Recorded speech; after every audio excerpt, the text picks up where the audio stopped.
the biggest. It's the best. It's Bond. And beyond.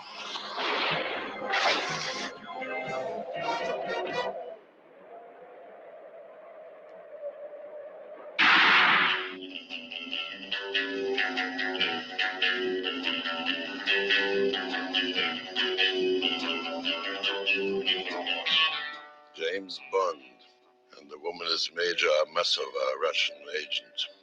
Let them get ashore, and then kill them.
Watch out!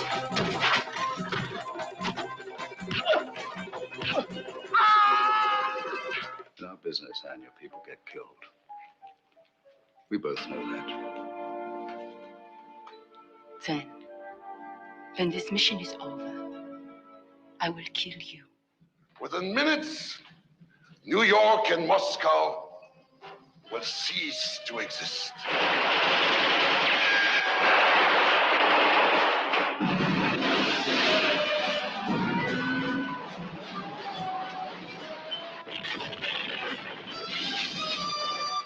Has Anya on there? I know, James. I'm sorry. I have to get her off. How? Well. A British agent in love with a Russian agent. Your time's running out, Stromberg. Yours too, Mr. Bond. Yours too. It's the biggest. It's the best. It's Bond. And beyond.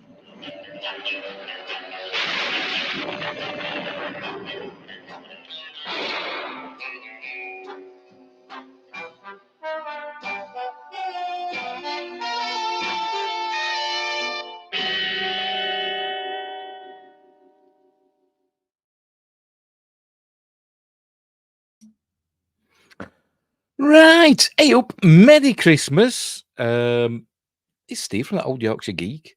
We're having a James Bond double bill on Christmas Day because that's what happens, isn't it?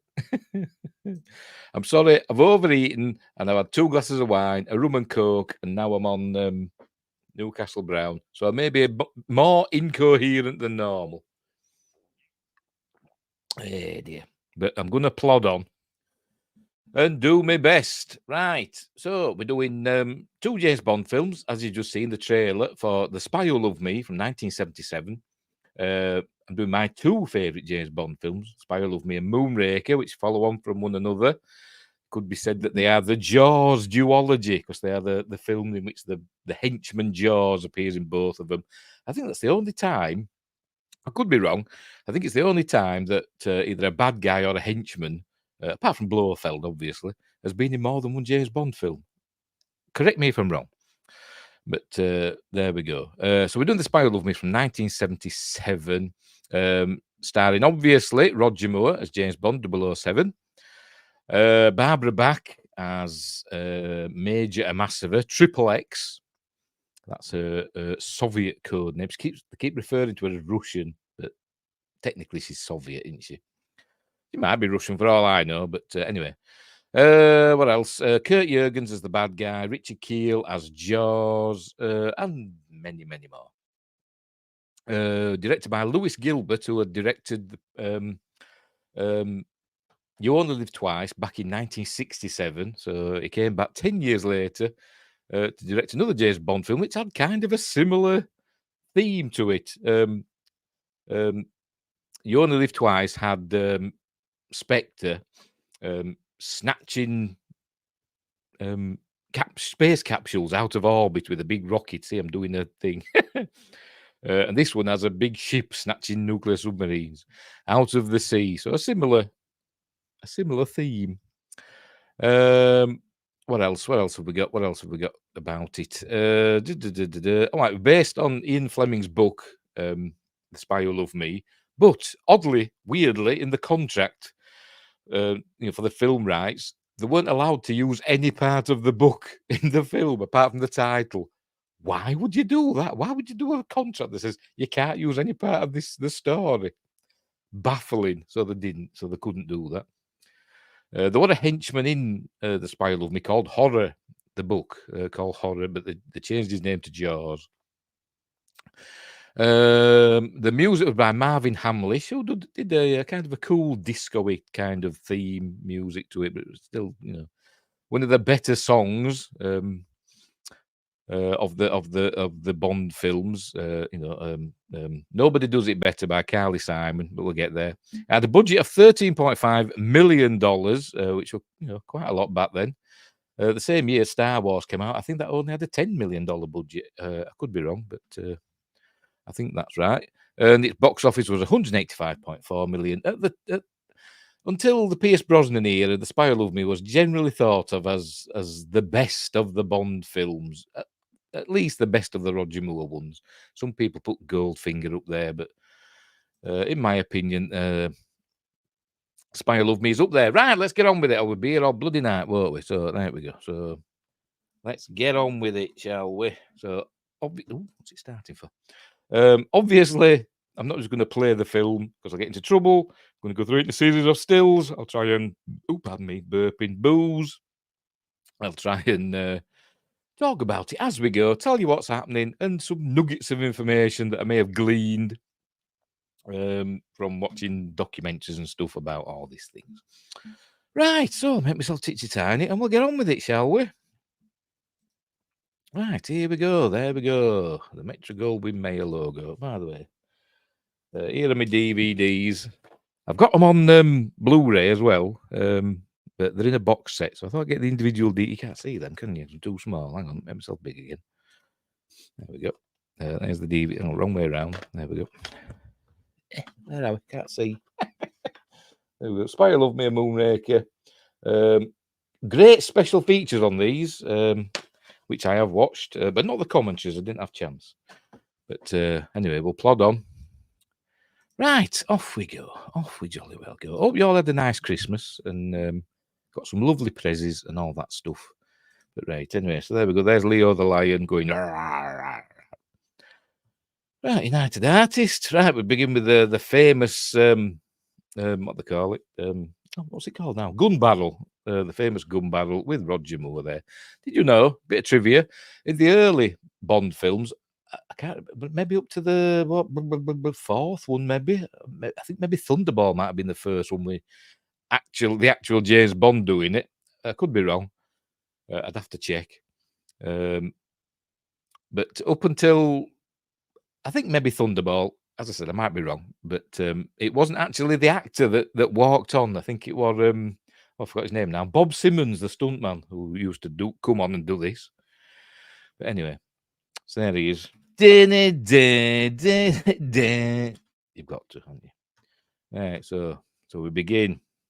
And we see a British nuclear submarine. I think this is HMS Ranger. On patrol. And there's the crew doing their crew things. Here's Boba Fett. Jeremy Bulloch, the actor who would go on to play Boba Fett in Empire Strikes Back, and he's been in loads of other stuff as well. But here he is in a Bond film, and they're playing chess and smoking. But then everything goes doolally, and they start hearing this weird noise, and all the electrics go out. And say, "What's going on?" So there's an alert. Here's the captain, played by Brian Marshall, who you may know. I know him from Quatermass and the Pit. He played, I forgot the name of the character now in Quatermass and the Pit. But we did it in one of my early Friday night appointment with Fears. May have been the very first one, actually. I think it might have been. He played Captain Potter, that's his name, in Quatermass and the Pit. Here he is the captain of the HMS Ranger. But anyway, so they've got to get to the surface, and then he looks through the periscope. There he is. And then he goes, oh my God, because he sees something horrific. There we go. Then we cut to Admiral Hargreaves, is it? Might be Admiral Hargreaves. Can't remember. I think it is Admiral Hargreaves. No, Admiral Hargreaves is somebody else. This is Admiral somebody else. I've forgotten. Anyway, we're learning that the sub, the HMS Ranger, has disappeared without a trace. Then we cut to Moscow. This is General Gogol, head of the. Is it the KGB or is it just like the Russian Secret Service? In James Bond films, in the early James Bond films, it just used to be the British Secret Service, didn't it? And then later on, it might have even been during the Pierce Brosnan era, it kind of became MI6, didn't it?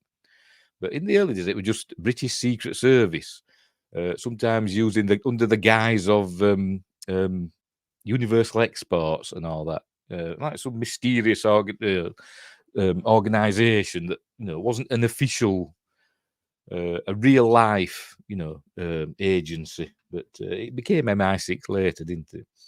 In the films. But anyway, here he is, General Gogol. I'll say he's the head of the KGB, played by Walter Gottel. I'm probably mispronouncing that. Here's his learning that a Russian nuclear submarine had disappeared. Not USS. The submarine Potemkin has disappeared there. What a catastrophe, Comrade Chairman. I always thought about this background to his office. I don't know if it's real or not. I know Ken Adam, the production designer, the genius production designer, said he wanted Gogol's office to be like massive.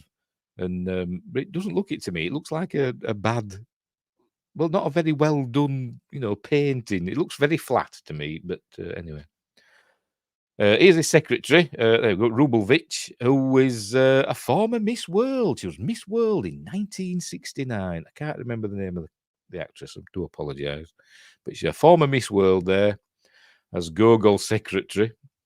But he's wanting to know where Agent Triple X is. Agent Triple X, we don't know who that is yet. If you're if you're going in cold into the film, we don't know who Agent Triple X is yet.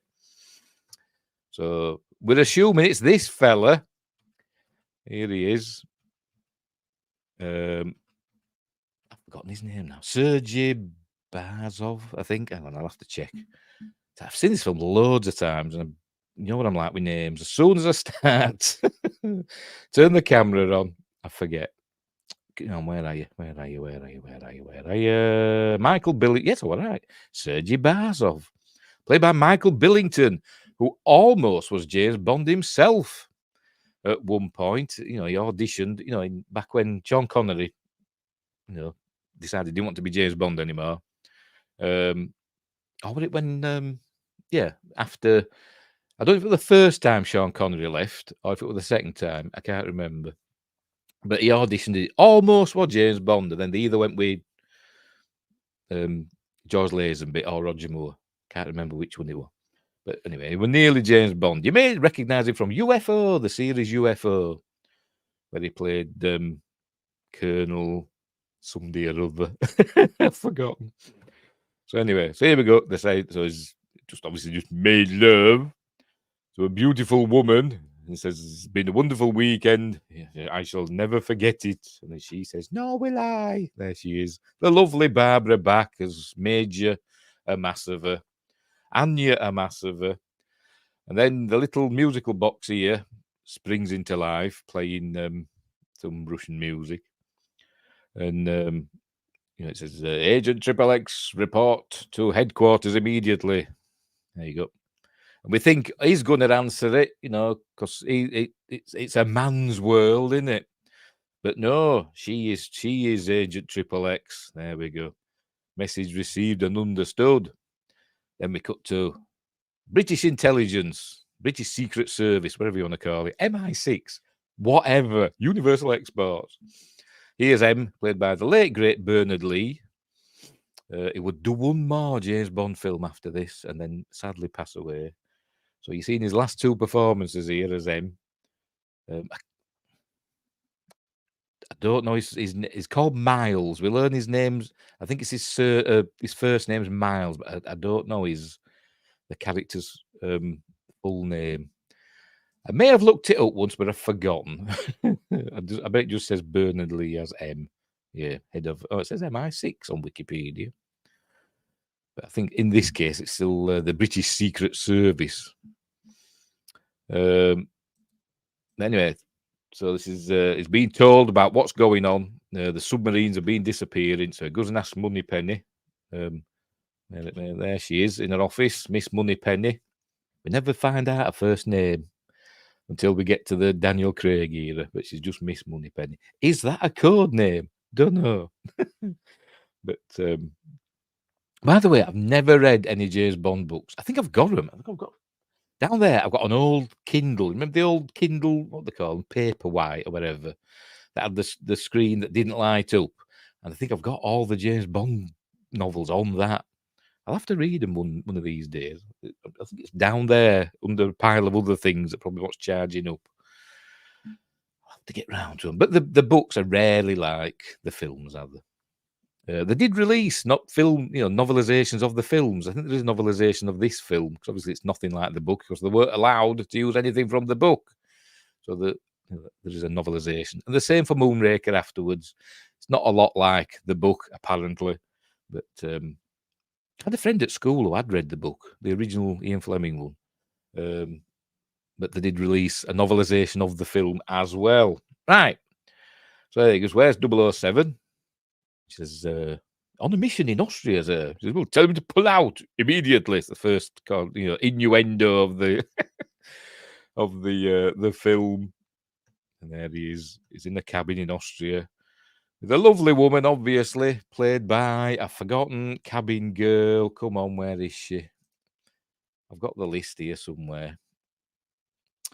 She's just called Cabin Girl. She's way down the list. I used to get her mixed up with Fiona Fullerton, who's in a later James Bond film. And it might be View to a Kill. I could be wrong. Right, Cabin Girl. Where are you? Where are you? Log Cabin Girl, Sue Vanner. That's Sue Vanner. Anyway, turns out she's a baddie. But anyway, she said, "James, I can't find the words." And he said, "Well, let me enlarge. Oh, I can't speak. Let me enlarge your vocabulary." Oh, that's my impression of Roger Moore, by the way. Sir Roger Moore, the late great Sir Roger Moore.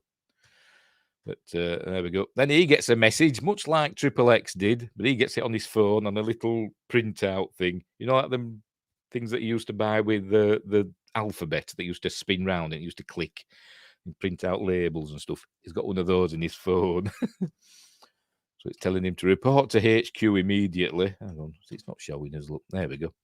007 to report HQ immediate. It's exactly 4 o'clock in the afternoon. On a Thursday. Don't have says month, date, year there, but it doesn't have that because you have to press another button to learn what month and year it is. But it's 4 p.m. on a Thursday in Austria, in Berngarten. So anyway, they said, "James, where are you going?" He said, "Sorry, my darling, something came up." So off he goes. These are the bad guys getting ready to chase after James Bond. He says, "James, I need you." And then he goes, "So does England." And then you get a little from the music. But once he's gone, she gets on the radio. She says, he has just left over and out. And then this is Sergei Barsov. There we go. We've just seen him, Michael Billington. He, message received. We are waiting. And then we cut to Roger Moore skiing, but not. There he is. He's really there, isn't he? You can tell. A lot of bad blue screen or back rear projection or whatever you want to call it. A lot of bad, they're not really there shots in this film. It's 1977. But remember, Star Wars came out the same year. But anyway. By the way, I think this got an Oscar nomination for the visual effects. And these J's here. Merry Christmas, Steve. And Merry Christmas to you too. You haven't missed anything. We're just getting started in The Spy Who Loved Me. I forgot what I was saying now. Anyway, never mind. So off he goes. Off the chase begins to the cool Bond 77 theme, which is I think that's what it's called on the album, Bond 77, which is one of my favourites. I've got to admit. I'll risk playing it a little bit. I'll unmute it and off we go. Hear it from gunfire. Better stop or we'll get a copyright strike. There you go. The disco James Bond theme. Anyway, so here we go. They're skiing down these. I don't know where this was filmed. Probably somewhere in the Alps, I should imagine. But the final bit, 'cause this ends in the famous ski jump at the end of this chase. And yes, James Bond is the best. Yes. Oh, pardon me, I'm burping. Sorry. Tell J.J. Abrams there's some lens flares going spare if he wants any. So they're chasing him and shooting at him, and because he's an amazing skier, James Bond. He's super ace. They're not hitting him.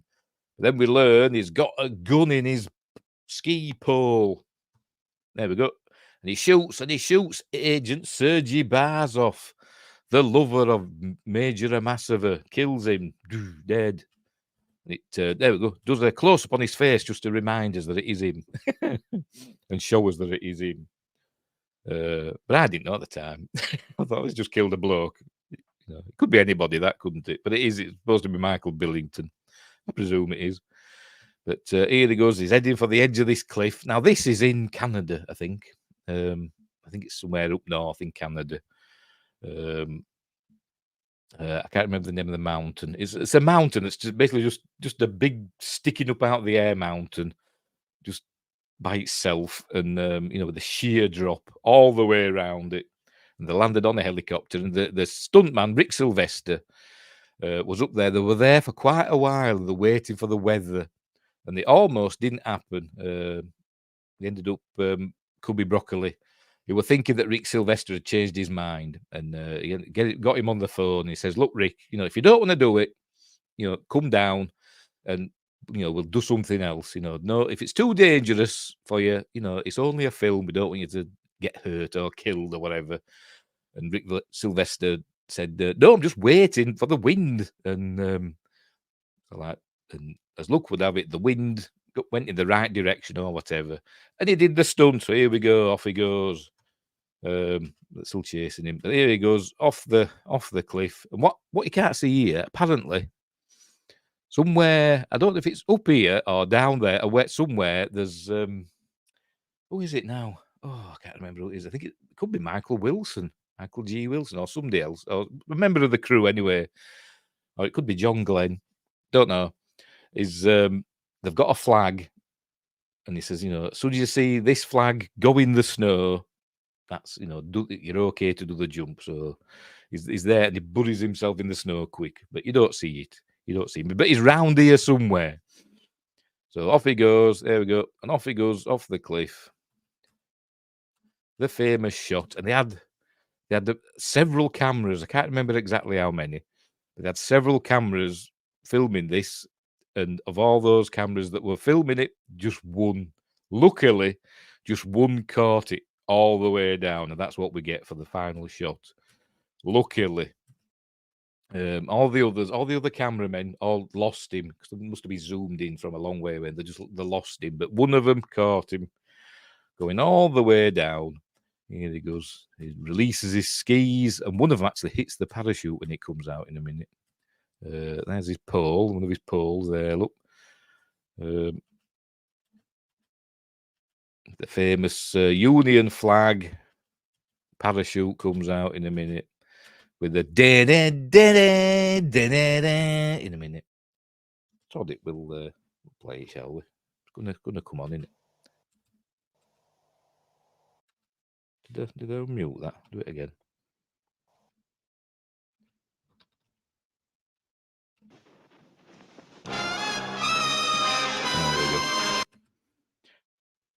mute it again.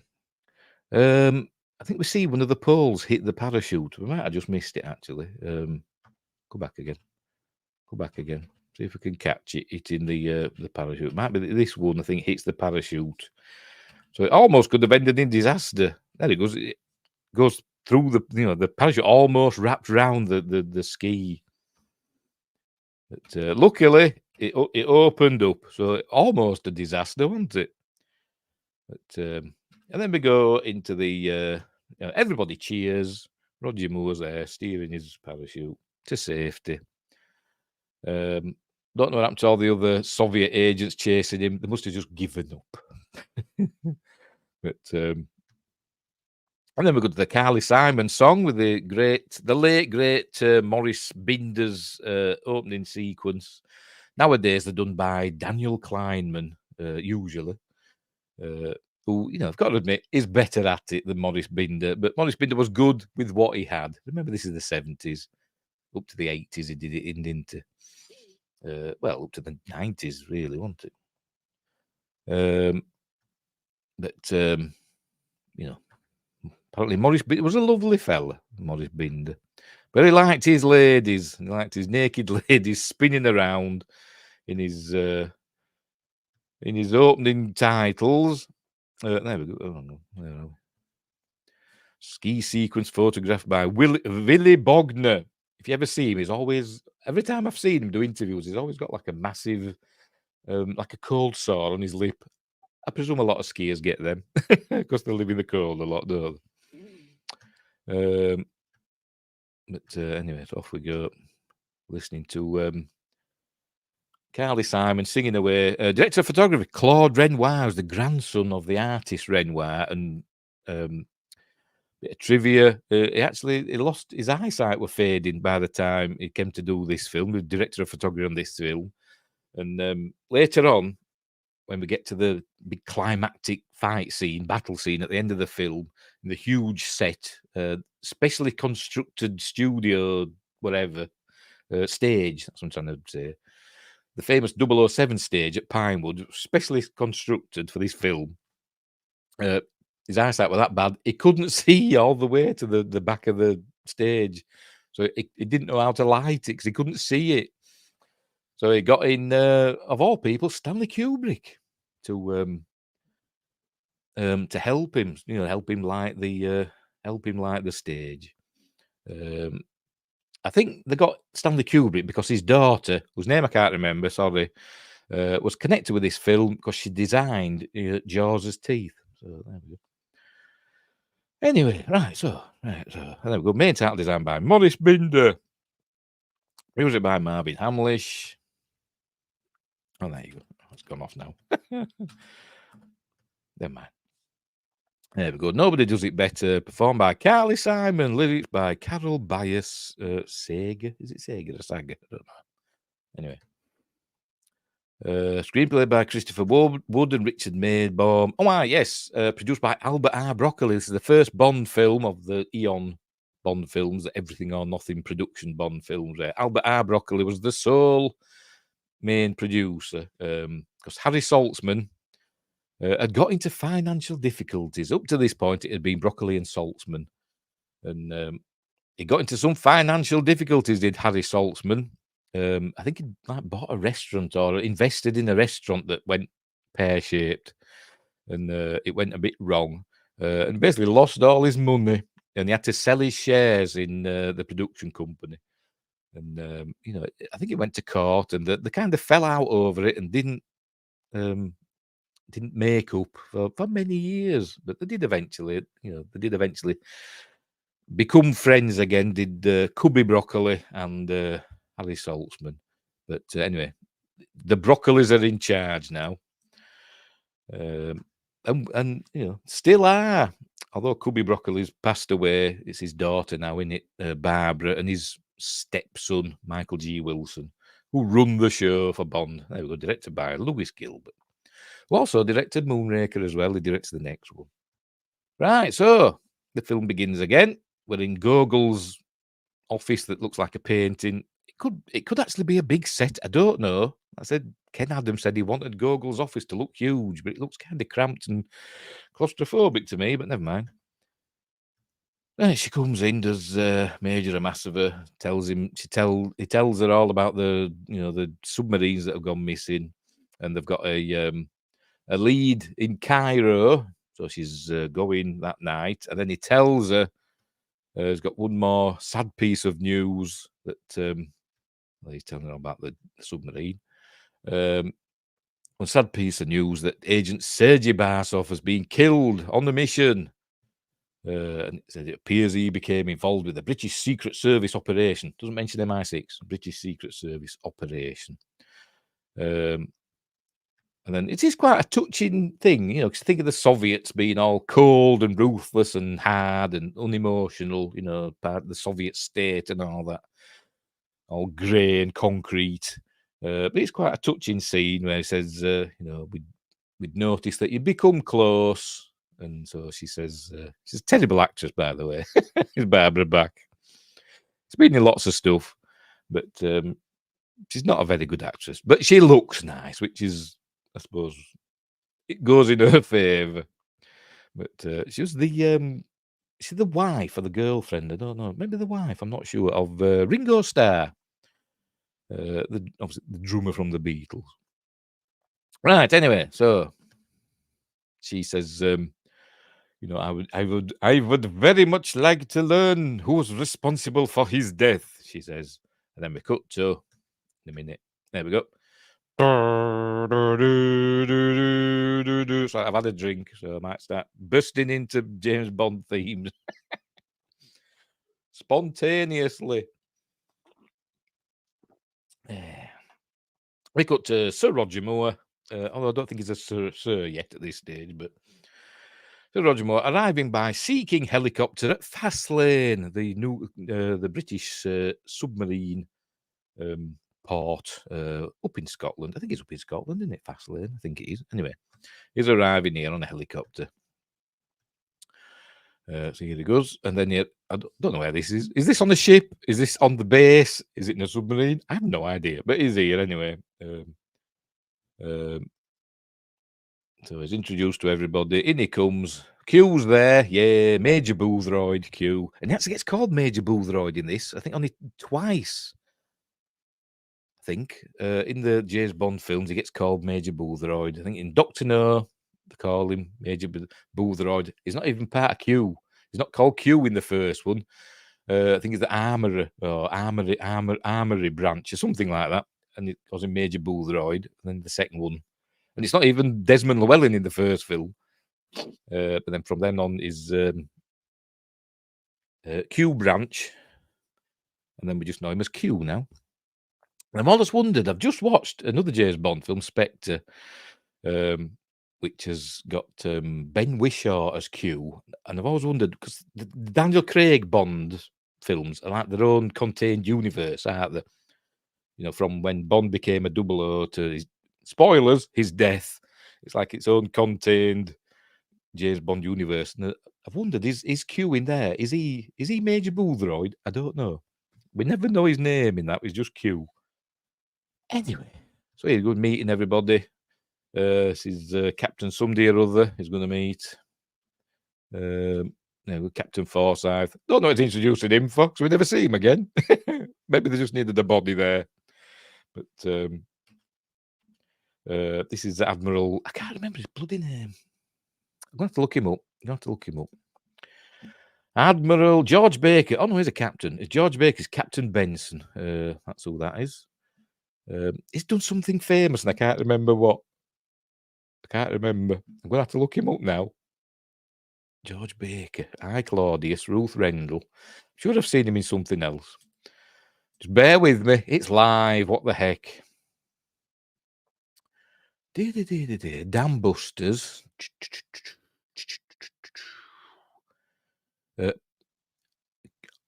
By coincidence, it was also in a film called The Moonraker, which I might have seen way back in the day.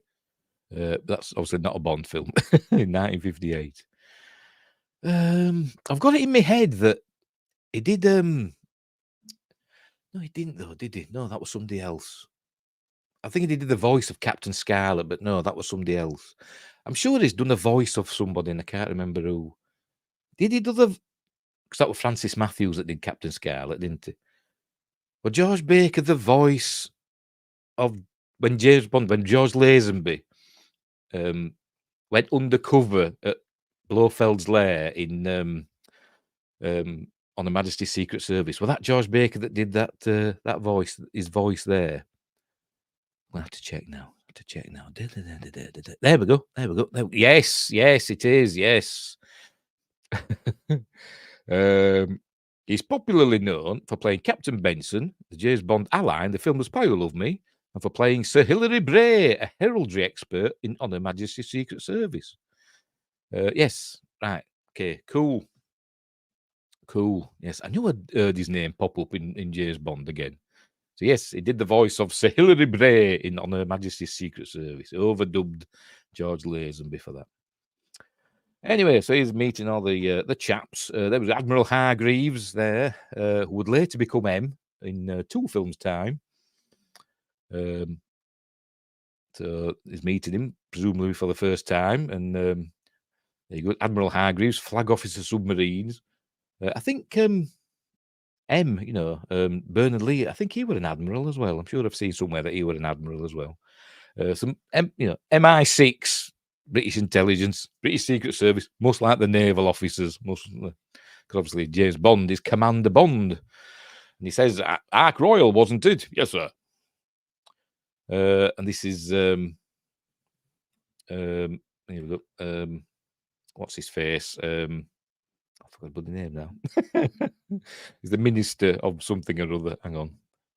Oh, Geoffrey Keane as Sir Frederick Grey. It says here, Keane would reprise the role in 5 more Bond films. I can't remember that. I think I'm going to have to watch them all now. I remember him. He's in Moonraker as well. But we get the impression in this that they know each other and they're kind of friendly because he calls him Freddy, there's James Bond, in the next scene. But then when again in Moonraker, they don't get on. Maybe they're falling out. I don't know. But anyway, so we're going to learn that somebody can track their nuclear submarines because they've got to have a big old weird opening up. Why is this? Why does this exist? Don't know, but it just does. It all opens up and comes out and has cool sci-fi noises. And they've got just a button to show a line appear, and you press the button and it just makes this line appear. And you think, why can't you just have it on a map? Why have we got to go through all this rigmarole? But anyway, this is Rangers. On it, yeah, HMS Ranger. Did they say that? Yes. This is Rangers' pre-arranged course to her patrol area, so up somewhere in the Arctic Ocean. There we go. And we learned that only, I think, Admiral Hargreaves, Captain Benson, and Captain Talbot of the Rangers captain knew this course. There's only 3 people knew this course. So James Bond, Freddie, what's his? I forgot his name again already. Bloody hell, what am I like? Frederick Grey. Frederick Grey just handed him a rolled up piece of plastic, and then so he puts it on the screen, which handily turns white so we can see it. There we go. We can see overlays almost exactly to where the submarine went. So somebody can track their submarines. And I was saying, it's impossible. Then Q says, there you go. How could they do it? It's impossible. Then Q says, it's quite simple, actually. Heat signature recognition, most likely. And then he goes on to explain how they can track it by its wake. And I always thought nuclear submarines didn't leave wakes. I'm sure I read somewhere that they're actually going through the water really, really slowly. Proper, like 2 miles an hour, 2 knots or something like that. So slow that they don't leave a wake. I'm sure I've read that somewhere. So that the virtually, unless you're on top of them, with your sonars and stuff, they're virtually undetectable. That's what I read. I don't know. Could be wrong. But anyway, whatever. They can track it by its wake. This is the scene. We keep saluting sailors. There we go. Causing Freddy. Where did we get the tracing Freddy? So, they're obviously friendly, aren't they? Cairo, diplomatic bag. So, James Bond's off to Cairo. Remember, Major Amassiver's off to Cairo as well. So, there we go. Then it's a hard cut then, for some reason. You leave tonight. Bang! Hard cut into the baddie's lair. No establishing shot or anything. We're there. So this is where we meet Kurt Jurgens as industrialist Karl Stromberg having his dinner in his palatial whatever. And there's his... Oh, hang on, I've gone too far now. Anyway. This is the gorgeous Caroline Munro leading in Professor Markovitz and Dr. Beckman. Is that right? Is that right? So I've got to check now. Beckman Markovitz. Yes, I'm right. Yeah. Leading them in. These are the two scientists that have developed the submarine tracking system. So she's leading them in. By the way, when I was a kid, when this came out, the early 80s, up about 1981 or 2, something like that. No, maybe a bit later, maybe 1983. So when I was a teenager, anyway, I think I had, how many did I have? I had 4. Hell, I've had a drink. I think it was 4. Yeah. And 2 of them are in this film. 4 women that, like my perfect women.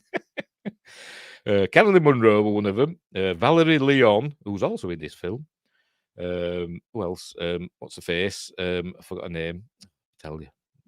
She Battle Beyond the Stars. And The Howling 2. It'll come to me. And the other one, whose name I've also forgotten because I'm an idiot. Oh, Tanya Roberts. Tanya Roberts, who was in the James Bond film A View to a Kill. They were my 4 big crushes when I was a teenager. Oh, what they call her now? We're in Battle Beyond the Stars, played Valkyrie or whatever they call it. I'm going to look her up now because I've forgotten.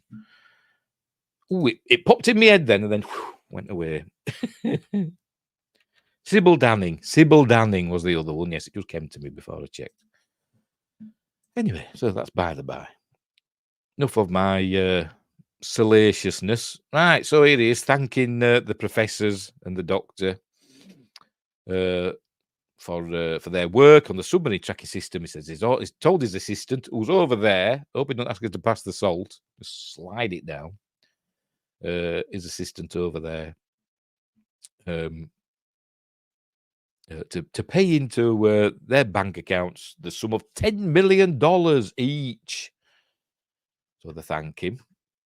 And before they go, though, he says there's a dangerous development. Somebody's been trying to sell the plans for the submarine tracking system to competing world powers, somebody intimately associated with the project. So they're thinking, oh, no, what's going on?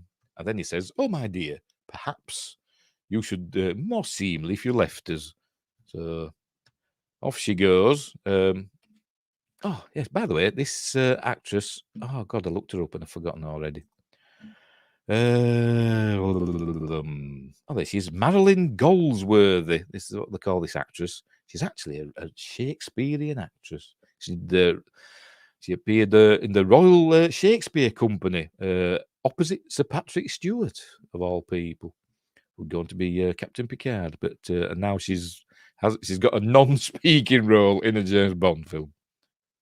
But anyway, so off she goes into the elevator. And here we see that Stromberg's got webbed fingers. Don't know why. He just has. Has he in the book? I've no idea. Is he even in the book? I don't know. Probably not, because they couldn't use any of the story, could they? So I don't know if he were born like that. It doesn't explain it. I don't know if he were born like that. Maybe it does in the novelization of the film, but I've not read it. I don't know if he were born like that or if he had himself surgically altered to have webbed fingers. I don't know. But he's got webbed hands. So he's obviously really good at swimming, because as we learn, he wants to, create a new world under the sea. DJ asks, what's the second movie you're doing? We're doing Moonraker. We're doing, the two Bond films that follow on from one another, that have both got Jaws in. That's what we're doing. The second one is Moonraker. Anyway, so this is where we learn it's were her that was selling the plans, and he knows just Carl Stromberg. So he's going to feed her to his sharks. So off she goes. There we go. Down. Now she goes through the chute into the water. Here she is. Look, she's falling down. So the sharks eat her. Pardon me. So that's the end of her. And they're watching in horror. And then we see somebody getting nuzzled by the shark. And then he says, "Once again, gentlemen, my most profound thanks." And off they go, scurrying off to the elevator. But they give it a good once-over. Hang on. A good once-over before they get in. Because they don't want to fall to their deaths, do they? And then, look, it just like stares out blankly in a 1,000-yard stare for too long. Too long. But anyway. This is where we see the first of us Derek Medding's miniatures as his base rises up out of the sea. He calls it Atlantis. His blinds open. Here it comes out of the sea. Said, the late great Derek. You said that too often in these films, don't we? When films get to a certain age, everybody's late great, aren't they? Here it comes rising up out of the sea, his base that he calls Atlantis. It looks cool. Obviously, you can't miniaturize water, so obviously these days it'd be all enhanced with CG and stuff, wouldn't it? But back then, they just to make it as big as they could. But anyway, so here we go. This is where we meet Shandor and Jaws. They're his two henchmen. There we go. So they're going to Cairo now to find out who's got the microfilm copy of the plans. And he tells Shandor to obey Jaws. That's where we see his teeth for the first time. Dun, dun, dun. Right. So the helicopter. This is a cool shot, by the way. It's in a minute. Looks realistic. I don't know. Where's this filmed? Is it on a sound stage? Is it at the 007 stage? They just built this huge area and just put a helicopter in it because there's people walking about and stuff. And I don't know. Or is it? I don't know. I don't know. There he is looking out. So we're going to sit down. He's watching the helicopter flying away with the two professors in, or the two scientists. They're being all shaking each other's hands. Yeah, we're rich. But then he presses his magic button. He uses this button more than once. Oh, by the way, the button that he pressed earlier on to do the elevator trapdoor, later on, he uses a different button to do the exact same thing for some reason. Maybe just forgotten. Or the producers had just forgotten which button he pressed earlier on in the film, but never mind. There we go. Press the button. The helicopter blows up, and he says, cancel transfer of $20 million. There we go. Burial was at sea. Tragic accident. There we go. Then we cut to Egypt. James Bond's arriving on a camel. I can say I've done that. Been on a camel in Egypt. By the pyramids. I should have got my photos out, shouldn't I, to show you? Because there's another Egypt scene, another up at Luxor, Karnak. And I've been there as well. Anyway, so he arrives. I'm sure this fella, or maybe him, one of these fellas, I'm sure he's in it later on the boat. We'll see. Let me see. When he gets off. No, not him. This other fella here. Him there. Oh, no, it's somebody else. Maybe. No, it isn't him. Never mind. I'm wrong. Right, so he comes into the tent of Sheikh. I've forgotten. Sheikh Hussein is his name. Where are you? Oh, you say Sheikh Hussein. Yeah. Edward de Souza's playing him. It's essentially an English actor, not quite in blackface, but not far off. an English actor playing an Arab. But he went to Cambridge with James Bond, so they're friends. But he's got his harem with him. But he's also an information broker, and he wants to know who's selling the plans for the submarine tracking system. So he says you've got to speak to a man named Max Kalber or something like that. But you've got to get to him through a man called Fakesh, Aziz Fakesh, who has he's got his address in Cairo. Says, but it's too late to go there now. Can I offer you a bed for the night? And he says, well, oh.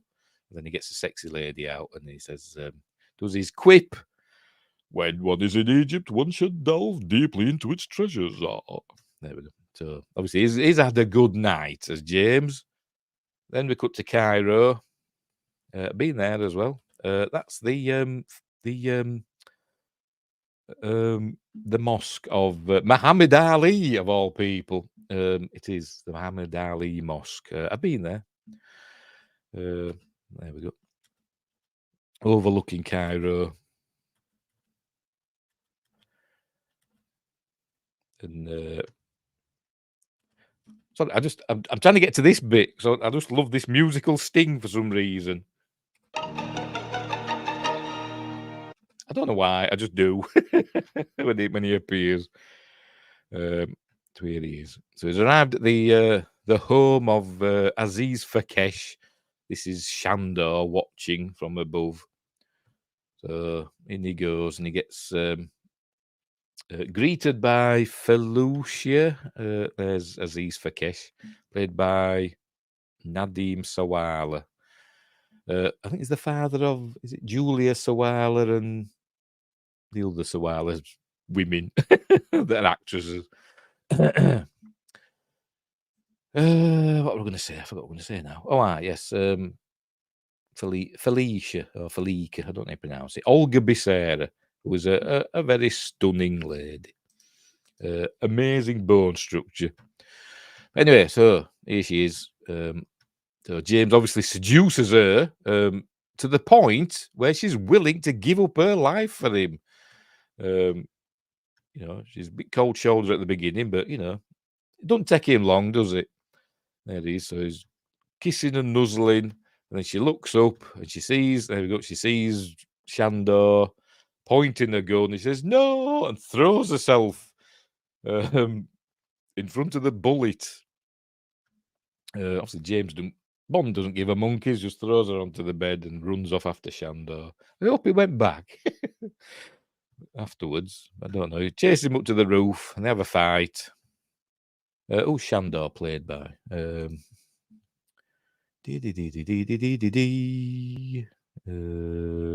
is he? Not Shandor, Sandor. Milton Reed. I've seen him in something else as well, but I can't think what. So they're having a fight on a rooftop in Cairo. Actually on a rooftop in Cairo by the looks of it. Here we are. There's a bear hug. So anyway, so he ends up, there we go, going over the edge, hanging on to James Bond's tie. James Bond saying, where is Fekesh? And he goes, pyramids! And James Bond just murders him. There we go. Just murders him. When he tells him information, he just flicks the tie out of his hand. And he falls to his death. I presume he falls to his death. Looks pretty dead, doesn't it? And then we cut to the pyramids. Now, this isn't actually... I don't know. I can't remember how they did this. This is like a special effect, not an optical effect, but it might be what they call it, force perspective, because they're not the actual pyramids. I think this might be the actual Sphinx that we see light up there, because there's actually a light show at the pyramids and the Sphinx, but they couldn't get them all to light up so you could see them all like this. So I think this is like it could be like a photo or something like that just they've put over it. So James Bond's here to see the light show. I think this is just a photo as well, because I don't think these move when James Bond's coming down this hill. This is just a superimposed photo. Not moving. They've got some lights moving about and to make it look like they're moving. They're not. It's just a photo. Right. So anyway, so he sees Fakesh sitting with Major Amasova in the audience. There he is. So James is watching them, being a spy and all that. And then dun, dun, dun, dun, dun, Jaws appears in the lights. There he is. And Fakesh sees him and he says, "Excuse me, Major." And I go, "I'll be back in a moment," but he won't be. So he goes running off somewhere. By the way, I've been there, by the pyramids and the Sphinx. Briefly. Went to one of these. Me and my mate went on holiday to Egypt. Can't remember what year it was now. Were it 2004, 2003, something like that? And it was just like a regular holiday. We went to Luxor, but they were doing a trip to the pyramids. You could pay for this trip. We went by train. It's like 600 miles away from Luxor. So we went like overnight train to Cairo to see the pyramids and the Sphinx and all that. And it was one of those trips where you had a guide and they just whiz you through everywhere. We got like 15 minutes at the Sphinx and 20 minutes, 50 minutes at the pyramids, 20 minutes at the Sphinx. And then they took us, and then another like 15 minutes at this overlook where you could see everything, which is where we got on camels. And got our guide really angry. But anyway, that's another story. And then they took us to the mosque. And we were there for ages. I'm sorry, but people go to Egypt to see the pyramids and the Sphinx and stuff like that, though. That's not a mosque. I know it's part of their, Islamic culture and all that, but fair's fair. If we'd spent 15 minutes at the mosque, I'd have thought fair enough. But no, we were there for ages. Anyway, that's by the by. I forgot what I was talking about now. But anyway, so he's going down there. James is following him. And so's Jaws. All right, another famous special effect. This is just essentially a cardboard cutout or a publicity still that they've cut out of Roger Moore and stuck it on there because they needed a shot of him watching Jaws following Fakesh. Did you see there? And they didn't have a shot of James Bond watching him, so they found a publicity photo of Roger Moore giving it that. And just stuck it there because you can see he's not even moving. There you go. Movie magic. So he goes running into this area here. God knows what it is, but it's got an iron gate. And he locks himself in. This is where we see the power of Jaws. He just bites through the chain. Hang on. Show us. Here we go. Bites through the chain. I think there might be licorice. I could be wrong. I'm sure I've seen somewhere they're licorice. There you go. So it just bites through the chain. So it's not only got metal teeth, it's obviously got really strong jaws as well. So it goes in and he gets him and kills him with his teeth. Thinks he's a vampire. He keeps trying to bite people on the neck. Bad mate. So Fakesh is dead. Jaws comes out. All right, and James Bond's got his gun on him, but then all the lights go out. And when they come back up again, Jaws has gone. It's obviously not showing the shot of Jaws like running away. Not showing us that bit. But obviously, there you go. Triple X has been watching from the shadows. She sends. He goes in and he finds Fakesh and gets his notebook. Finds his notebook and sees that he was supposed to meet Max Calber at 9 p.m. at the Mahaba Club. There we go. I wonder if that 3 p.m. at Cairo. I wonder if that was his appointment with Bond. I don't know. It don't show us. Never mind. It's in August. Look, Wednesday, 3rd of August. Why does that say 5th of August there?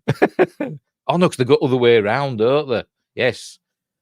In Islam, the back of what we'd call the back of the book is the front of the book, isn't it? Yes, so they go the other way around to us, don't they? But it's still writing in Latin alphabet. Never mind. So there we go. So he goes out and she asks where Fakesh is, and he says he's with the pharaohs. So you killed him? No, he was dead when I found him. So she sets the goons on him. So Bond makes swift work of them, and then he leaves her there. Says good night. Hope you enjoyed the show. Then we cut to the Majab. Is it Majab or Mahab? I don't know how you pronounce it. Club. So he's got his dicky bow on. And there she is in a resplendent dress. And this is where we get a I forgot his name. This a famous actor in England. Done a lot of comedies and stuff. I've forgotten his name, but it's a familiar face.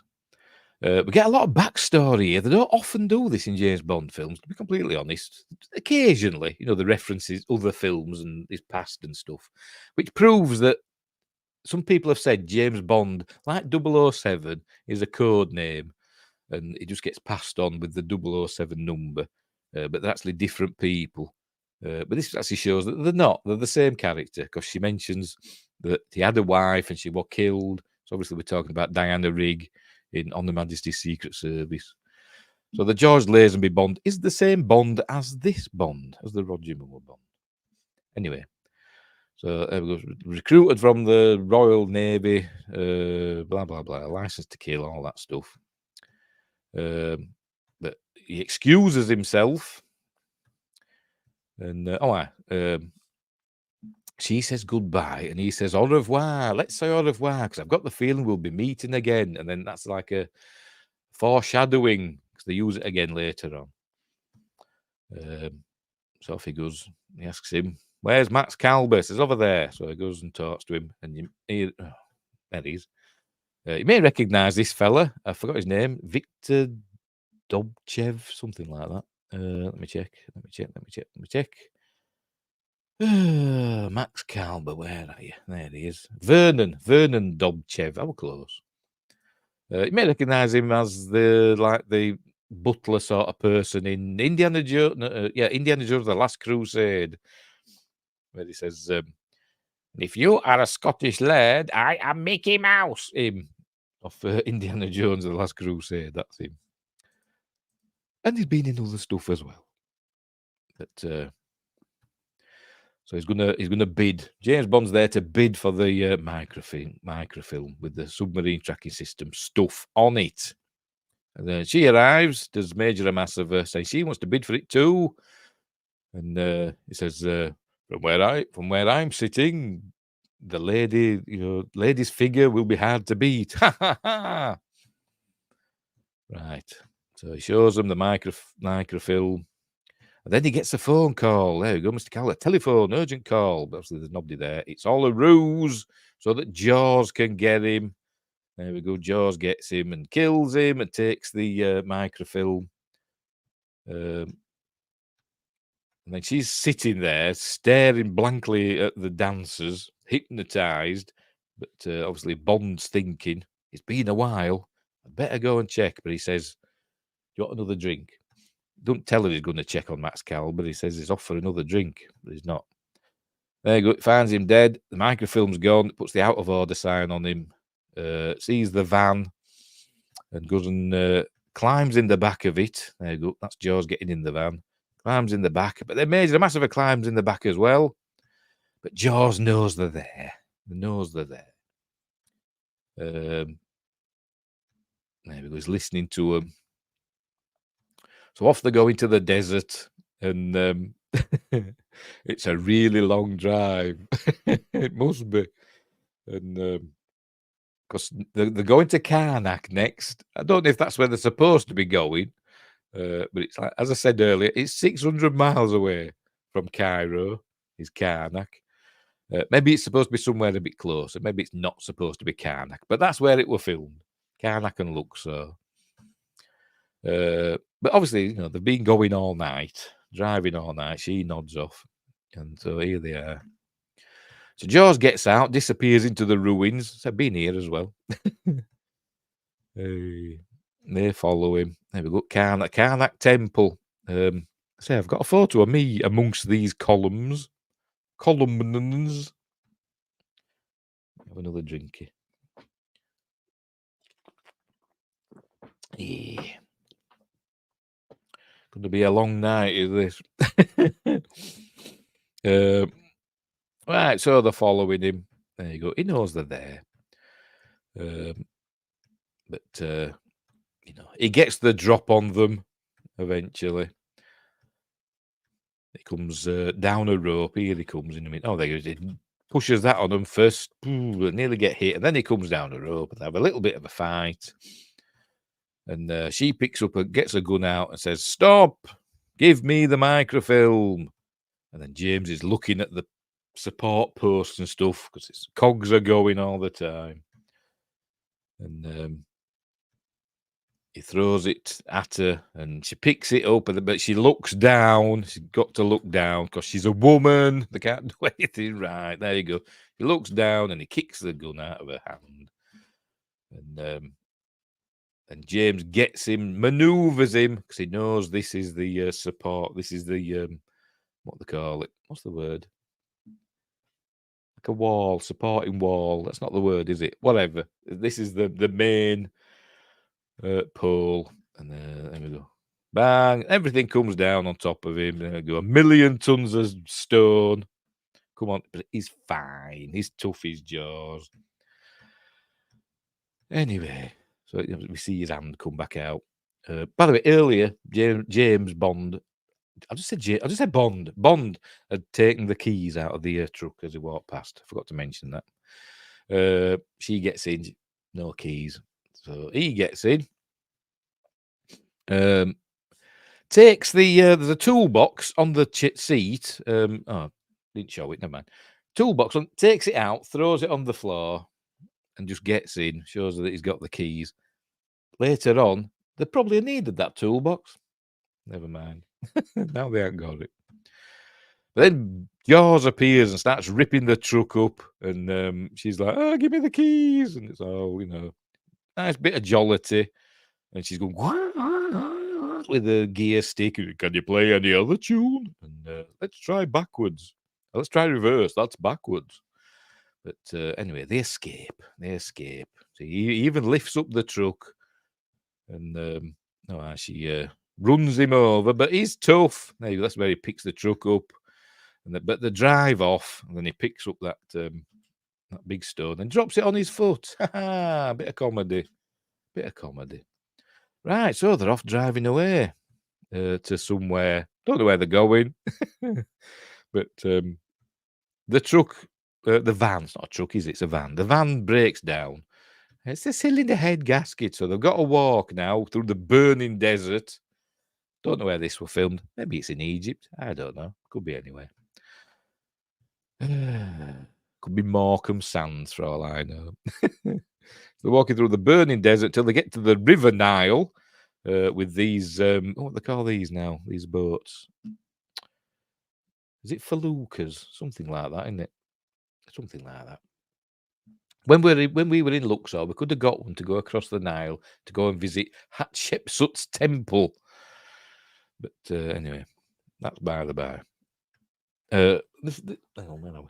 So this is I'm sure I saw this fella at the tent earlier on. I'm sure we saw him as well, but never mind. So he books passage to Cairo.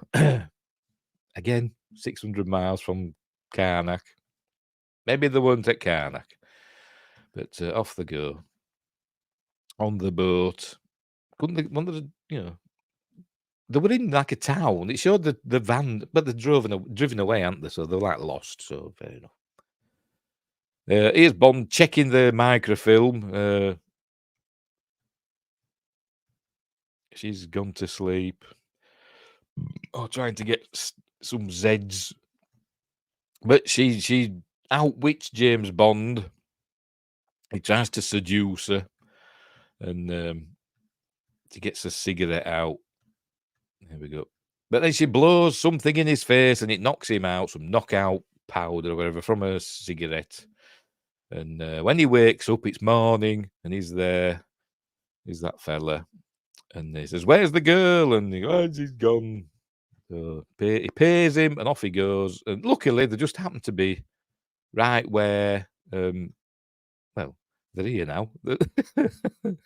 They're supposed to be at Cairo, but now they're at Abu Simbel, which is like even further away from Cairo than Karnak. But never mind, it doesn't matter. Doesn't matter. Geography, it's all over the place. So he arrives there. It just happens to be where there's a. I think that might be Karnak, actually. I could be wrong. Yeah, I'm sure that is, because I'm sure I've been there. I got pulled to one side by an Egyptian chap who dragged me around to where these little sphinxes were and asked for money so he'd take me photo. And my mate thought I was probably getting murdered, but, I was fine. Anyway, so he goes down this long tunnel, and there we go. He finds an elevator at the end, and it just happens to be a secret base for British intelligence. There's Moneypenny. He always ends up at these places where there's Moneypenny and M waiting for him, doesn't he? Everywhere in the world. Anyway. So he goes into the office, and there he sees General Gogol sitting there. And but then M comes in, and he's with but cooperating now with the Soviets. So they're all friends now. So they're going to work together to recover, the plans and all that, to work out what's going on. And apparently the microfilm hasn't got all the plans on. It's just an example to whet their appetites. And then we cut to Q in his lab that just happens to be here as well, doing all his wacky experiments. Look with the what they call it, electromagnetic thing. What they call it, maglev, whatever. There we go. Boom, there we go. And he says, "Get that ready for Ahmed's tea party," whoever Ahmed is. There's another one, that fella that's going to boing. There we go. And then spray gun. Psh. That'll go onto a car, probably, won't it? Or the back of a car. I don't get this one. This one has a blade that comes. This is the bottom of the chair, the underside of the chair. So hang on, go back a bit. There we go. So what's point in that? You're not going to. Is it if you're hiding under the chair, it's going to stab you to death? Don't know. Doesn't make sense. Never mind. Right. So Q's going to show him the microfilm, and then James notices this. He says, "Can you enlarge that, Q?" So he does. There we go. He enlarges it again. There we go. Oratory. He says, "It looks like a bishop's mitre." Oratory is another word for a chapel. And then Major Massifer works out that it's a fish. It's the symbol of the Stromberg shipping line. And then James says, "It's not oratory, sir. It's laboratory. Stromberg has a marine research laboratory on Corsica, I believe." And she said, "Actually, it's in Sardinia." So they're going to go to Sardinia now. By train, apparently. Don't know why, but they do. Then it says Sardinia, which is the Italian version of Sardinia, apparently. I checked. So off they go. Then we're on the train now. Are they getting a train from Cairo to? I don't know where they're going. Because from Egypt, if you're going on a train to Sardinia, it means you've got to go through Israel and then Syria and Turkey, and they used to go across the Bosphorus, through Greece and all that, haven't you? Through the Balkans and down through Italy, and then get a boat over to Sardinia. Why don't they just get a plane? I don't know, because they needed the scene on a train. That's why they're doing this. So, I mean, they haven't flown to Sardinia and then they're getting a train from the airport to wherever they're going in Sardinia, because there won't be an overnight train in Sardinia. It's not that big of an island, is it? Anyway, that's by the by. So James Bond tries to seduce her again with his champagne and stuff, but she's not having any of it. But she's falling for him. But then she's getting ready, and then Jaws is waiting patiently in her wardrobe while she gets undressed. And here he is getting her. And she's about he's about to get her, and then James hears the commotion and comes in, starts fighting him. There we go. Throwing him about. Some of the shots we see in Bob Simmons, who is not the biggest fella, but he's doubling for both Roger Moore and Richard Keel in this scene. Obviously at different times. He tries to hit Jaws with a table, these little fold-out tables. He pulls that off and it hits Jaws, but he just takes it and for some reason bites a chunk out of it. Why? I don't know. He just does. Then he grabs him and he's about to bite him, but James picks up a lamp and smashes it. And here we go. And he's going to electrocute him. Now, remember, Jaws is holding James here, or Bond. James, but whatever. So wouldn't James get electrocuted as well, or does it just stay in his teeth? I don't know. Maybe he's got rubber around so it doesn't go any further. But anyway, gives him a shock. I don't know if this would work. I don't know. I don't know about trains. I imagine it'd be like, I don't know. No, they must have quite a lot of electricity on the train, mustn't they? I imagine it'd be like car battery sort of electrics. So you'd get a shock, wouldn't you? But it's not too bad, is it? It's not like sticking a fork in your house electrics, is it?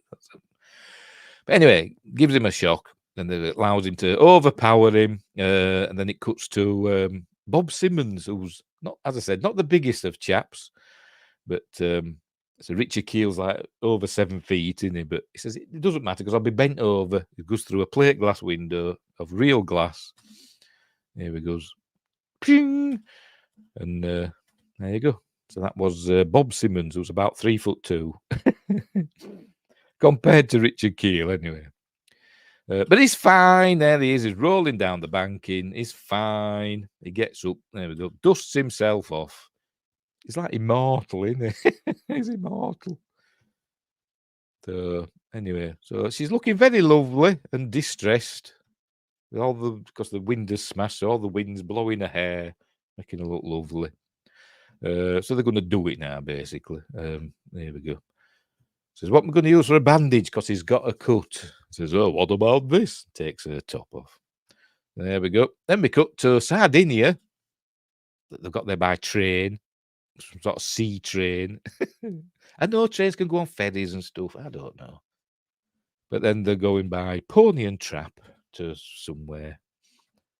To the ferry port. Where Q's arriving with Graham Chapman's Lotus Esprit. Here it is. The famous Lotus Esprit. Which I think were kind of like they didn't have any spare ones. The only person that had one was, let's say, the chairman of Lotus, who was Graham Chapman. But here we go. I have to check this. I wasn't sure. I think it does have boot space. Because I thought it was a rear engine car, the Lotus Esprit. I could be wrong. I don't know. I thought it was. What they call mid-engined, whatever they call them. So I thought, why is he putting his luggage in the back? But there could be room, couldn't there, for stuff. It made more sense to put it in the front, wouldn't it? I don't know, but obviously it's right. This is where she says, good morning, Major Boothroyd. And he replies to her, good morning, Major. Says, look what Q's brought us. Isn't it lovely? So Q tells Meg, 1 or 2 accessories. And Q's, have I ever let you down? Frequently. So off he drives off.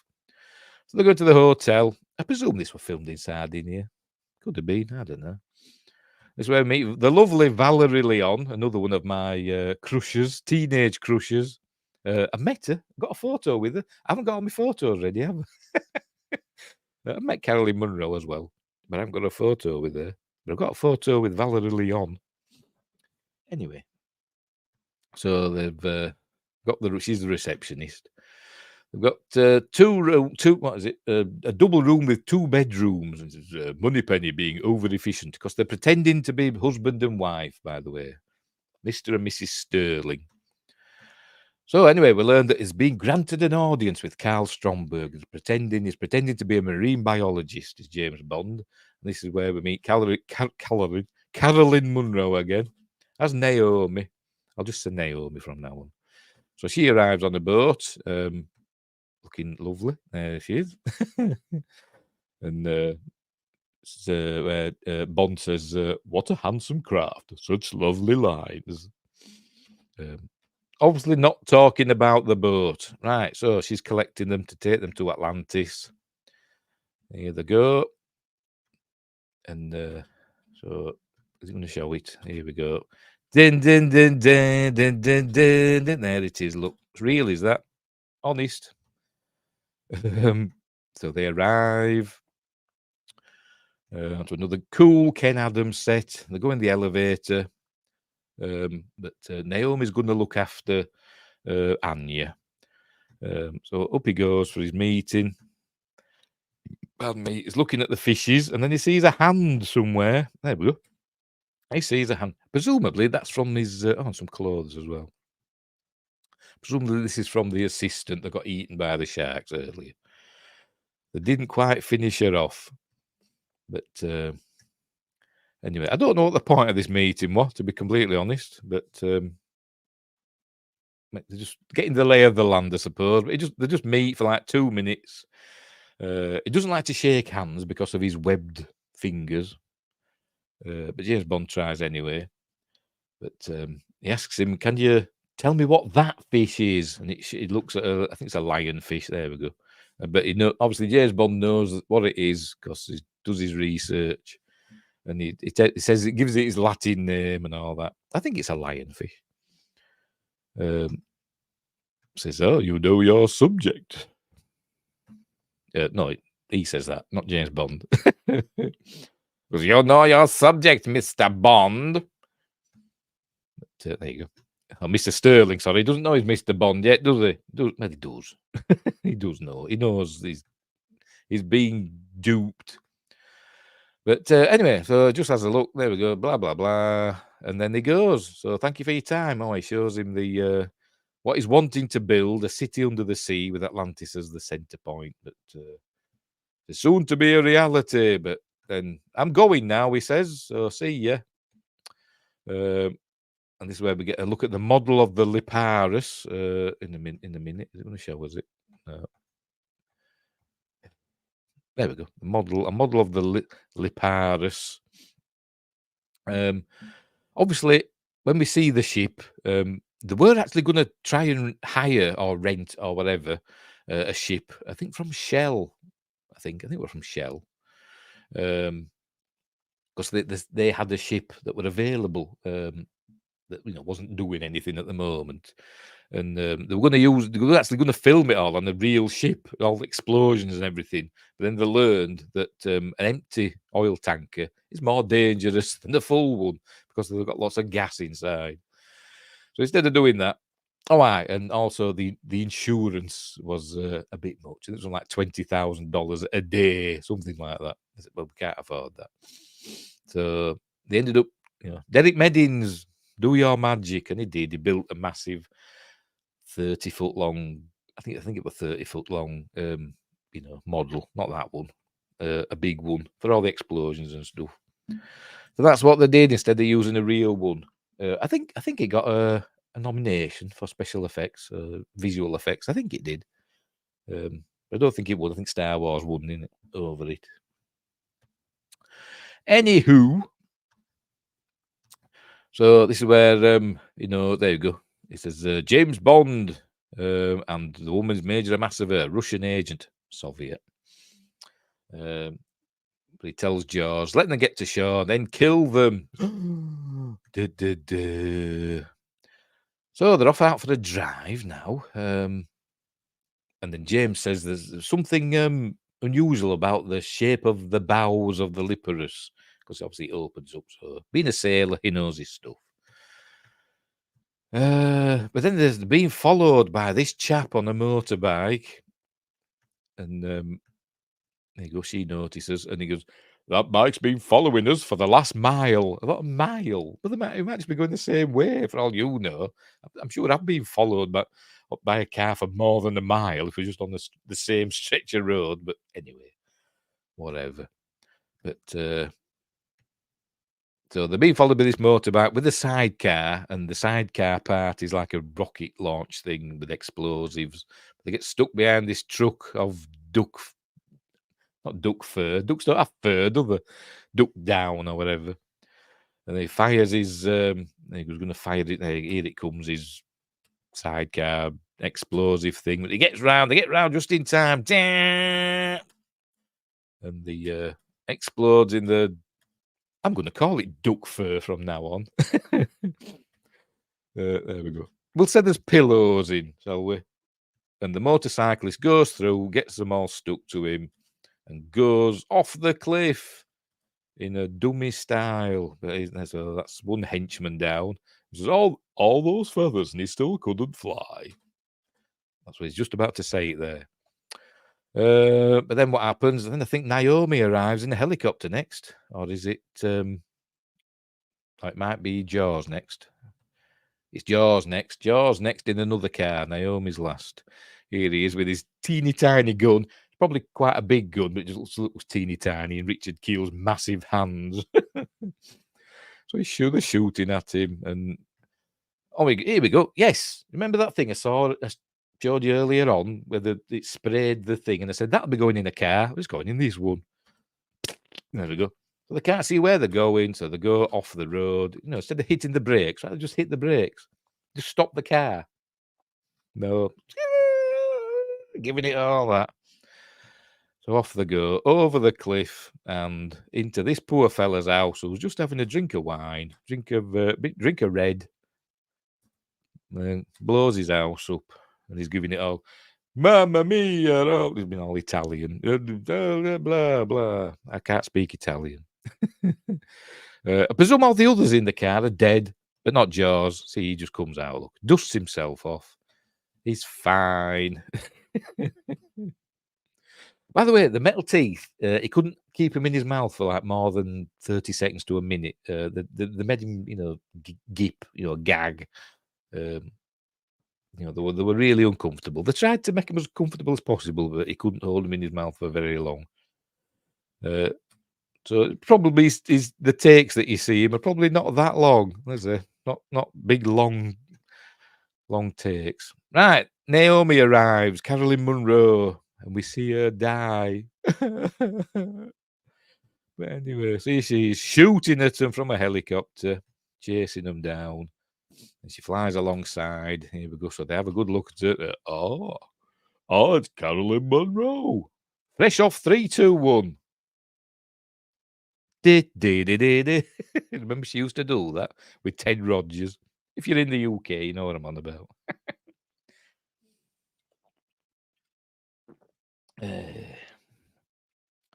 A game show where you could win a dustbin. Anyway. So, there you go. There she is. Sorry, my heart's fluttering. But she dies here in a minute. So, there you go. She's flying a helicopter and shooting at him. She's a baddie, remember. She is a baddie. Still don't want her to die. By the way, her voice were dubbed in this. I forgot to mention that. For some reason, Carolyn Munro's voice has always been dubbed in films. Well, not always, but often. And I don't know why, because she's got a perfectly nice voice. I've heard her speak. I've heard her speak in other films. She's got a perfectly good voice, but for some reason in this, she's dubbed by, I'll tell you. Glasses. It's down here somewhere. Amongst the uncredited. By Barbara Jefford. She's dubbed by Barbara Jefford. Don't know why. She just is. She was also dubbed in Star Crash, wasn't she? Overdubbed with an American actress. I'm not sure if she were overdubbed in Sinbad, Golden Voyage of Sinbad. I suspect she might have been, but according to IMDb, it doesn't say, so I don't know. Anyways, here we go. More action. This is the bit where he goes, "Can you swim?" And the car goes into the water. Here it goes. There we go. Whee! In it goes. So it's the famous submarine car. Oh, pardon me. Sorry, booze. Just make sure we're still going.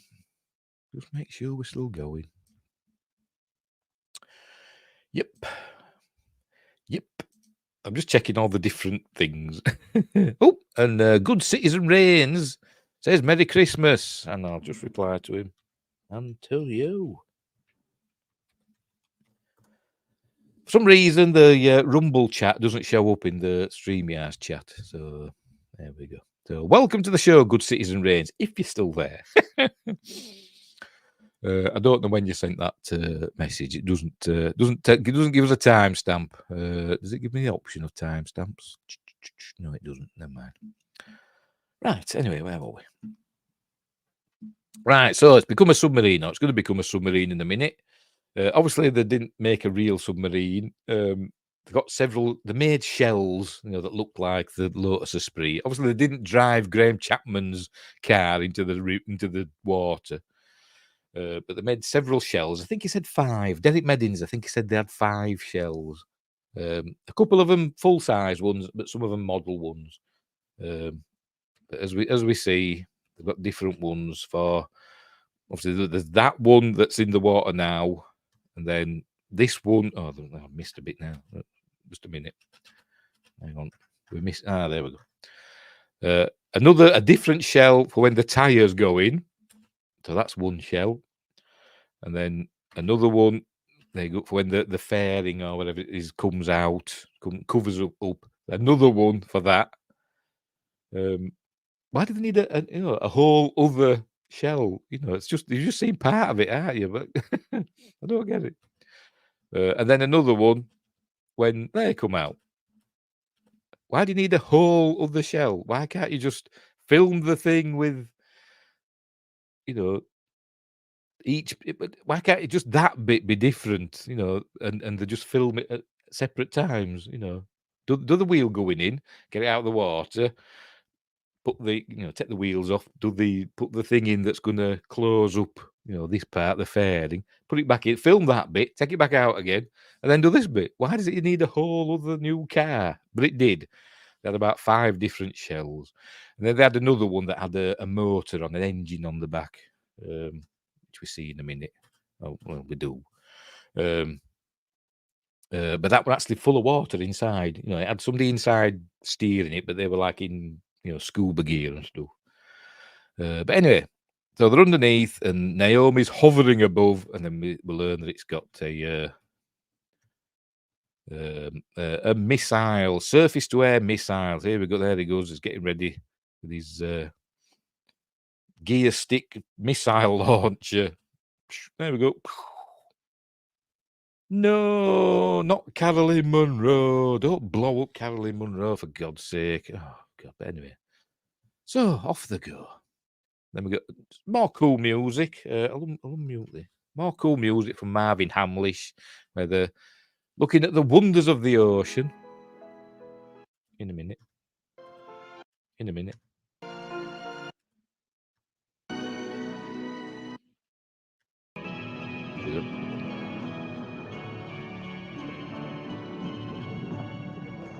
So they've arrived at Atlantis. And then they're looking this, whatever this is. I don't know. But in there's like a map of the world. Well, not the world, but of Italy. That's Sardinia. That's Corsica. That's Italy. That's the Balkans. That's the Aegean. That's the Adriatic. That's Mediterranean. France. We just see. I think that's supposed to be the UK. Just see a sliver of it over there. Maybe. Probably not. I don't know. But to see this fella looking at this big map with these blinking lights on, and I think, what's that supposed to be? Don't know. But it was obviously some sort of control room. We see people around there. It's just to give us a sense that Stromberg's up to something, isn't it? So anyway, but the baddies are onto him. So here we go. So they're going to start getting attacked by fellas with spear gun missile launchers things. But, so they're firing, and he's running people over. And there's one funny scene, it's probably gone past it, where he indicates left and turns right, to confuse confuse the baddies. But it might be this bit. Yeah, it is. Look, it was that bit where he indicated right and turned left. I got it the wrong way around. Whatever. They've got one of them now after them, and that's got a missile launcher on as well. But you see, they sprung a leak because they were being firing at them. But she knows now. Anya does this. She presses buttons and she releases ink, whatever. And then she presses another button and releases a little mine. And then it blows up, kills them fellas in there. James Bond says, how did you know about that? He says, I stole the plans to this 2 years ago, 3 years ago, whatever. So why was she surprised when it went in the water then? Anyway, so the car comes out. Here it comes out of the water. I think this is another shell that's got moving wheels this time. Obviously, it didn't drive out. Not a Top Gear challenge, this. This fella. He's in the next. Is he in the next two as well? Yeah, I think he's in the next two James Bond films as an Easter egg sort of thing. I can't remember his name. Does it tell us? I don't think he's credited. They call him like Drinking Man or something like that. So have a look. He's like a member of the crew.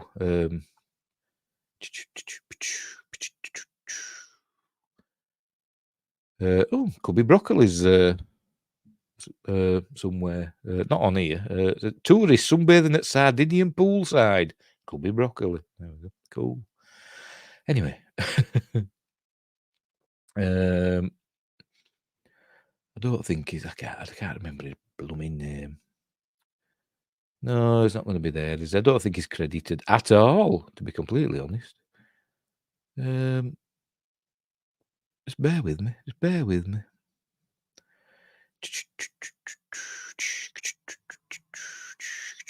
Little boy on the beach pointing to the upcoming Bond car, Richard George Keel. I wonder if he's related to Richard Keel. I don't know. Maybe he is. Maybe he's his son. Why ain't it got a... Man with Bottle. Here we go. Victor Tuajansky. It's Victor Tuajansky. And he appears in Moonraker, again, drinking. And sees something, looking at his bottle and doing a double take. And then he's in For Your Eyes Only. And I think that's the only three he's in. Just as a running gag. So, obviously he's not going to drink again. As he's looking, dog's scared, it runs away, drives out. James Bond drops a fish out of the car. How did he get a fish? Don't know. But it's all fun and games. Right at the back at the hotel, Valerie Leon's here saying she's got a message. I think you just delivered it. Oh, come on, there we go. It's always nice to look at, Valerie Leon. This is where Anya discovers that James had killed Sergei Barsov, her lover. Because I think he uses a lighter that he says he got in Austria, in Berngarten. And he says they were there about 3 weeks ago. There you go. And so she puts two and two together, and then she asks him. Then we learn that, yes, it was him that killed Sergei Barsov. And there you go. When somebody's behind you on skis trying to put a bullet in your back, you don't always have time to remember the face. And he says, yes, I did kill him. And then she says, well, when this mission's over, I'm going to kill you. That's what she says. So the relationship's gone kind of frosty now, hasn't it? All of a sudden. Then we cut to him under a... what's this? Is this a Wessex? I can't remember the name. I used to have one, a toy one, one of these helicopters. I can't remember the name. It's something Wessex, something or other. No, it's not Sea King. Something like that. Something along them lines. Wessex Sea Hawk or something like that. Whatever. Anyway, they're underneath a helicopter. There we go. They're really there, hanging underneath that helicopter. Honest, but she's not looking at him. Look. And here they are. They're arriving at the USS. I've forgotten. It tells us the USS Wayne. This is the USS Wayne. Under the command of, I'm going to tell you, Shane Rimmer, who I've met and bought his book. Shane Rimmer, where are you? I can't remember his name. Come on, Shane, where are you? There we go. Commander Carter, of course. Because often commanders, you don't have to be a captain. I didn't have to have the rank of captain to be in command of a ship or a submarine. Big commander. But you were called captain, but you didn't actually have that rank. But anyway, say it again. Getting lowered down, doing a what's his face? Doing a thing of Hunt for Red October, but they don't go in the water. Nobody's realizing she's a woman. But even though she's got loads of makeup on, they're not twigging because they're obviously idiots, the sailors. But it's where he looks. Oh, didn't know you were a woman. There we go. Aboard this vessel, Commander, I'm a master of the Russian army. But she wouldn't have said that, would she? She'd just said Soviet army. Never mind. And then he says they've got cabins for them, but he says, you're free to use the shower in my cabin. And she says, you don't have to show me any special privileges. I said, well, I think I better had. And then next time we see him, this chap is bringing some reports for the captain. Then he sees the. He doesn't show us now, does it? There we go. He sees a bit of side boob. And he's like, oh, what? And then the commander says he'd never seen a major taking a shower before. Not one in the shape of Barbara Back, I haven't. Right, so here's the Liparus, which is obviously not a real ship; it's a model. I think it's about 30 foot long, or it might be even bigger. I don't know, but it's a big one. And I think some executives from Shell, I think they went to the premiere of this film, and they said, "Where did you get the ship from?" I said, "We didn't. It was a model." They were amazed, apparently.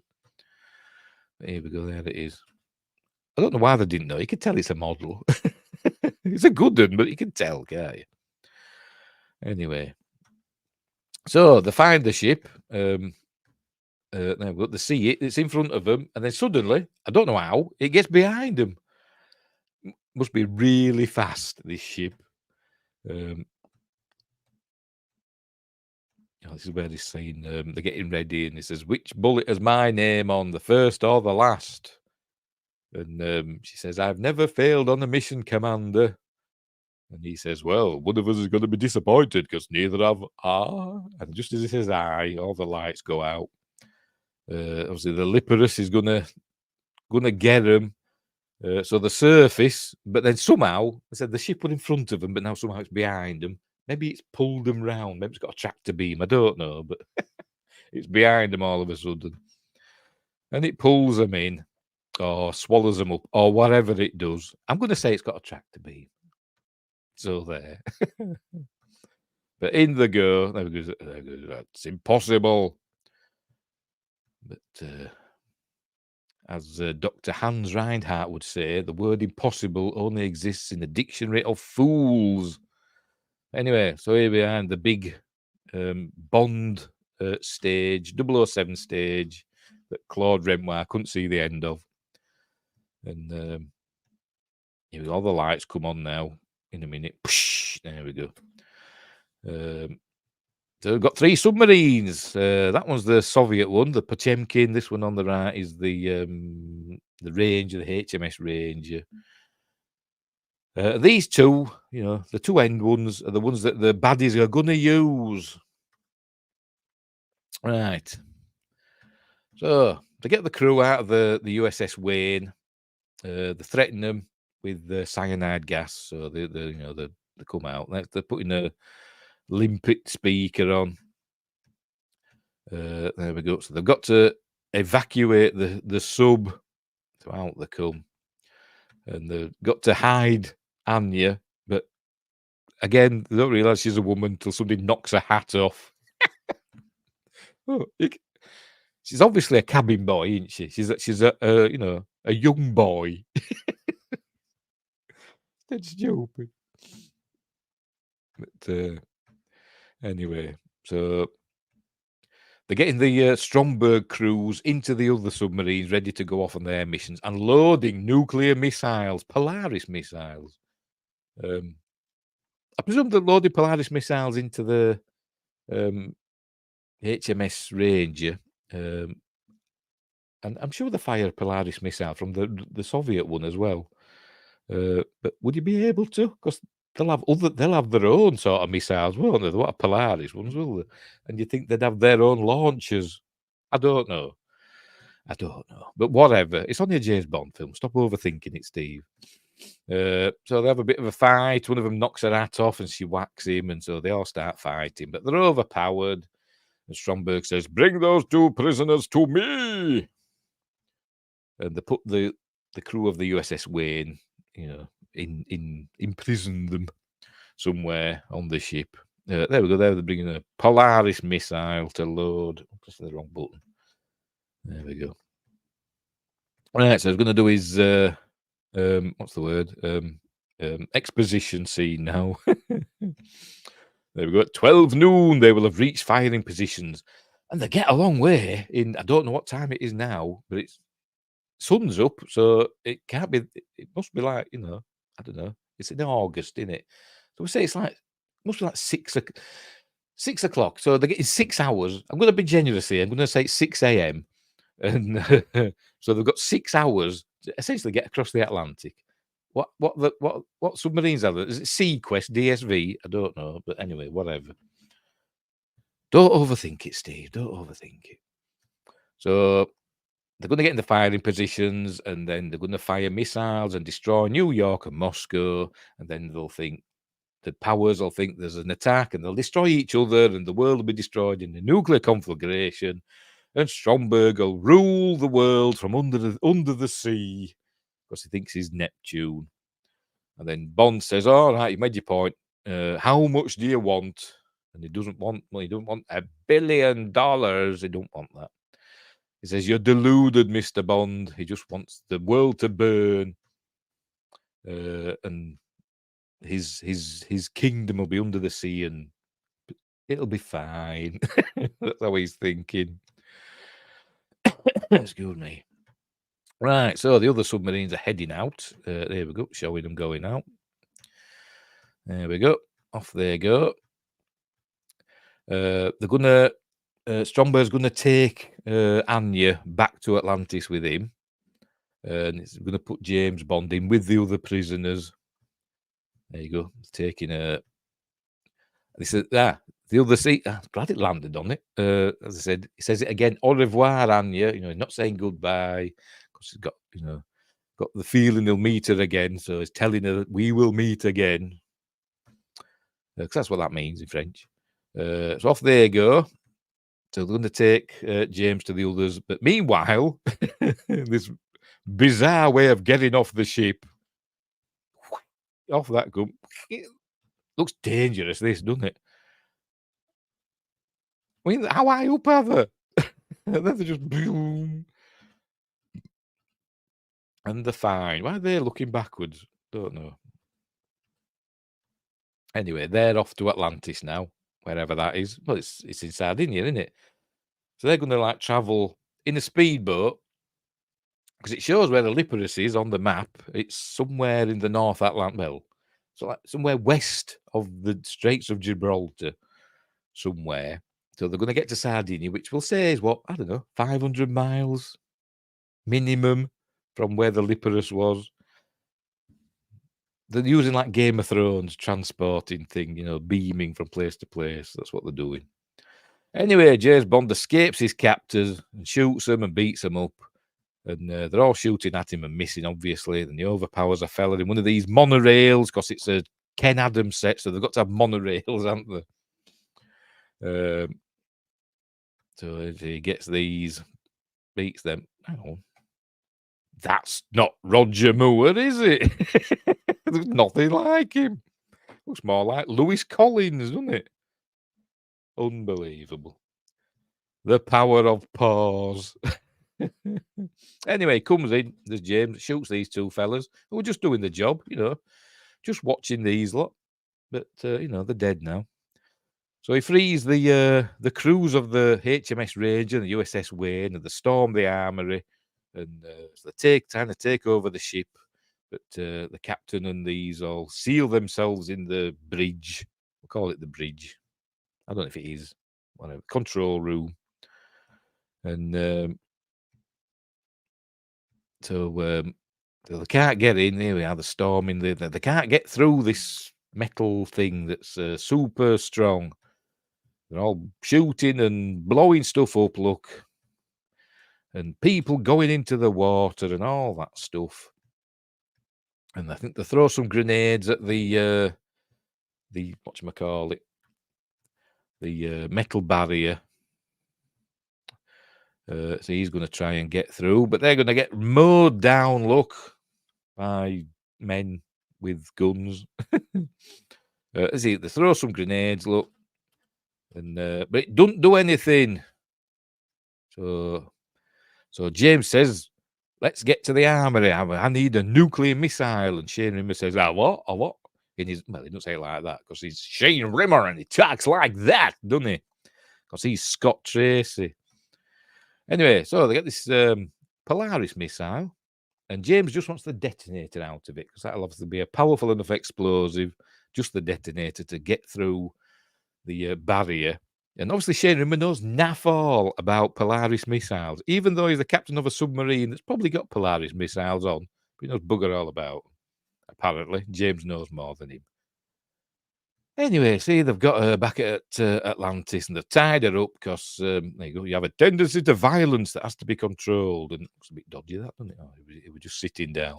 I thought he would pointing his area at her, but here we go. The captain of the Liparus or Liparus is telling them that the prisoners have escaped, but we've got everything under control. You know, it's fine. They won't get in before the subs fire their missiles. That's what he's saying. Right, so he's got to get the detonator off, and it's all, you know, it's basically he's playing operation now. So he gets the thing out where the detonator is, but it's got a conductive ring, and he can't touch it. You've got to get it out without touching it. So he's playing operation, you know, that game where you have to get the bones out of the thing without touching the sides and making it go, and his nose lights up. He can't do that. Because if he touches it, he'll set the bomb off, the missile. But he does it, obviously, because they don't all blow up. But they're all sweating, look. But he gets it out. Right, so there we go. Set a timer, 20-second fuse, by the looks of it. So off he goes. He's got to get onto this. We'd seen, they've got like a security camera thing on a ball, a bit like we see in Flash Gordon later on, in 1980. A couple of years later, 3. But he's going to get up there. That. And use that to get to the control room. Because remember, they've got holes with machine guns, so you can't just go up to it. So he's using this. So obviously they didn't think of this, did they? Why did they shoot him off that? Maybe they can't see him. Well, they can't, can they? Because he's on top of it. No, in my look, if I tried this, there'd be my feet there, dangling down in front of the camera. But anyway, he does it. So he gets the bomb over there. He sets the 20-second timer and then pushes back, and then it stops. So we'll, you know, think, oh, he's going to get blown up, but then he drops down, and then the thing blows up, and we see it's worked. There's a big hole in the thing, so they can go in now and take over the ship. They're all shooting, and the captain says, "It's too late, Bond. The submarines are in position." There we go. There you go. So there's one submarine there. You think, fair enough. That can get there in maybe, I don't know, 6 hours max. How'd that one get all the way over there? No idea. It must be a speed sub. But anyway, maybe it's not supposed to show their actual positions. But anyway. So they're going to send a signal, send a communication to each submarine and tell them to basically kill each other, but not in so many words. You know, they're not going to say target the other submarine. They're going to say just target these coordinates. But you'd think that the other captain would know the coordinates of the other submarine, wouldn't you? You know, just for safety. But obviously they don't. So he gets the instruction book out. And there you go, sending that. So Stromberg 1 from Liparus, security Stromberg, top secret missile reprogramming, cancel previous instructions, reprogram missile 1 only, 092 765 491. Is that his phone number? Stromberg won. Acknowledge. There we go. So we get to see this captain is obviously, you know, is a U-boat commander. Is this one, isn't he? He's a U-boat commander. Missile controls. This is the captain. We have a change of target. And then we see the other chap. Getting ready. Look, let me see the other captain on the other Stromberg 2. God knows who he is, but he's very casual. Sticks his hand in his pocket, as you see. There we go. And he says, "Missile control. This is the captain." And the other one was a U-boat commander. Who's this fella? I don't know. But it doesn't come across as a competent captain, does it? A competent commander with his hand in his pocket. You know, a military fella would never have his hand in his pocket, would he? Anyway, so basically they fire the missiles at each other. There we go. It shows the missile coming out. There we go. No, that might not be a Polaris missile. It's maybe the Soviet submarine is firing its own missiles, and the Ranger is firing a Polaris one. Let's have a look at the other one. Can't tell, can you? Can't tell. Never mind. Right, so we've got to wait now. There, look, the crossing over. It doesn't make sense. It doesn't make sense, but you know, it's just a visualization, isn't it? And there we go.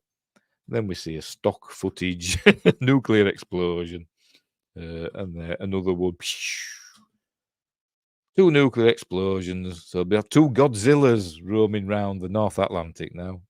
So yeah, they've saved the day. But then the ship starts exploding because they've been shooting and blowing stuff up. So the rest of the ship's blowing up as well. So they've got to get back on the USS Wayne now. So it'll be full now, won't it? The Soviet crew and the crew of the Wayne and the crew of the Ranger, they'll all be piling into this submarine. Hope there's enough oxygen. So they all get in. Obviously, minus the ones that have died. But obviously, they've got to blow the way out with a torpedo. And would this work? I don't know. I don't know. Sod all about submarines. But they fire a torpedo and blow a hole in the front of the ship, and it just happens. Is it going to show it? It just happens to have made a hole that just has the right shape for the fin things that just fits that. See if it shows it. Oh, go back a bit. Go back a bit. Come on, show us. There we go. Look, just nice to fit, the fins there. Looks like a little cutout area there. Unbelievable. Anyway, so it's all blowing up is the ship, and so the Liparis is going down. They're really there. They're really there, but in the sea, look, you can tell. It's 1977, and then it's sinking down. So that's the end of the Liparis. I like this bit because you see some water coming out of the, as though it's forcing water up through the. It's showing it through the funnels. There it is. Look, cool. Anyway, right, so they're off. They've got orders now. Commander Carter's got orders to destroy Atlantis. So they're bombing towards Sardinia now. They're getting around, aren't they? They get there within no time at all. They're 10,000 yards away now. He's got orders to destroy Atlantis. He says, Anya's over there. I've got to save her. So Q sent him a what they call it, a jet ski, which was obviously new at the time. And Roger Moore loved it. He loved this jet ski that we're going to see in a minute. He brings it in a bag. It can't be heavy, can it? He just brings it in the bag. He's not dragging it along the floor. He just carries it in. So obviously jet skis are really light. But here we go. Obviously, they can't assemble it in his office, can they? They don't get it out the door, will they? They have to go up on the casing, will they, and assemble it up there. But never mind, it's only a film. So off he goes. Look, ding, ding, ding, ding, ding, ding, ding, ding, ding, ding, ding, ding, ding, ding, giving it all that on his jet ski. Go back again a bit. There we go. Gives him that. Come on, show us Roger on his jet ski. There he is. I said this got Roger Moore into jet skiing. He got his own after this. He loved it. So off he goes, heading to Atlantis. There were some nice shots actually. See if there we go. That's a good shot, isn't it? You know, it gives it a sense of scale, makes it look big, doesn't it? I don't know how big the model was. Judging from when we saw it earlier on, rising up out of the water, it didn't look that big, did it? But you know, that gives it a bit of scale. Anyway, where's all Stromberg's men? I don't know. Were they all on the Liparis? There must have been, because there's none of them here. There's just Stromberg and Anya and Jaws, and that's it. What happened to there were another couple of fellas on the boat with them, on the speedboat. Where have they gone? Maybe they were in the toilet or something. I don't know. What are you up to? You be naughty. Yes, you. Right. So he goes up in the lift, and obviously Stromberg says, I'll send the lift down for you, Mr. Bond. And they got thing that says there, lifts, eject, panels. And first time when he did his assistant, he pressed that button, the panels button. But this time he presses eject. See? Lights up lifts there. But it's not an eject, is it? It's a thing that drops down. But anyway. Obviously, James doesn't fall for that. There we go. We see his legs akimbo. Good job it wasn't like smooth, you know. Good job there's a bit of a lip, isn't it? But anyway, he's fine. So he says, where's Anya? And he says, you know, a British agent in love with a Russian agent. Détente indeed. And so he sits down. We saw this in the trailer. It's got his big, it's a harpoon, this. It's not a gun. It is a gun, but it's a harpoon gun with an explosive tip. There you go, faster than you think. And he pulls the trigger. And James Bond leaps out the way just in time and shoots him through the harpoon gun for some reason. Don't know why. Twice. And you know, bang, shoots him. And then shoots him again. So he's killed Stromberg. So that's the end of him. So he's got to go find Anya. But he finds Jaws first and shoots him in the mouth. Like that. But then his gun jams and giving Jaws chance to run away down there. There we go.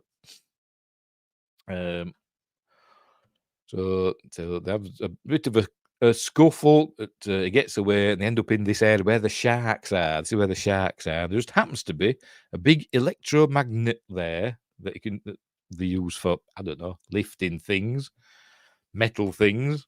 I don't know, barrels. I have no idea. But that's there anyway.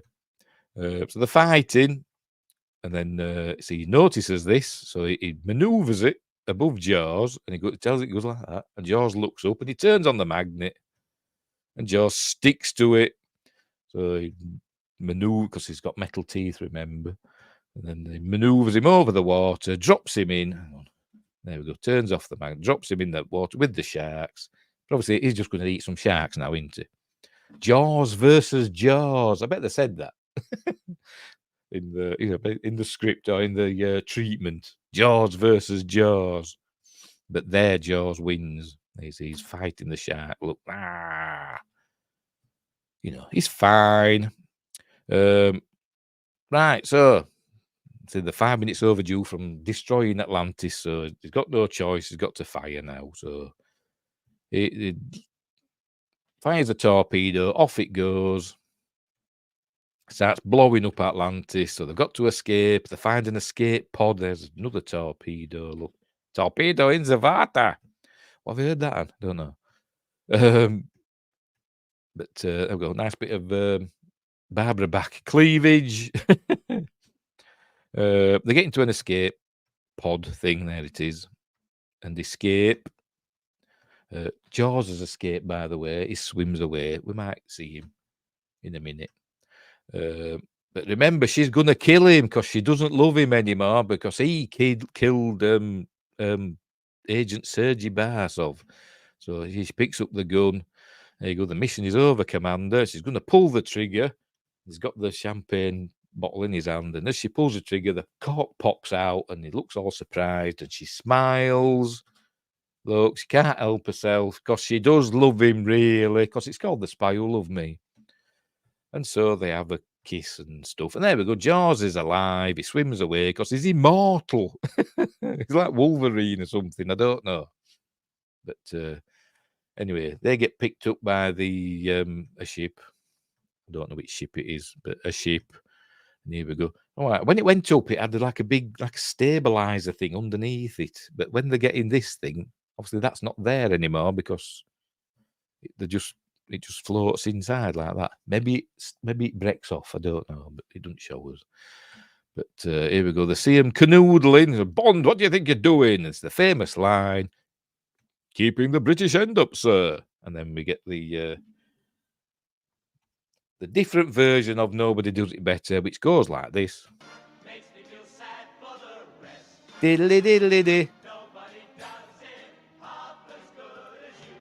Baby, you're the best. And then we cut to Carly Simon again. And that's the end of the film. And that's it. One of my favourites, probably my favourite James Bond film, to be honest. I love this film. It's amazing. Doesn't make a whole lot of sense. It doesn't have to. It's a James Bond film after all. It's fun. It's fun, and it's got exotic locations, beautiful women, proper bad guys, Jaws. It's got the lot. And the next one has... get rid of that. Go away. Turn the subtitles off. There we go. You don't see that bit. But then there's a mistake at the end, isn't there? As we'll see after this bit. There we go. At the end of The Spy Who Loved Me. Oh, for God's sake. And it says, James Bond will return for your eyes only. Except he doesn't, does he? He returns in Moonraker. But they're supposed to do for your eyes only next. But because of the success of Star Wars, the very same year that this came out, they decided to do a space-based one next. So that's the film we're going to see next. So we'll get on with that in a minute when I sort myself out. Bear with me. Just bear with me. Did it.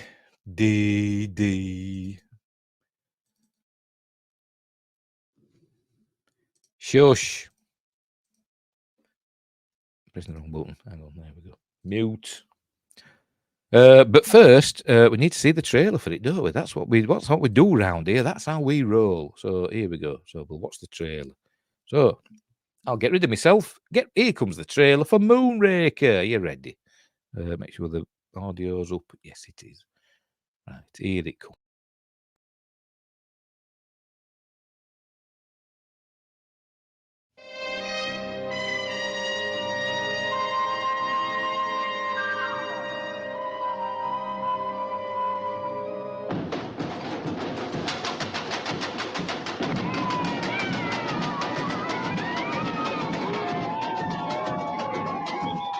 From the most exotic locations on Earth, Moonraker will transport you to another world.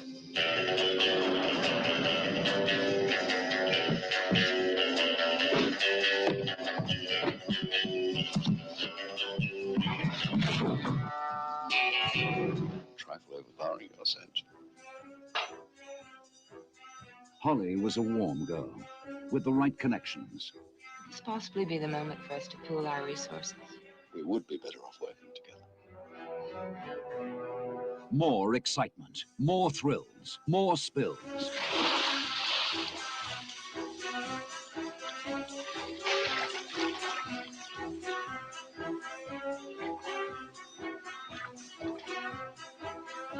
And guess who's dropped in for a bite?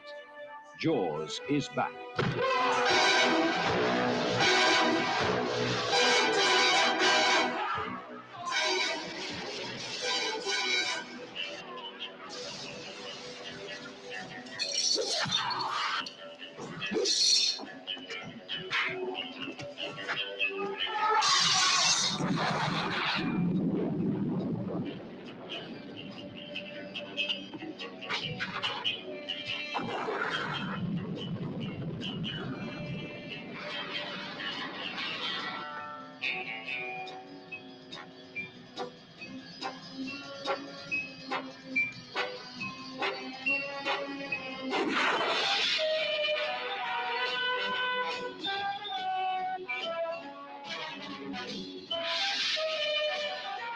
From Earth to the most spectacular adventure in space, Moonraker. It's out of this world. What exactly are you up to there, Drax? Moonraker 1, liftoff. Moonraker 2, liftoff. Moonraker 3, liftoff. Moonraker 4, liftoff. We have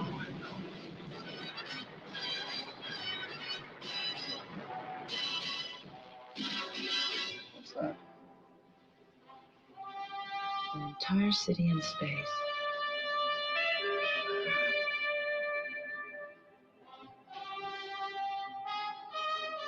James Bond and the treacherous Dr. Goodhead. Despite your efforts, my finely wrought dream approaches its fulfillment.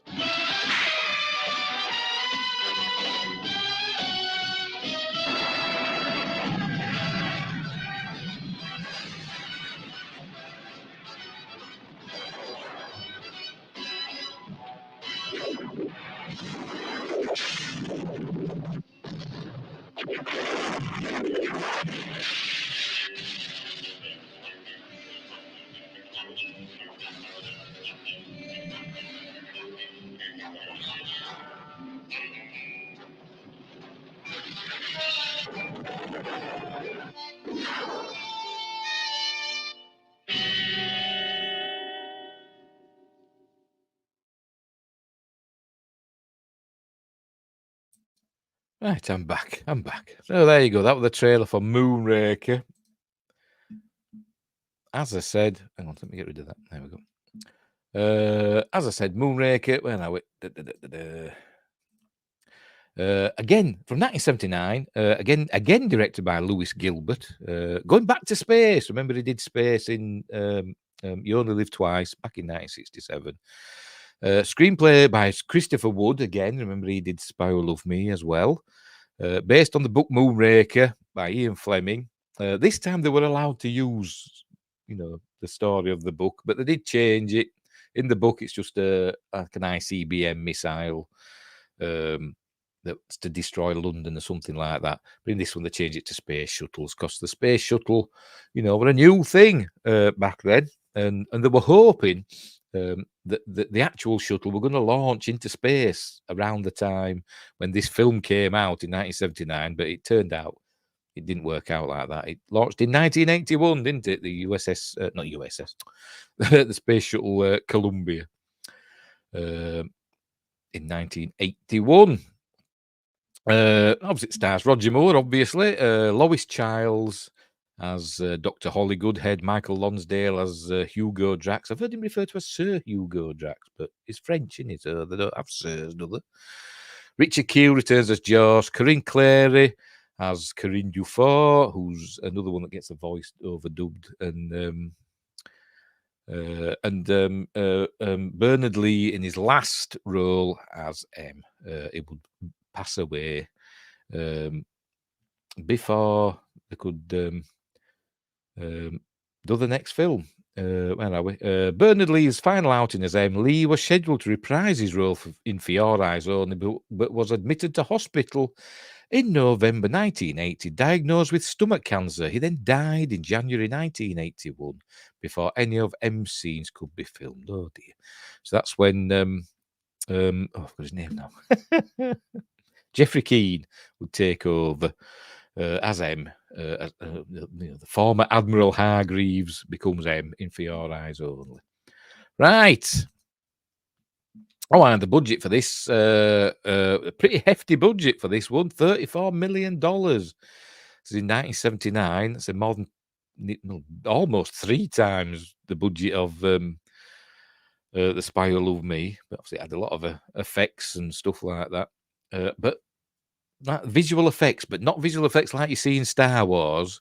These were a lot of in-camera effects that we saw, the space shots and all that.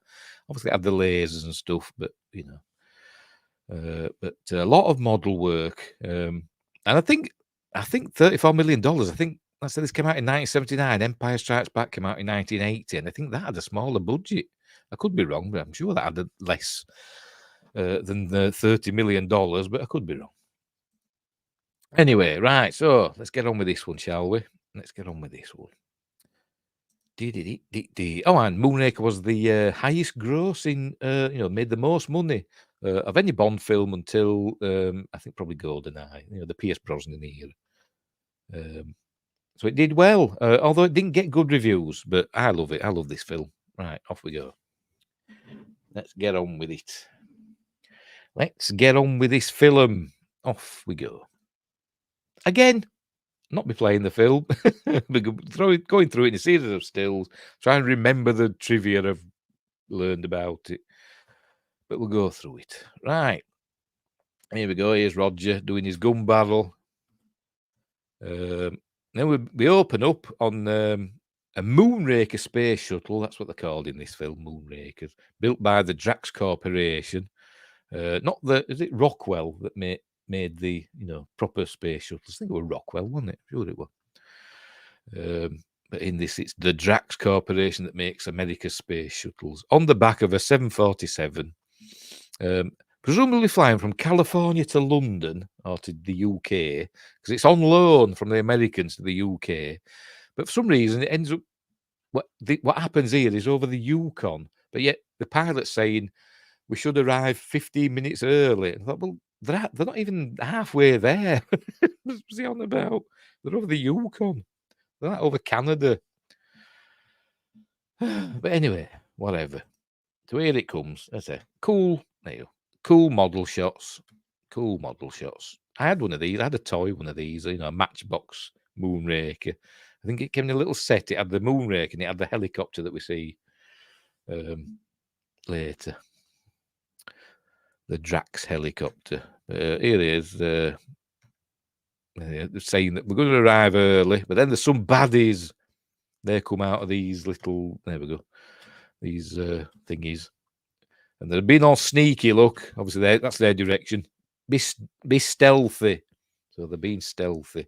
They climb up. Obviously, there's some sort of hatch that they can get into the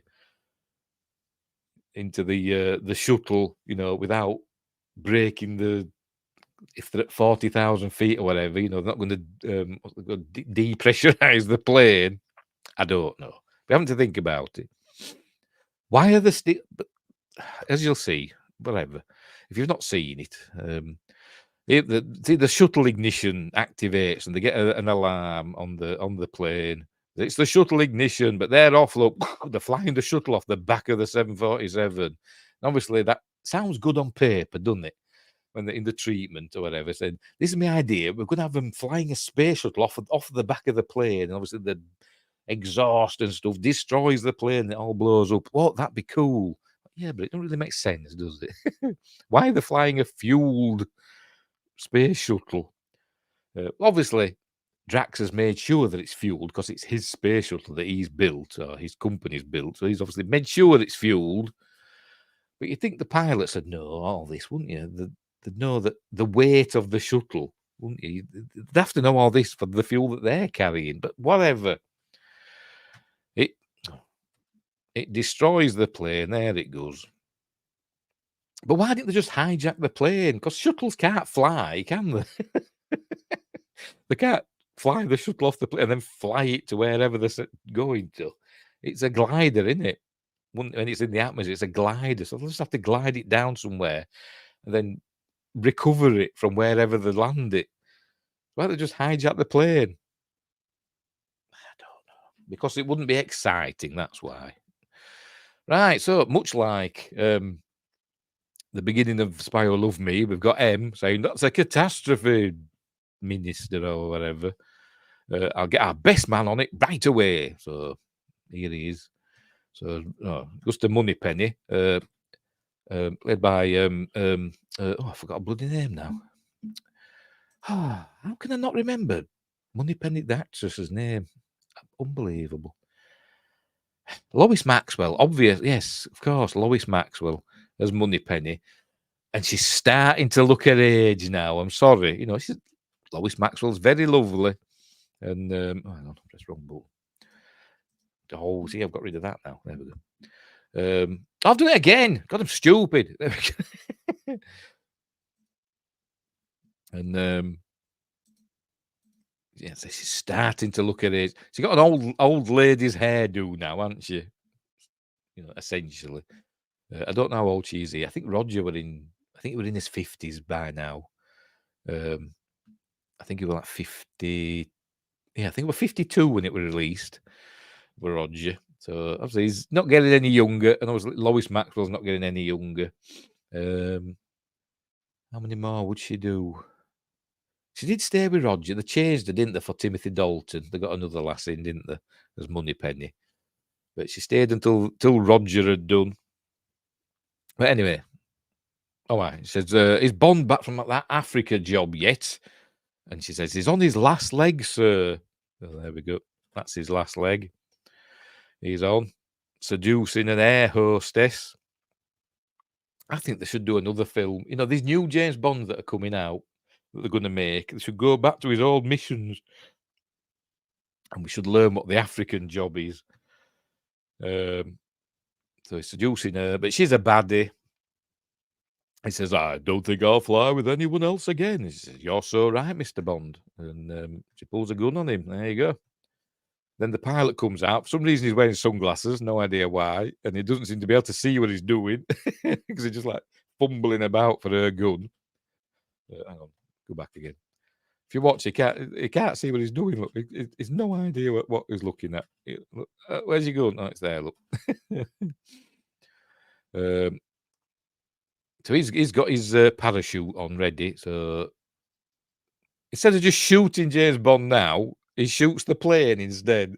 Why did he just shoot James Bond? I don't know, but he doesn't.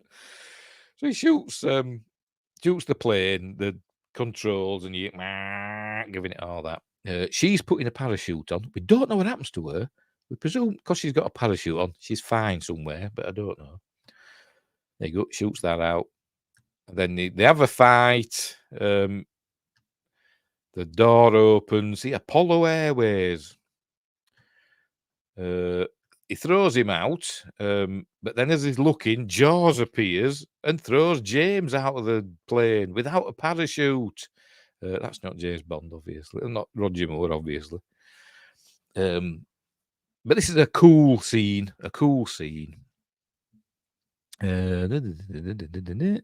DJ says, Steve, where are the American boys today? Watching football? Probably.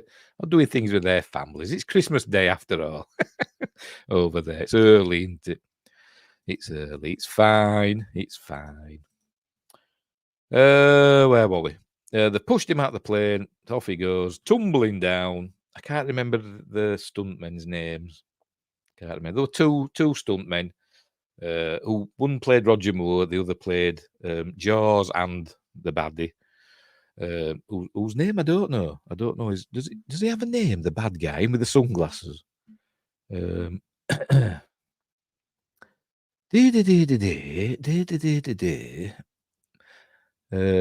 the way, but we'll get to her later. Don't matter.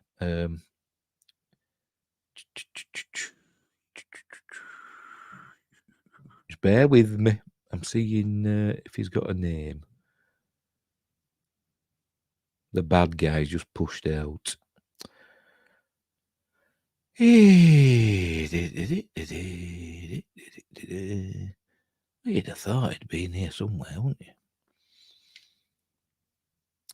you? No, not bloody there, is it? Must be him. Pilot private jet. It must be him. Jean-Pierre Castaldi.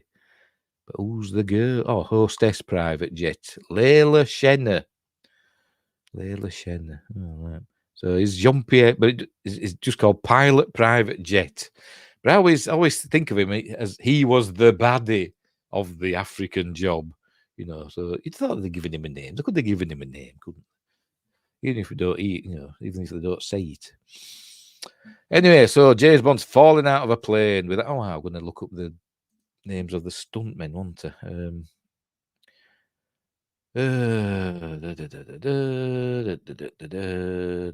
Stunt department. Stunts. If I see the names, I'll remember them.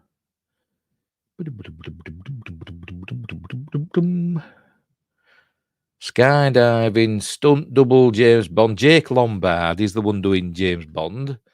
And who's the other one? Stunt double for Richard Keel is Dominique Hoolin.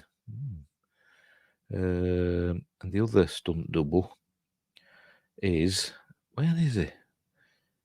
Because he does the stunts in the jump off the Eiffel Tower in A View to a Kill, and they got fired, or I don't know if it was him that got fired, or one of his stuntmen, one of his crew got fired because they did an illegal jump when they shouldn't have done, and I've forgotten his name. It's not Rick Lester. It's not him. Oh, BJ Worth. That's it. BJ Worth.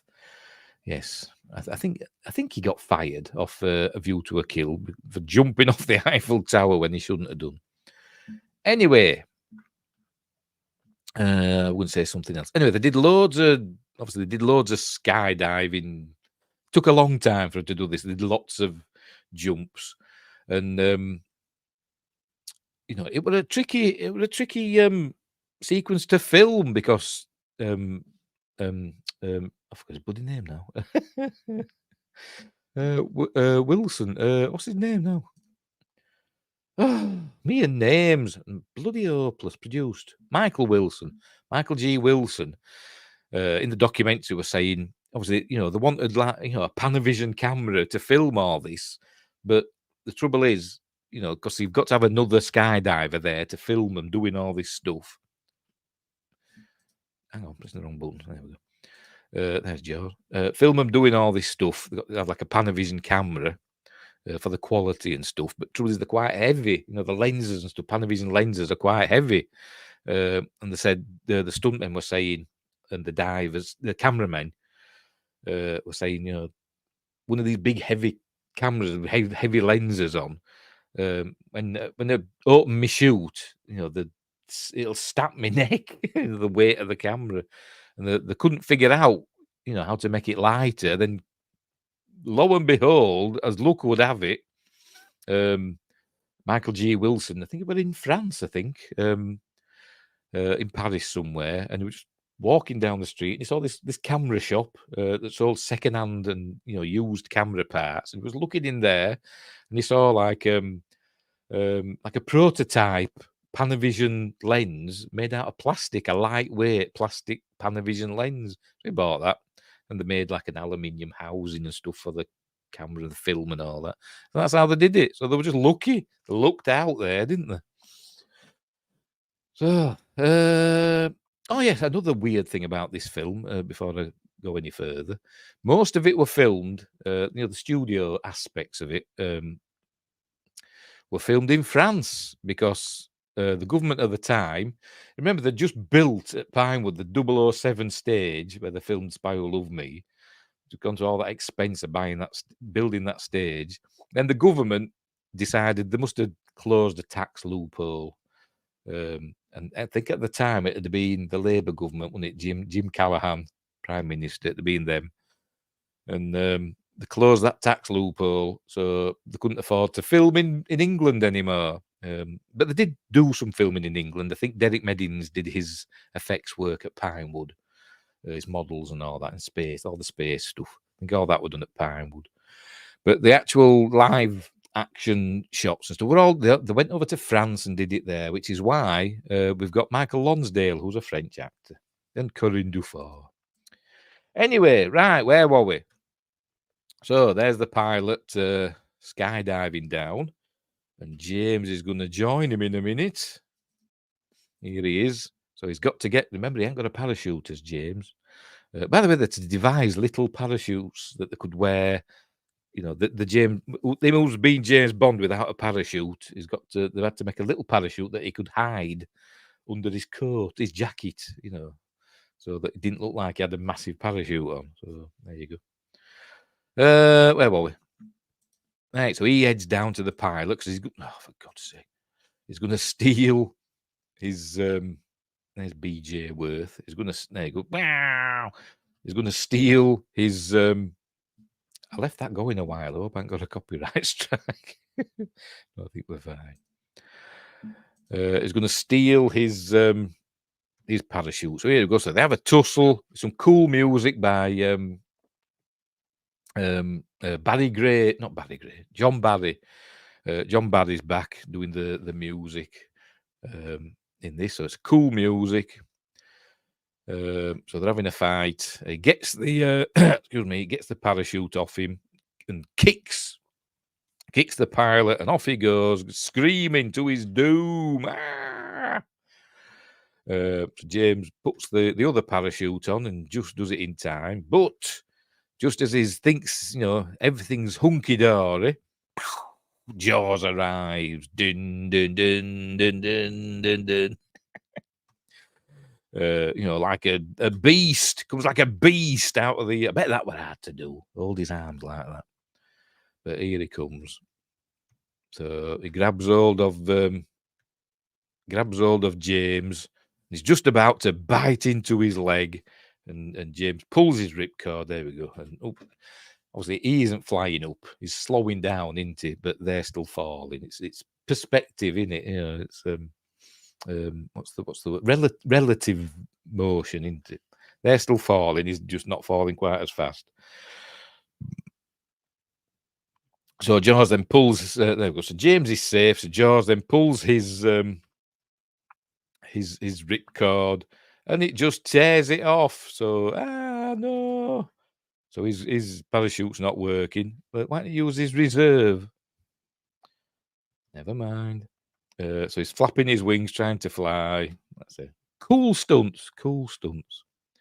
There is a cool stunt in this film that is not actually in the film, and it wasn't made for the film. It was done later, but we'll get to that.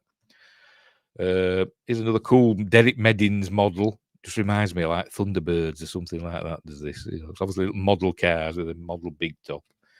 And Jaws falls into it, and obviously he's fine. And then we cut to Shirley Bassey singing Moonraker. A lot of people, think it's not one of the better James Bond songs, but I like it. This is their third and final James Bond theme she did. Obviously, she did Goldfinger and Diamonds Are Forever and Moonraker. So here he goes, Roger Moore as James Bond in Ian Fleming's Moonraker. There we go. Another opening titles by Maurice Binder, with scantily clad ladies wheeling around. But here we go. And director of photography was Jean Tournier this time. No Claude Renoir. But there's a Renoir as a second unit. I think Jacques Renoir is second unit. DP. Right. So anyway, there you go. Screenplay, blah, blah, blah. Directed by Lewis Gilbert. And then we cut to Universal Exports. British Secret Service. Basically, he's in an old woman's wig. And there's a running gag where she doesn't believe what he's been up to, And he says, I fell out of an aeroplane without a parachute, and she doesn't believe him. But anyway, so in he goes. So here's Freddie again, Frederick Gray, Minister of Defence, and Q. So asking him about Moonraker. What does he know about Moonraker? Just what I read in the papers, sir. So here we go. They show the crash site in the Yukon. Why are they going up to the Yukon? Don't know. But there's no trace of the Moonraker shuttle. They've been through it with a fine-tooth comb, Q says. So they've got to find out what's happened to the shuttle. So he's going to go to California, which is where they're built at Drax Industries in California. So off he goes. We learn that Frederick Gray's played bridge with this fella Drax. So he knows him. But before he goes, James Bond gets another gadget that's being handed out as standard equipment. And it's his little dart gun that he holds on his wrist. I think it's Spider-Man. Whip. So, like the nerve conduction impulses from the wrist. It says like this. And he shoots his painting. Oh, thank you, 007. There we go. 5 blue tipped with armor piercing heads, 5 red tipped with cyanide tips causing death in 30 seconds. 30 seconds? That's an agonizing death, isn't it? 30 seconds. But anyway. Get him in the stores for Christmas, Q. Right, so he arrives at LAX. This is Los Angeles, isn't it? LAX. So he arrives at, there we go, meets Corinne Dufour, played by the lovely Corinne Cleary, a French actress. But she's dubbed by, now then, where are we? Hey, she's overdubbed by Nikki van der Zil. That's a cool name. So there you go. Don't know why they do that. I bet she's got a fine voice, you know, much like Caroline Munro's got a lovely voice, but obviously she doesn't have the voice that they want, so they overdub them. But so she's a pilot for Drax. She's taking him to the Drax residence. As you can see, she's got her. He hasn't got his on. She's got her headset on. He hasn't got his on. So you probably can't hear what she's saying because helicopters are supposedly really, really noisy, aren't they? Apparently, I've never been in one, but apparently, if you want to hear what somebody's saying, you've got to wear your headset, haven't you? But he's not got his on, and she takes hers off in a minute. So as they fly over, there you go. She's taking hers off now, and there we go. We see the Drax. The Drax estate or whatever with his hangars and all that. And that's obviously a real thing they're flying over with the car park. And then we see his where the space shuttles are built, which is a model. There we go. A Derek Medding's model, which looks cool, but it looks like something Thunderbirds is going to come out of, doesn't it? Or the Zero X is going to come out of one of those hangars. So they fly over that, and then they cut back to the real, whatever it is they're flying over. And then it says, you know, now he understands why Drax is obsessed with the conquest of space. And then he sees the Drax residence. There we go, in the distance, the Drax residence. Obviously, some French chateau has been brought over.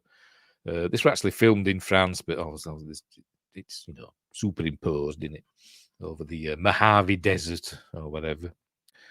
There we go. So now we're in France, not in America. He's like, brought over stone by stone from France, and says, "Oh, why didn't he buy the Eiffel Tower as well?" He did, but the French government refused him an export permit. So they fly over, see the astronaut trainees. There we go. Obviously, all good-looking men and women. So anyway, she parks the helicopter out in front of the chateau, and a butler comes out. And is he going to fly it off and park it, or is he just looking after it till she goes back? I don't know. Then we meet Cavendish, the butler, and he takes him.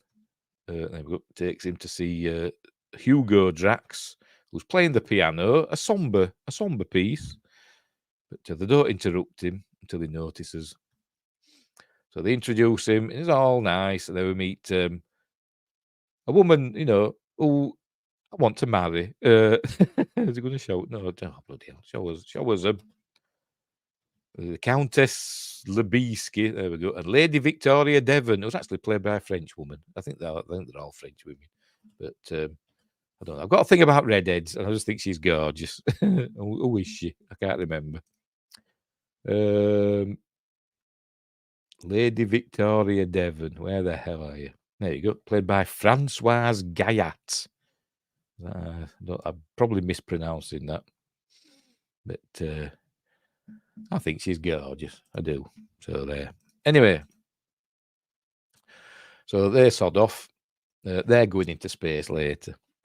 So he's feeding his dogs now. He gives them some raw meat, and they wait until he orders them. He's got a couple of Dobermans or something. I think the Dobermans. Yeah, probably. I don't know. I'm not into dogs. I'm a cat person. But they're not eating until he orders them to. And it's time for afternoon tea. So he doesn't want a cucumber sandwich. He's just asking him questions about, you know, what goes into building a space shuttle, blah blah blah. But they're going to take him to see Dr. Holly Goodhead, who's in charge of whatever. So off he goes. He clicks his fingers then, and the dogs, there we go, wolf down their meat. So they wait until he clicks his fingers. Then Corinne arrives. He says, "Am I too soon?" I said, "Well, yeah, he's only been there 5 minutes, if that." Anyway, never mind. So off she goes. She's going to take him to Dr. Goodhead, presumably back at all them hangars and stuff that we saw earlier on. But then he says, "This is Char." He says, "Look after Mr. Bond. See that some harm comes to him." Dun, dun, dun. Right. So here he is in the office of Dr. Holly Goodhead. Obviously, he just knows Dr. Goodhead. He thinks it's going to be a fella. Turns out it's the lovely Lois, not Lois Max. Yes, Lois Childs. Yes. So we've got two Loises in this film: Lois Maxwell and Lois Childs. But anyway, don't get off to a good start. He goes, "Oh, a woman." He says, "Your powers of observation do you credit, Mr. Bond." But they make friends. But there she is. May recognise her from Creepshow 2, which we did on Appointment with Fear ages ago. The Hitchhiker episode of Creepshow 2, or segment, should I say. Right, so she's going to show him the space shuttle. This amazing model work from Derek Meddings. There could be in a real, the vehicle assembly building at Cape Canaveral or Cape Kennedy, whatever the hell it's called these days. Kennedy Space Center in it at Cape Canaveral. Amazing. And so they've got a mock-up of Moonraker there and a plane there. Amazing Derek Meddings stuff. Then she shows him the centrifuge training thing. So it's going to go in that and have fun. A 70-year-old can take 3 Gs, she says. "Oh, there's never a 70-year-old around when you need one." You're getting there. He's younger than me at this stage, not now. But anyway, so he's going to have a go in that. And we learn that most people pass out, is it at 10 Gs, something like that. 20 Gs is fatal, she says. But anyway, so they're going to have a go. And she says, the fella up there will control the session. Then she gets called away. Char calls her away, says, Mr. Drax wants her to phone him. So off she goes. But then Char takes over control and makes it so it's going fast, and James Bond can't slow it down because there's a chicken switch. If he keeps his finger on this button, if it gets too much, it's to release it. And so he's releasing it when it gets too much. It releases it, obviously it doesn't stop. So it's getting faster and faster. And this is where Roger Moore starts using an air hose to make his skin go all like that, to make it look as though he's going faster and faster. He's not releasing it yet, but it goes faster and faster. Look, now he's not using the air hose yet. Not yet. He's going to he releases it now, but it's not happening. It's not slowing down. It's just getting faster and faster. Now he's using the air hose on his face. So it's almost passing out. It's getting faster and faster. Look, oh God, he's nearly passing out. And then we get flashes of when he shot the painting in M's office. And then he uses his thing he shoots the controls. There we go. And that, there we go. That somehow shooting that stops it. Don't know why. It just does. Thankfully. And then she could run out saying, "I don't know what could have happened with the controls." But Char's there. Why did the fella that comes back, maybe Char switched things back round again? Is he moved some pipes and wires and stuff so he could control it and make it go faster and faster. Maybe he stealthily put them back before the other fella arrived. I don't know. Anyway, a nice day for night shot of the chateau. Corinne Clear is there doing her hair. And James just walks in, and obviously gonna seduce her. So that's what's going to happen. He's going to ask her all about stuff, but she doesn't want to know. She just wants sex, basically. But she's not going to tell him anything. So anyway, but Jan knows she's there. But James is going to go and do his spy stuff now.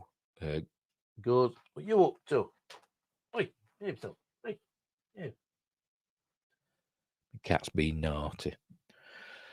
Goes to Drax's study, starts going through his drawers, but then Corinne comes in and interrupts him. And he says, is there a safe in here? And she looks. She doesn't tell him, but she looks. And he goes, thank you. And it's underneath the clock. And then he uses his X-ray machine to do the combination thing. And gets the stuff out of it. There we go. I think he takes some photos. Yes, he takes photos of all this this paraphernalia. Turns out this is the stuff for his doomsday things that he's going to launch from his space station later on in the film. What does it say? Let's have a look. Outer casing, temp resist electrodes, pre-reference, X52 distribution module. Now then, I can't really read that.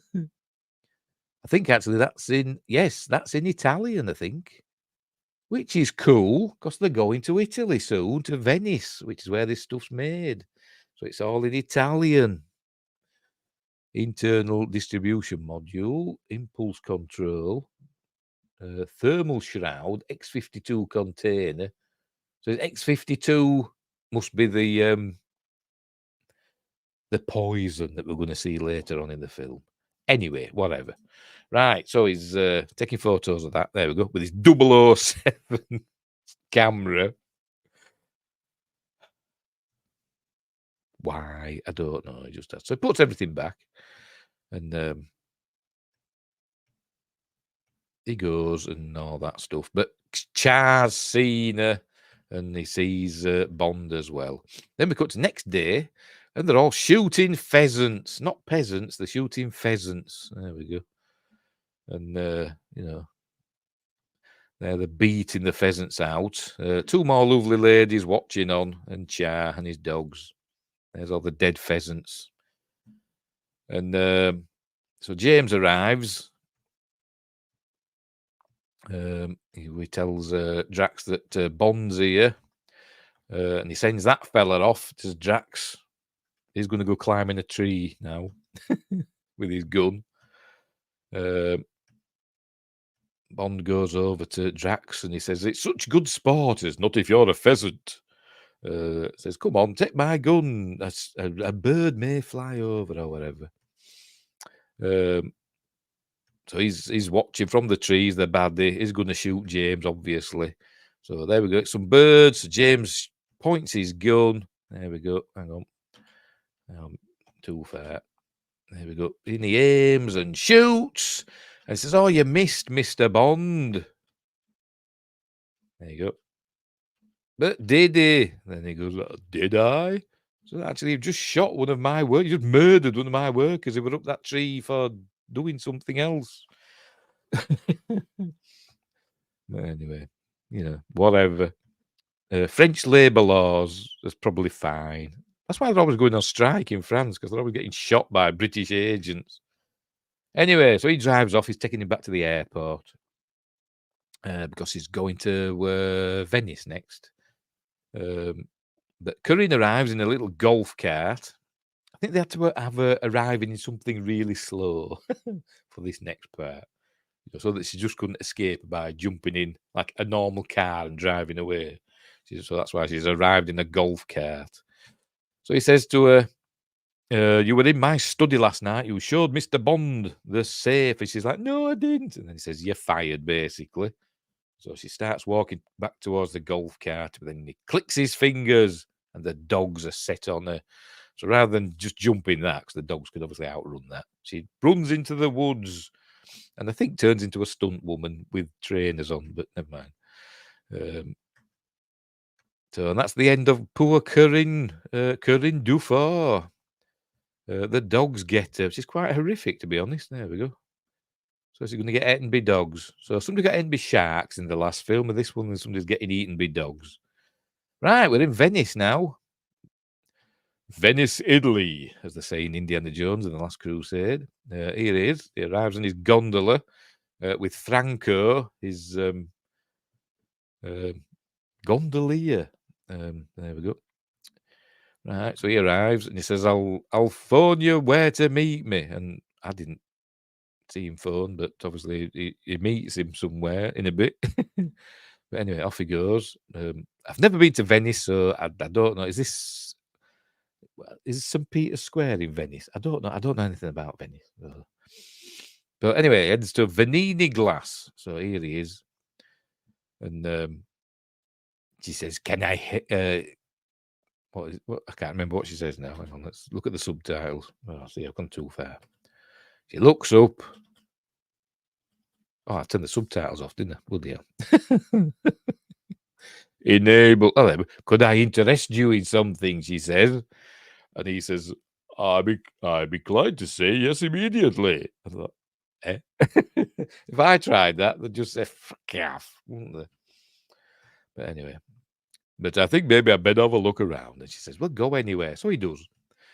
So he goes and watches all the glass blowers doing their glass blowing and making the glass things, as we'll see, making them.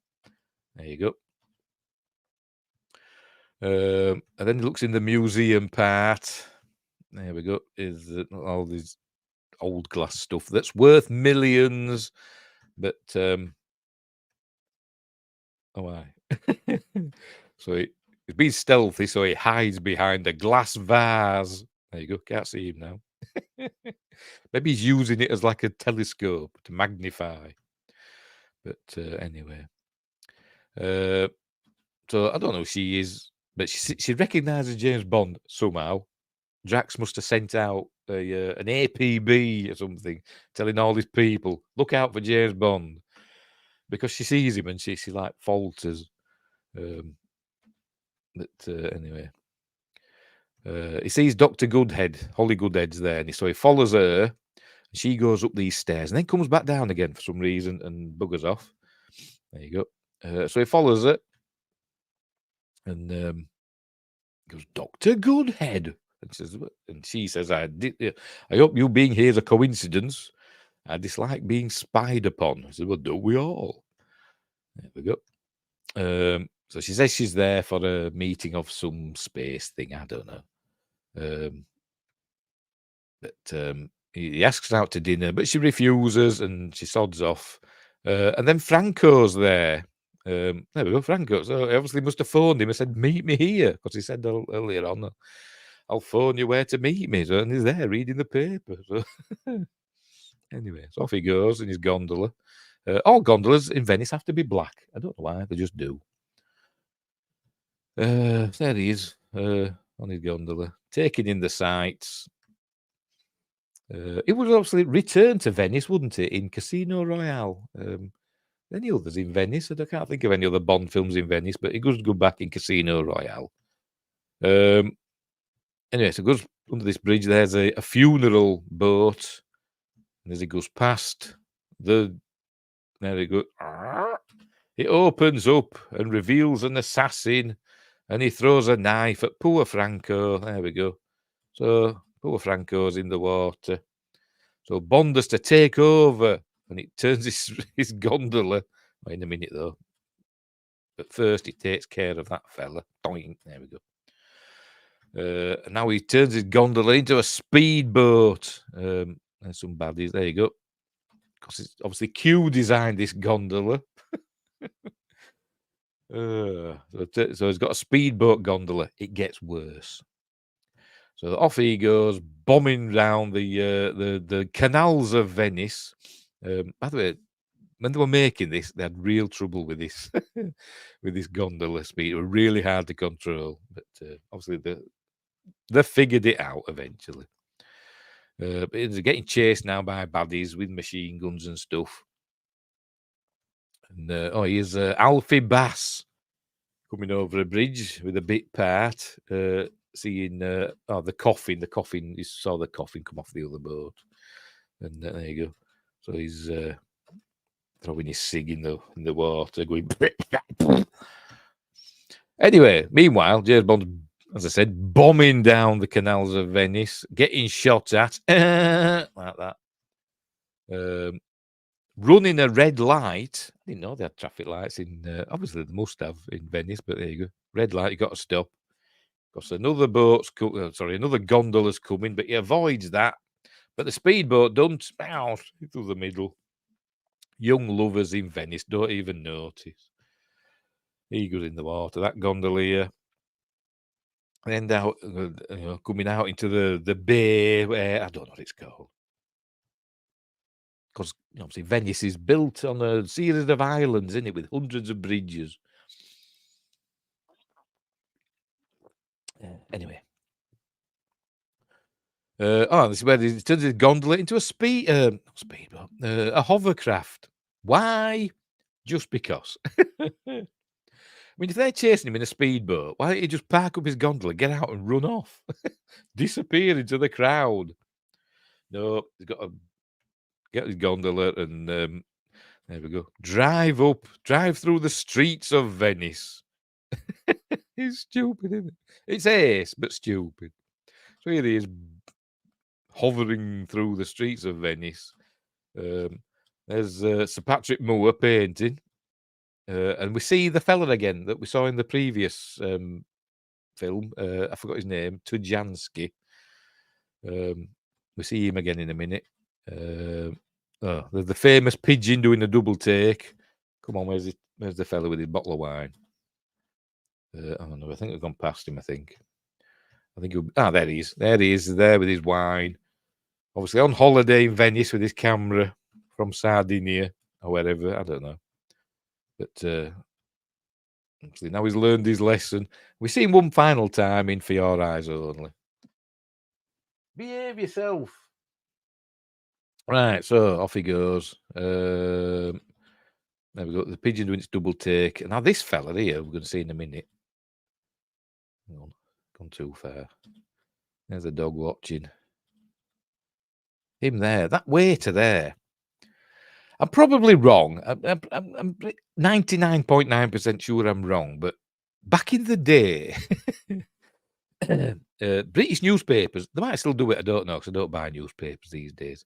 They used to do bingo, £1 million bingo, and there was a big competition between the Sun newspaper and the Daily Mirror newspaper over these £1 million bingos.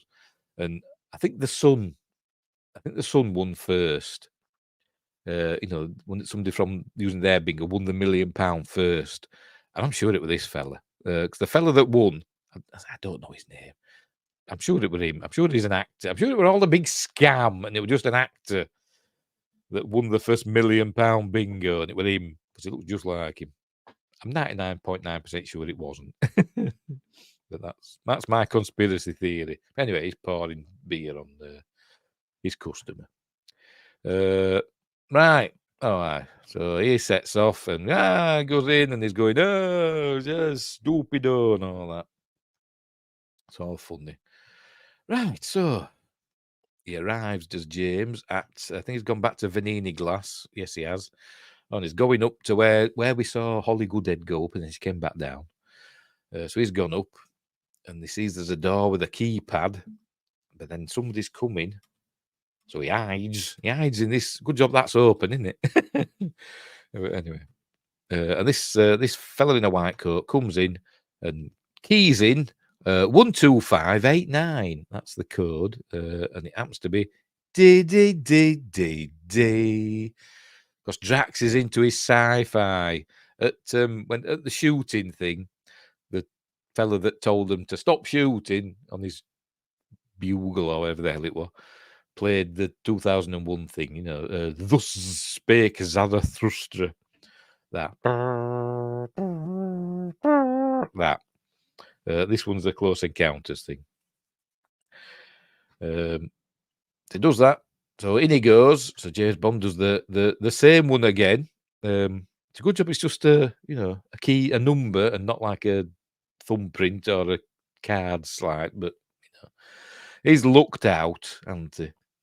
And it's a good job the fella's still not just at the other side of the door, isn't it? He could be just there in the room for all he knows, reading the paper or something. But no, he's not there.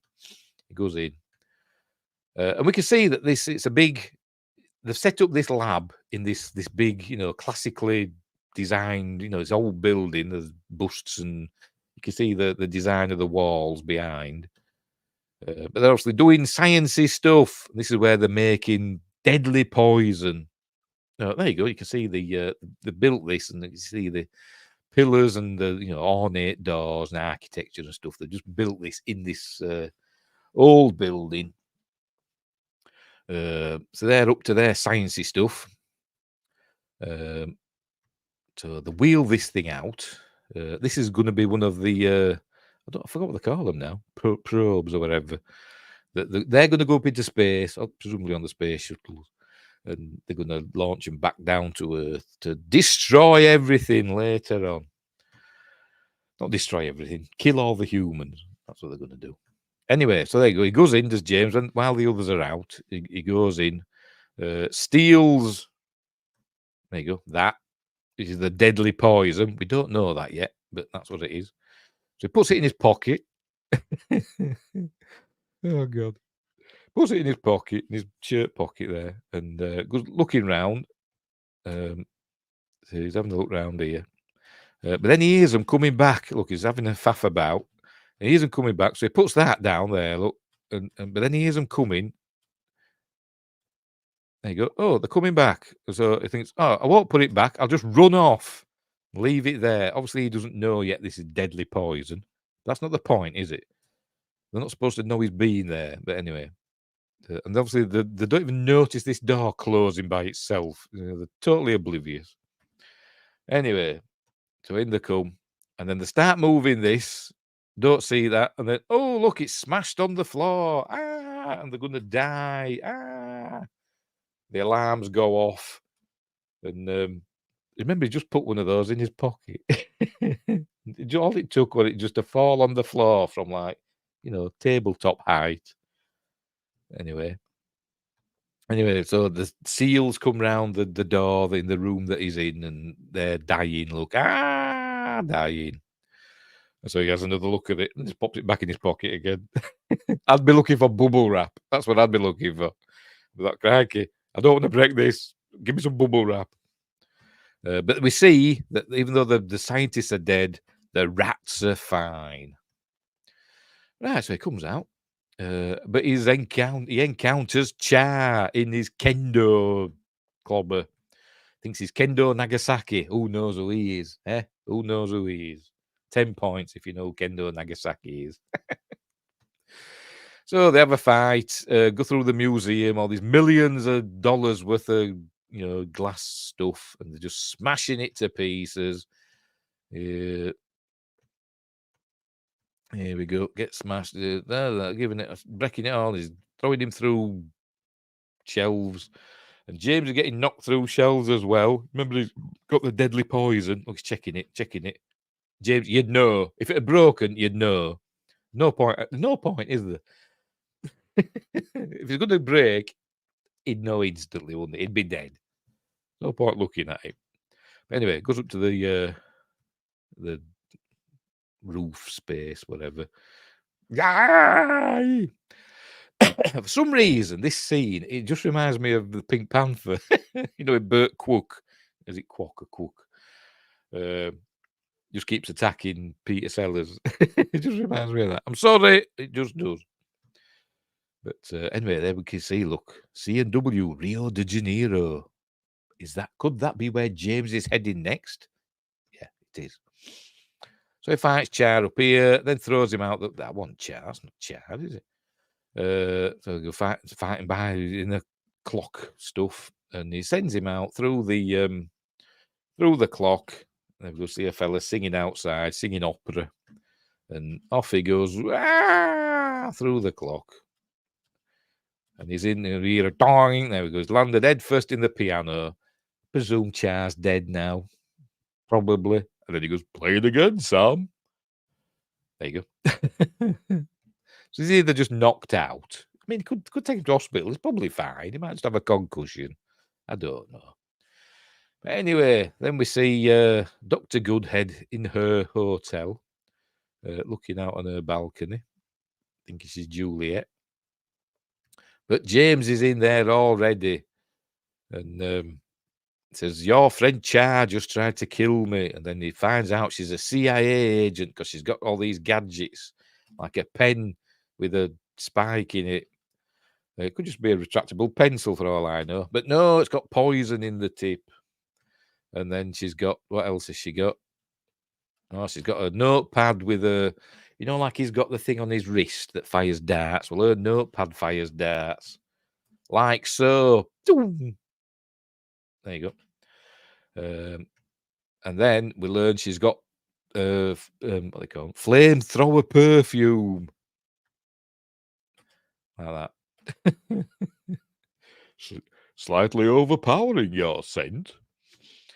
So there you go. So she's with the CIA. The CIA planted her in Drax's organization. Blah blah blah. So they decide they're going to work together.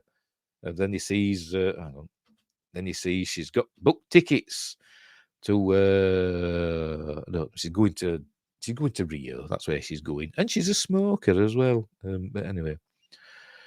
Product placement, because we see another Marlboro. We see a Marlboro poster later on, so it's a bit of product placement, and also for Air France, because they're going on Concorde. Well, he is anyway.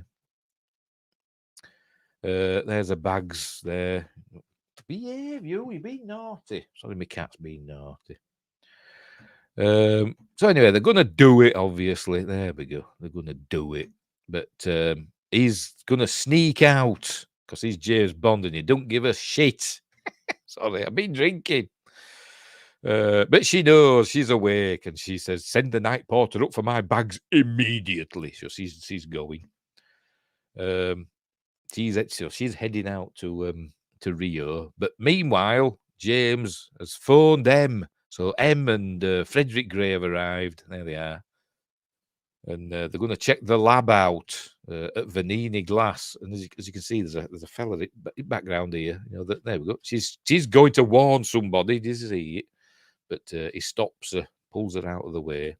I think she goes to space as well. Anyway, but he gets gas masks. He says, "You can't be too careful, Minister." So he does all this, and then in they go. But it's all gone. There's just Hugo Drax there.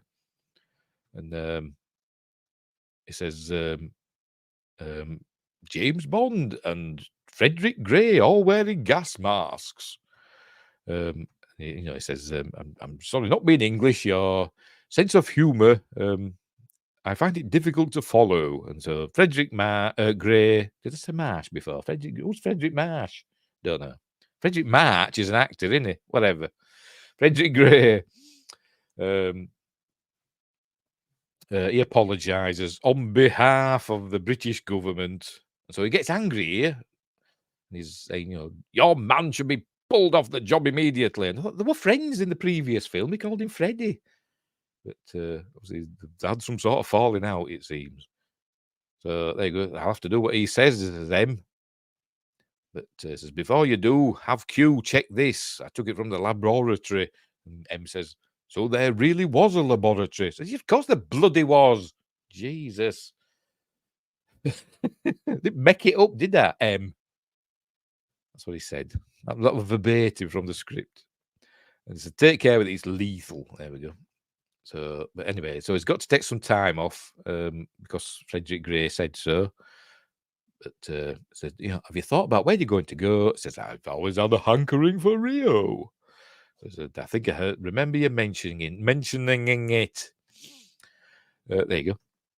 So off he's going to Rio, but Drax has got to replace Char.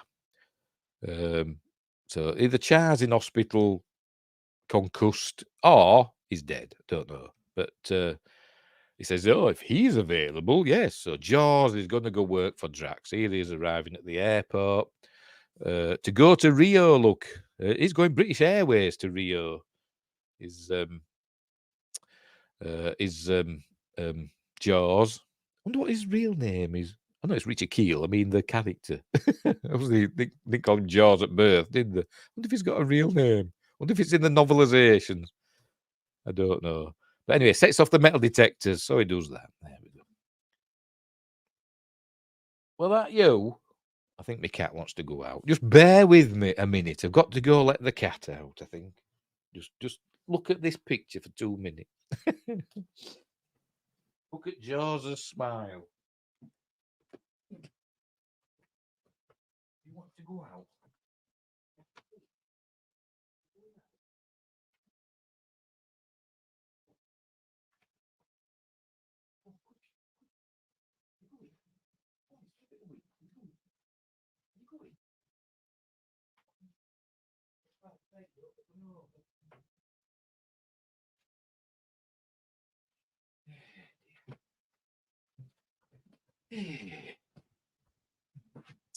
I'm back. She didn't want to go. She did, but it's a little bit windy, and she heard the wind, but she went. Ah, where were we? Jaws is going to Rio, sets off the metal detectors. There we go. Right. Meanwhile, James Bond arrives in Rio on Concorde, but not a British Airways Concorde, because British Airways Concorde didn't fly to Rio, but Air France ones did. You know, Air France, the company that ruined Concorde because of their lax maintenance. Don't get me started. So he arrives in Air France Concorde. I think the British Airways, Concordes did. I think they did London to New York, didn't they? And Air France ones did Paris to Rio. And they probably did others as well. I don't know. But it'd be nice if it were a British Airways. But never mind. So here we are. There's Rio with Sugarloaf Mountain and all that jazz. I think he's in a Rolls Royce here. Doesn't the things by halves, does he? He's supposed to be a secret agent, incognito and all that, but it just, all the best stuff. This is Manuela. She's trying to get his attention, but it's not there. There we go. The president's suite. Oh, really? If I get lost, I'll call a cab. I'm sure I've seen him. Oh, hang on. Right, look up his name. Now then, what's he called?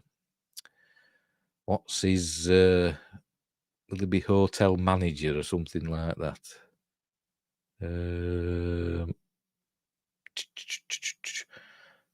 Funambulists. Sorry, I've just seen this in the Johnny Traber's troupe, Funambulists. What the hell are they? I have no idea. But they're in the cast list for Moonraker. Anyway, who am I looking for? By the way, the tree assassin, that's what he's credited as, but it says uncredited. But tree assassin was Guy Delorme, the fella in the tree. I'm looking for that hotel. Oh, there you go. Rio de Janeiro hotel manager, Peter Howitt. Where do I know him from? It looks really familiar. He was in Braveheart. He was a set decorator and art director. Oh, right. Known for Braveheart, Elizabeth and Moonraker. Oh, right. But he was a set decorator on... Oh, right. So he's actually part of the crew, but they've given him an acting gig. So he's probably in equity as well. I thought it was somebody else. I thought it was like a comedian or something like that, a stand-up comedian from the 70s. He looks familiar, but obviously not. He's a behind-the-scenes chap who's got an acting bit, playing a slightly campy hotel manager. Anyway, so off he goes. This is where we meet Manuela. She works for Station VH. Don't know what VH stands for. Maybe it's an early form of VH1, play music videos and stuff. I don't know, but she's been sent to help. She's a goodie. So he asks about C&W. Remember we saw it on the crate, C&W, Rio de Janeiro. Carlos and Wilmsburg, big importers, and there we go. They've got a warehouse on Karaoke Avenue. She's got a lovely voice as Manuela. And I can't remember the name of the actress. Just let me go back up again. I did look her up. Emily Bolton. And you'd think, oh, she's English. But no, she's Dutch.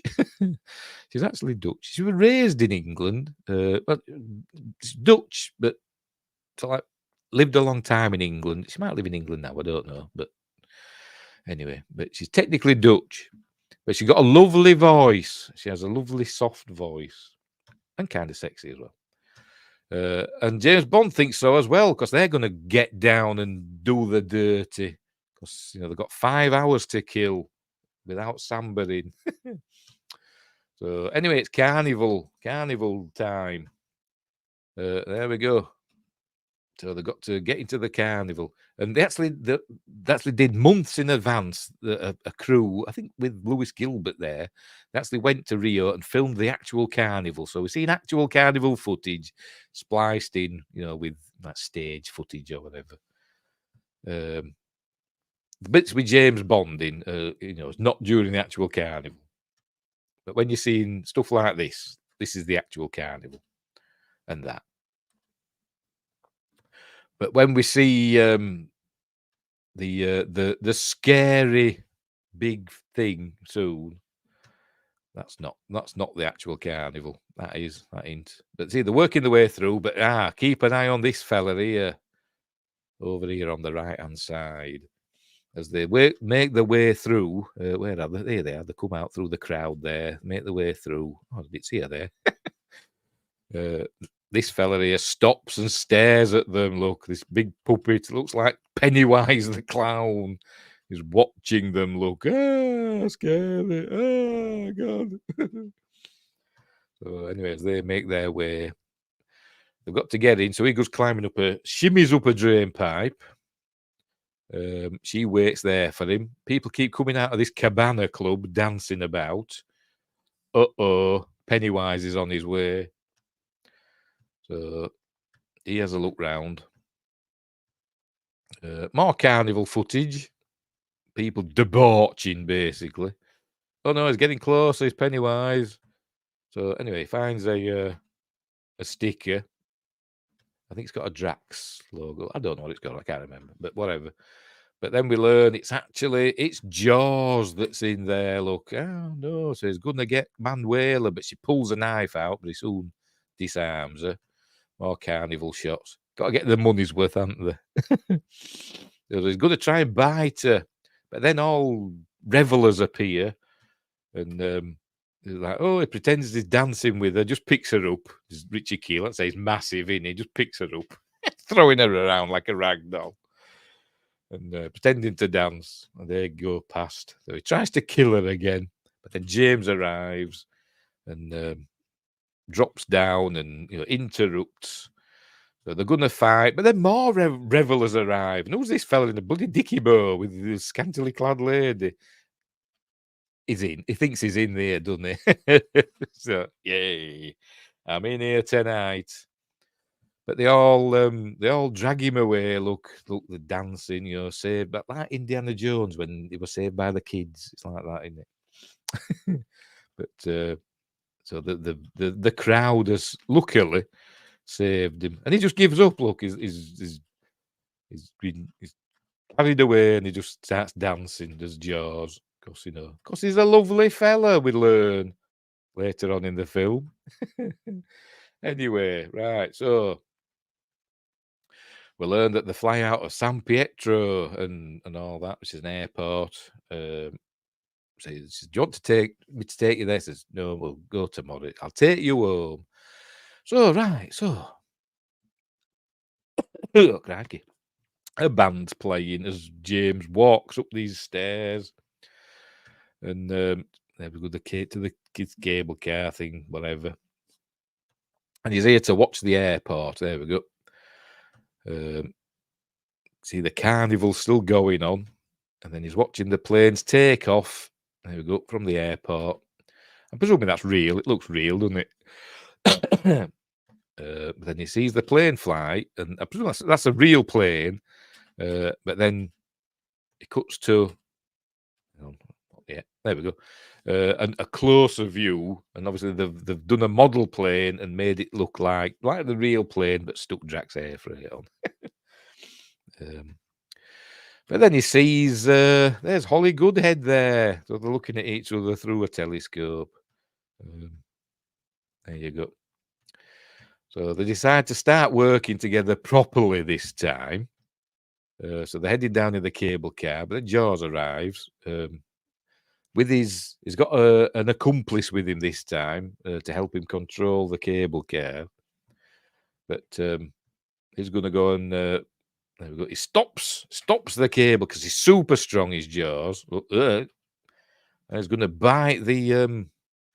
They're going to show us. There we go. He's going to bite the cable car. So as I said in the previous film, he's not just got metal teeth. He's obviously got the biting force of, I don't know, the jaws of life or something. You know, the savior cut you out of a car with. He's got a biting force of one of those, hasn't he? So there we go. Oh, cracky. So he bites through that. I don't know what that did, but it made the cable car move a bit. Here's his accomplice. He knocks this fella out with his kosh. So he's in control now. So Jaws is shimmying across to the other cable car, and they're going to meet in the middle. Oh, excuse me. Oh, pardon me. Right, so they meet in the middle. So there's a fight on top of a cable car. Obviously, this is on the stage, but there is actual shots of, I think it's Dickie Graydon, one of the stuntmen, and somebody else, I can't remember who, actually fighting, like, I don't know, 1,000 feet up in the air. I don't know how high it is. When it shows, there we go. This is actual cable cars, really high up, and they did have, you know, safety cables and stuff. But there's one shot where it to dangle, the one playing James Bond, that had fall over the edge and dangle, and he didn't fasten his bloody safety harness on, did he? So if he'd have fallen, that'd have been it. He'd have been dead. But yeah, I think we've gone past it. Hang on, let's see if we can. See if we can find it. Is it here?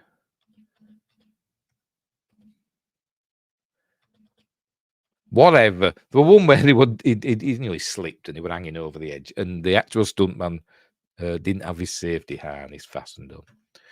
Anyway, right. So they beat him up and throw Jaws down into the cable car.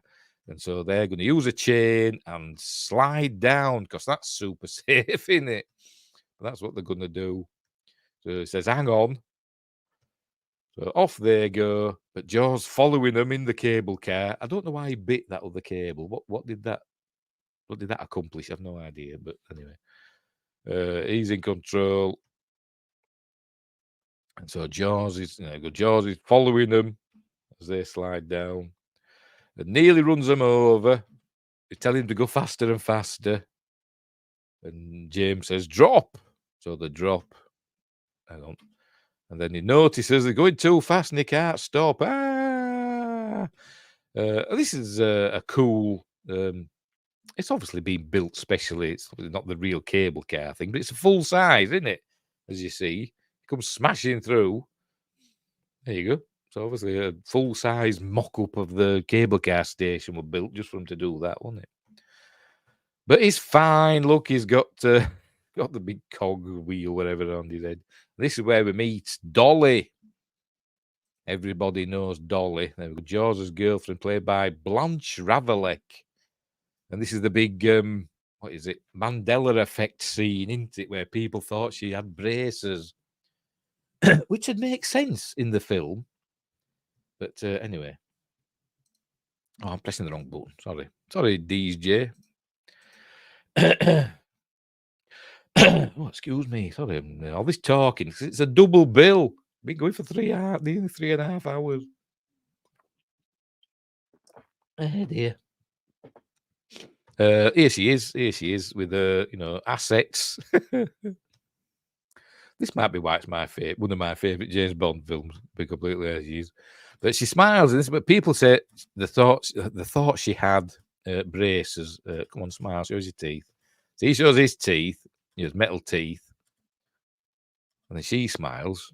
But obviously, she's not got braces there. She's not got braces. But people say, I'm sure she had braces, and I'm guessing because I'm thinking, did I think she had braces? And I don't know. I can't remember, to be honest. But I'm thinking, in the old days of VHS and all that, when we used to rent tapes and all that and stuff, and when it was shown on TV with lower resolutions, that's what I'm trying to say. Did it look like she had braces, in lower resolutions? I don't know, but anyway, I don't know. Or was there a theatrical, an original cut or something that had did they shoot it twice? One where she had braces in and one where she didn't. I don't know, but you think it would make sense in the film if she's got metal teeth as well, essentially, with big metal braces in to straighten the teeth, because she looks kind of geeky, doesn't she? The pigtails and the glasses and stuff. And if you have braces as well, you'd see why they'd be attracted to each other, wouldn't you? Because he's got metal teeth. But anyway, whatever. But she's got big boobs, and that's all that matters. So anyway, so there we go. So off they go.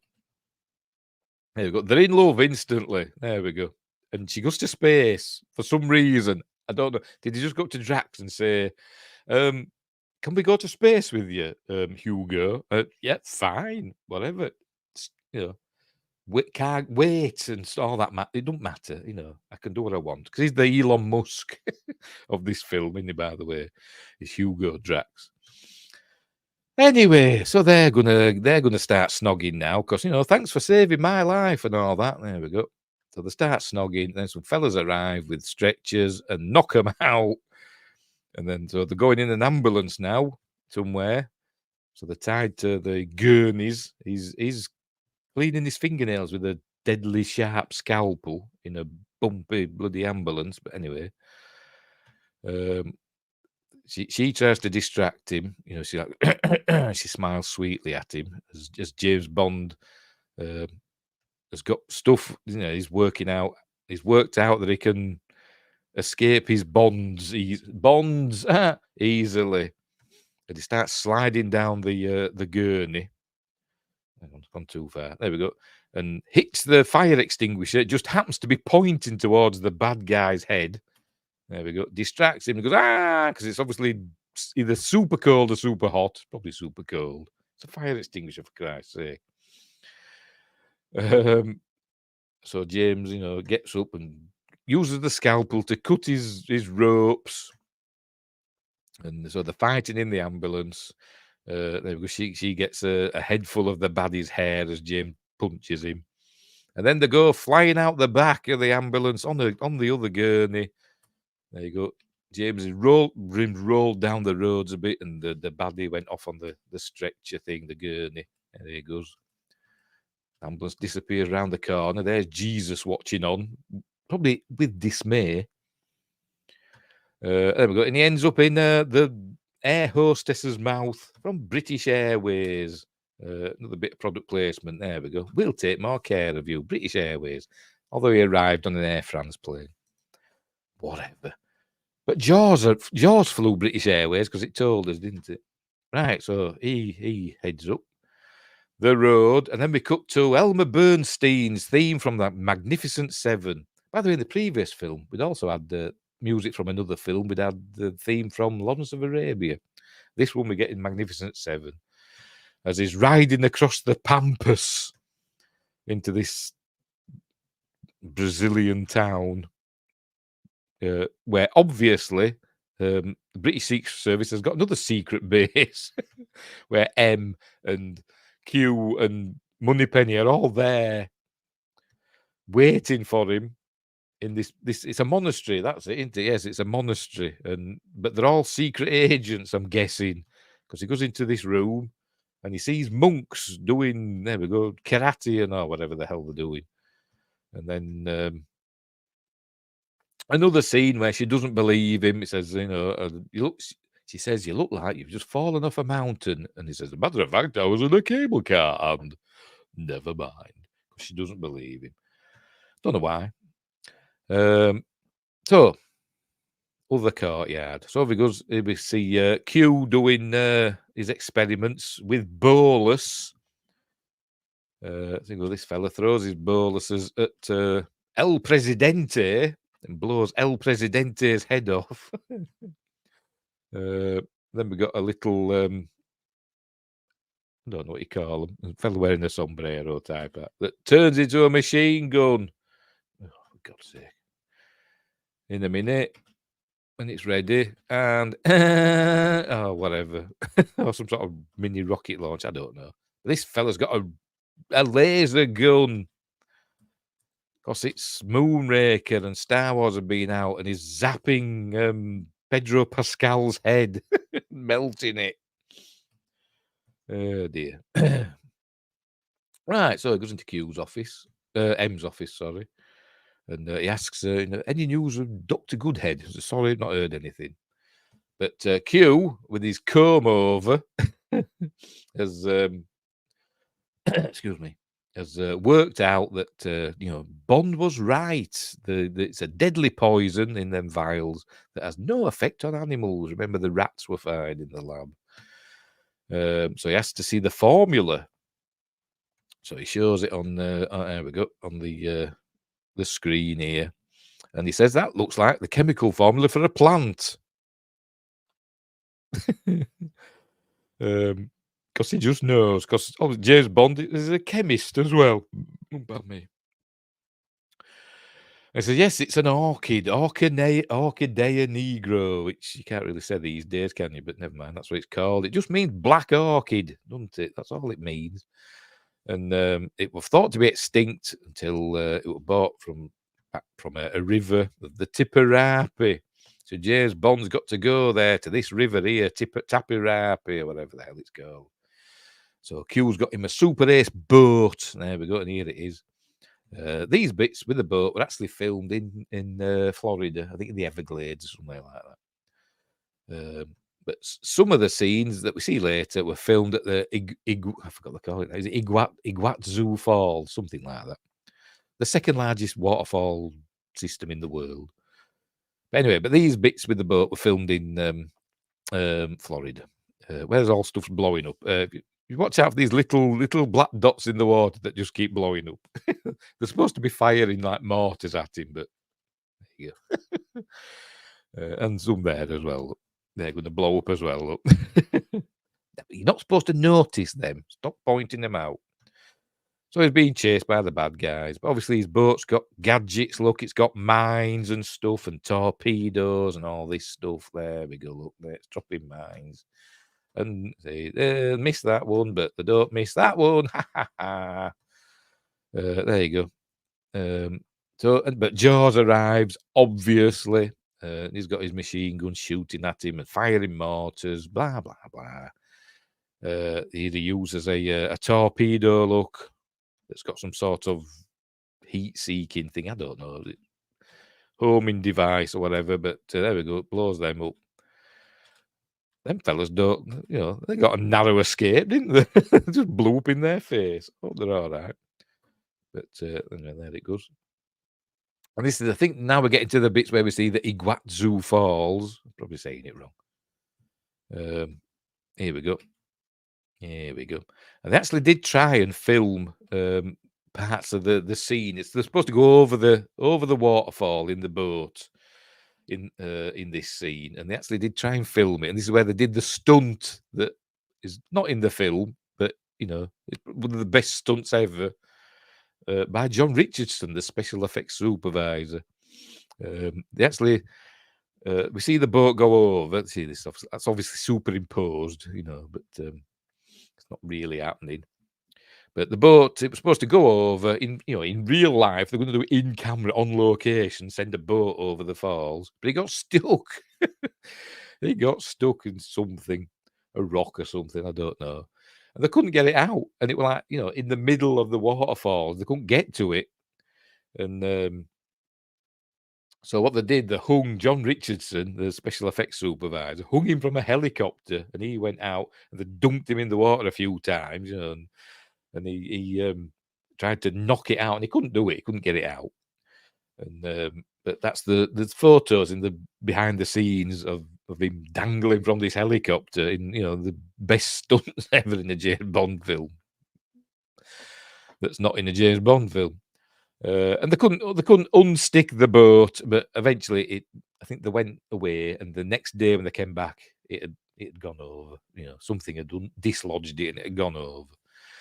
But they got some nice footage anyway of the falls, but they ended up, you know, doing it in the studio. Derek Meddings ended up doing it in the studio, as we'll see. So there we go. James is gonna get his hang glider going now. There he goes. So his boat's carrying on without him. He's using a hang glider. Jaws just looks. There you go. This is a model shot, obviously, Derek Meddings. Jaws were just looking at him, like, why didn't he shoot at him? I don't know. He had a machine gun. But as we see, he pulled the steering wheel off because he's an idiot. And off they go, over the waterfall. That was supposed to be a real boat, you know, but it went wrong. So they ended up doing it as a model, you know, and it's fine. It's fine. Over he goes. But it's Jaws is fine. They did the hang glider scenes at Iguazu Falls as well. But I think they landed in the wrong area. We see this here. It might actually land in another country, because I think there's like 4 countries or something at Iguazu Falls. 4 that don't technically at the time didn't get on, so they're to be careful. And I think they landed in a different country, but I don't think there are any incidents or anything like that. But anyway, there he goes down. But, you know, he's right. So off he goes, trudging through the jungle, and then he just sees an angel in white through a waterfall. So he follows her, obviously, because he's James Bond. And we do get some nice shots, but I bet, there we go. This is obviously a cool, beautiful shot, this. And it lasts for like 2 or 3 seconds as she's walking along, you know, this thing here of the falls in the background. Amazing. Another one here. Look, there we go. Cool shots, and they last like a couple of seconds.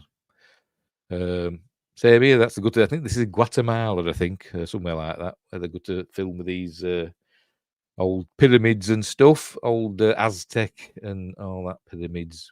But it's followed anyway as James. Here we go. Now we're in a sound stage now. And the rocks here look weird. The stones and stuff. They kind of look plasticky, don't they? But it kind of reminds me a bit of, you know, Willy Wonka's in the Gene Wilder Willy Wonka film. You know, he had his chocolate river and that. Kind of reminds me of that set for some reason. I don't know why, but anyway, what Ken what's his face? Ken Adam were going for.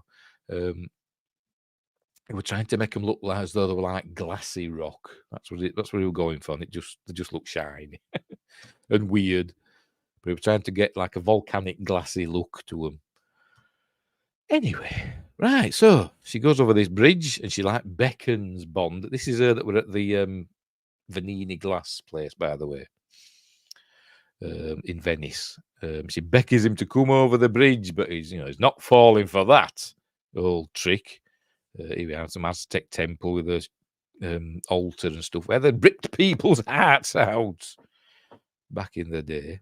But all the other ladies come out there. She's a lovely Lady Victoria Devon. She's my future wife, although I don't know how old she is now. She might be about the same. No, she won't. But anyway, at the time, she was my future wife. All the others come out. There we go. And so he's all looking at these lovely ladies, and then a snake goes into the water. Oh, I missed it. There we go. He stands on this rock, and it dumps him in the water. So they're all watching the snake get him. It pulls him back in, and they did actually film it with a real snake, the scene. And they kept putting the snake in the water. It just kept swimming out and getting back on, onto the thing. So what they had to do, they had to put the fella in and put the snake in, and then he had to quickly go up to the snake and so like pretend to fight it, because apparently, it didn't want to kill him. Apparently, the snake handler, maybe it knew him. I don't know. But faff about with the snake to make it look as though it were getting him. And obviously, there's shots. Maybe this one, I don't know. Is that a real snake? I don't know. But obviously, when James is killing it, it's not a real snake. There we go. He's got his. Remember, he saved Holly's pen. Remember, she had a pen with poison in. He saved that. Look, he's still got it. She looks an evil cow, doesn't she? Anyway, he stabs the snake with the poison pen and kills it. And then Jaws is there, all wet, because he's just climbed out of the water as well. So he pulls James out by his ears. There we go. So James punches him. Obviously, it doesn't do anything. So that to take him in, there we go. Drax appears with lovely Lady Victoria Devon in the background. I'll just sit and look at this for 5 minutes, okay. There we go. You would defy all my attempts to plan an amusing death for you. Why did you break off the encounter with my pet python? I found he had a crush on me. Anyway, so they take him in and show him all the stuff in their like pyramid control room, whatever they call it. So they get ready. We're going to see all the space shuttles launch soon. This is where he asks there, because we see the orchid there. They learn, it's where he says, they learned that this orchid, spores from the orchid, that could make this deadly poison that was harmless to animals, but killed humans. That's what he wants to do. He wants to kill all the humans on the planet, but keep nature in balance. That's what his plan is. And then he also asks him why did he steal the shuttle? And he says he needed it because one of his own shuttles had developed a fault during assembly, so that's why he stole that shuttle. In case you'd forgotten about what happened at the beginning of the film. Anyway, so we're going to see some space shuttles launch now. I don't know where they're launching from. Are they all nearby? In this same like jungly area? Because it seems like some seem in like mountain areas. Are they all over the world? I don't know. I presume they are at various Drax sites. But space shuttles are launching. Hang on, where are we? Where is it? There we go. Off it goes. Go on, show us the shuttle going up when you're ready. Well, in a minute. So they're watching the space shuttles going. There we go. There's a space shuttle going up. The cool Derek Meddings effects. Obviously, they're just models with, I don't know, some sort of flare or something they use underneath. But up they go. So they're going to put James Bond. There we go. Mr. Bond must be cold after his swim. And he says, place him where he can be assured of warmth. And he must have pulled Jaws to one side. Before Jaws went off to find Bond and fight him on the river, he must have said, later on, if you find James Bond, I'm going to kill him in this unnecessarily elaborate way. But I'm going to put him in the room that's underneath the one of the shuttles. For some reason, we've got a room underneath the launch area for the shuttles. But I'm going to put him in there, but I've got to make this quip, so it's got to be really funny. So, when I say this, that's what I mean. I'm going to say, place him where he can be assured of warmth. That means put him in that room that's underneath the space shuttle. Okay. Not just a warm room. Okay, right. So I just want to clear that up. Okay. Right. So he puts him there.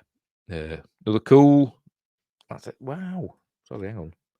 That's a cool shot, isn't it? A cool, what's the word? Composite, isn't it? Of real people at the bottom and a model shuttle there. It looks ace. I'm sorry, it just does. Anyway, so here it is.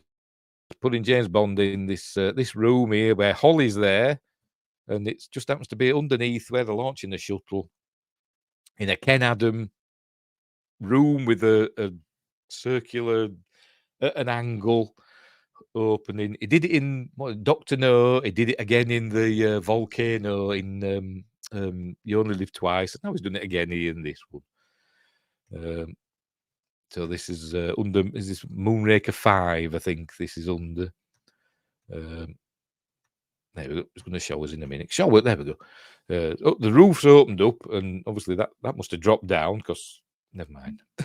Don't overthink it. So here's all the engines for the shuttle. So they go, quick, the air vent.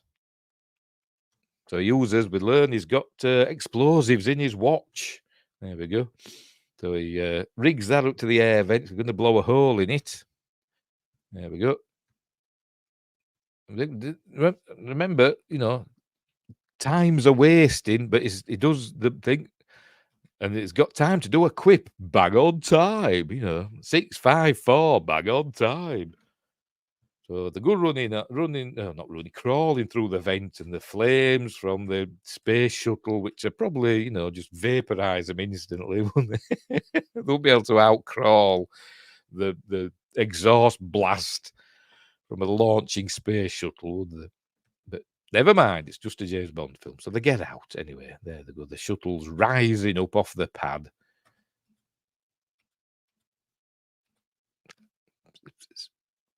I've no words. It's just amazing. I love the space shuttle. It's an amazing thing. And it's now no more. Anyway, so there we go. That's Moonraker 5 heading into space. There's one more to launch. I think it was in Moonraker 6. They've got to get on board it. There you go. The hiding in there. That's going to get. I think I've missed it. Hang on, let's go back a bit. I pressed the wrong button. Whatever, it's there. They're going the wrong way now. You see, this one goes down there. They want to go where the crew for the space shuttle's going. We see them in a minute. We're going the wrong way, so they've got to jump out. But then luckily, the pilots for the next space shuttle happen to be coming this way. So they just stop and beat them up. Beat them up. Take their clothes, which just fit them perfectly, thank goodness. And then they take their place and climb aboard the shuttle with 10 seconds to spare. Have you ever been to a proper manned space flight launch? They're they get on board this hours in advance, don't they? Not like with seconds to spare, but anyway, whatever. So off they go. Moonraker 6 is launching. Off it goes into space. And they're cool. It's amazing. Nominated for the Academy Award. I don't know who won it in 1979. What might have won it? Alien? Well, it was probably 1980, wasn't it? The Oscars. I don't know what won. I'm going to find out, actually. Sod it. Let's just waste more time. Academy Awards. It'll be 1980, won't it? What won? 1980. Right. Off we go. This was the year of Kramer versus Kramer, by the way. What else have we got? What is it? Is there a? Oh, here we go. View by category. Select a category. Right. Visual effects. I'm looking for. Visual effects. There we go. Right. Oh, yeah, well, right. Nominees were The Black Hole, another cool film, which we will end up doing on Magnificent Mondays, I'm sure. Moonraker, 1941, that film which I've just seen once, Steven Spielberg comedy. Star Trek the Motion Picture, and Alien. And Alien won over Star Trek the Motion Picture. Yeah, that was 1979 as well, wasn't it? I forgot about that. But wow, what a year, 1979, when you think about it. Alien, Black Hole, Moonraker, Star Trek, the motion picture. 1941. But you'd have thought Star Trek, the motion picture had won over Alien, wouldn't you, for visual effects? Because really, there's not that many in Alien. Really, compared to Star Trek, the motion picture. Unbelievable. Unbelievable. Anyway, where were we? But, they got a nomination, which is fair enough. So up it goes. I want to get to there we go. This is the shot of a teeny tiny model of a space shuttle. It's essentially a space shuttle salt shaker. They filled it with salt and just pulled it up. The salt runs out. They probably had a little light or something for that bit. And the salt runs out and looks like an amazing contrail from the shuttle, doesn't it? An Alien won. How did Alien win? I know the effects were decent, you know, the stroma and all that looked okay, but they didn't exactly do a lot, did they? To be honest. Anyway, so off they go. They're heading into space to the space station, and they're all moving slowly like that. Why? Why did they always do this in films? They always have moving slowly, pressing buttons and like going, pressing buttons really slow, aren't they? Why? You can just move normally, can't you? Just because you're weightless, don't mean you're giving it all that, does it? It's for effect. Right, so there, it's all pre-arranged. By the way, they're not actually flying. It's all like, you know, preset. So they don't have to do anything. But it still shows her filling out like tables and logs and stuff for some reason. But they're all heading for on a parallel course. There we go. She's filling out something. I don't know. She obviously knows what to fill out. As James Bond's just sat twiddling his thumbs.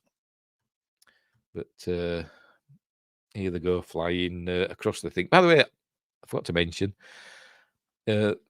visual effects, like all these space shots, all done in camera, you know, not like on like Star Wars with blue screens and all that, and motion control and all that stuff, computerized and all that. This were done in camera. What they'd do, they'd film the space shuttle going across the screen, wind the film back, add the moon, film that, you know, for however many seconds or whatever, wind the film back, then add the planet at the bottom, do that, wind the film back, then add the stars. And obviously, that might be the planet. Well, no, the cat must be separate. I think the stars, what is it now? No, the stars are a separate element as well. The stars, what they had to do, because it'd be superimposed over the top, they had to turn off the stars somehow when the shuttle approached them, or they'd show through the shuttle. So sometimes you can see that there's like a line of starless space where the shuttle's flying. I think we'll find another shot that depicts that. There she is again, Lady Victoria Devon. So I want to marry her. I mean, all the others are lovely as well, but I just like Lady Victoria Devon. Do stop it. Anyway, Windgrace just popping in to say, hey, Merry Christmas, pals, and Merry Christmas to you too, Windgrace. Hope you've had a really nice time and you got some great presents and all that stuff. And you've drank too much and eaten too much, and I've drunk too much. But we're getting there. But thanks for stopping by. Thanks for stopping by. Right, where were we? All right, so where James learns that you know, it's Noah's Ark is what's happening, because we see them all snogging in the cargo area, or the passenger area. My Lady Victoria Devon's snogging another fella. She is, look, she's snogging him. Look, him looks like a bloody Russian ballet dancer to me. She's snogging him for. She don't really like him. Look, she don't care. Look, she don't like him. She don't like him. She wants to be with me. Anyway, oh, this is a nice shot, a nice cool shot. There we go. The sun rising over the horizon and illuminating the space shuttle. Cool. Oh, an Archmage Frey as well. That mysterious man from Twitch. And from me as well. Christmas Magic has allowed a double appearance. Oh, hang on. Glory Hole enthusiast. Join the Hunter Glory Hole Alliance. Oh, dear. I've got to do a laughing thing for that. Oh, hang on. It's over there, isn't it? Glory Hole Alliance. Sorry. If I hadn't had a drink, Glory Hole enthusiast, sorry. If I hadn't had a drink, I'd have been... I'd have ignored that, but I've had a drink, so I don't care. Oh, dear. Sorry, that were on Rumble. Anyway, where were we? Right, I'm trying to find an example of, you know, starless space where you see the space shuttle moving across. That's not one, is it? No, they've worked that. Actually, you can see a star go out there. They've got the timing wrong. You saw a star go out there. Might see one go out before they get to it. No, they cut away quick. Anyway, so here we go. They're arriving at the space station as we see it emerge from the Earth's shadow. Here it comes, to the space station. Has it got a name? I don't know, but it's not showing up on radar. So James Bond says, so nobody on Earth knows it's there unless they look up and see it. Because you'd be able to see that, wouldn't you? It looks bigger than the International Space Station, doesn't it? And you can see that quite easily as it's going over. Fair enough, it's just like a dot. It's like a bright star moving across. But that one, you could probably actually see structure with the naked eye. It's that big, isn't it? Anyway, this is an example. Look, this is an example of showing the shuttles approaching. No stars. Look where these are. They've just thought, sod it. We've got stars above and below and to the side. Nobody'll notice. Nobody'll notice. Look, but I noticed. Right, so they're arriving, and the automatic docking and everything. They don't have to do anything. Thank God. So what's the point of having pilots then? Fill out the forms. That's what the pilots were for. So all the shuttles dock. Cool visual effects. Could they be classed as visual effects when it's all done in camera? Yeah, I suppose so. Technically, it's a special effect, I suppose, isn't it? They're still snogging, look. Unbelievable. Pardon me. Oh, no, she does actually do something. Look, she pushes the lever and docks them. But if you notice, the docking area thing here, docking collar, whatever, there's the door. I think it actually shows a close-up. It's nowhere near it. Where is it? Oh, might have been one of the others. It might have been one of the others that we saw. There were one of them where you see docking. The door thing is nowhere near the docking collar thing. Anyway, whatever. Right, a little fella gets out of one of the shuttles and goes into the space station and starts it spinning. Here it goes floating about. Look, lots of wire work in this bit. It goes floating about, giving it all that. Heads up to his control thing, gravity control. So he turns it on and it starts spinning. And there you go. Off it goes. It's spinning. And this means they've got gravity obviously in these areas.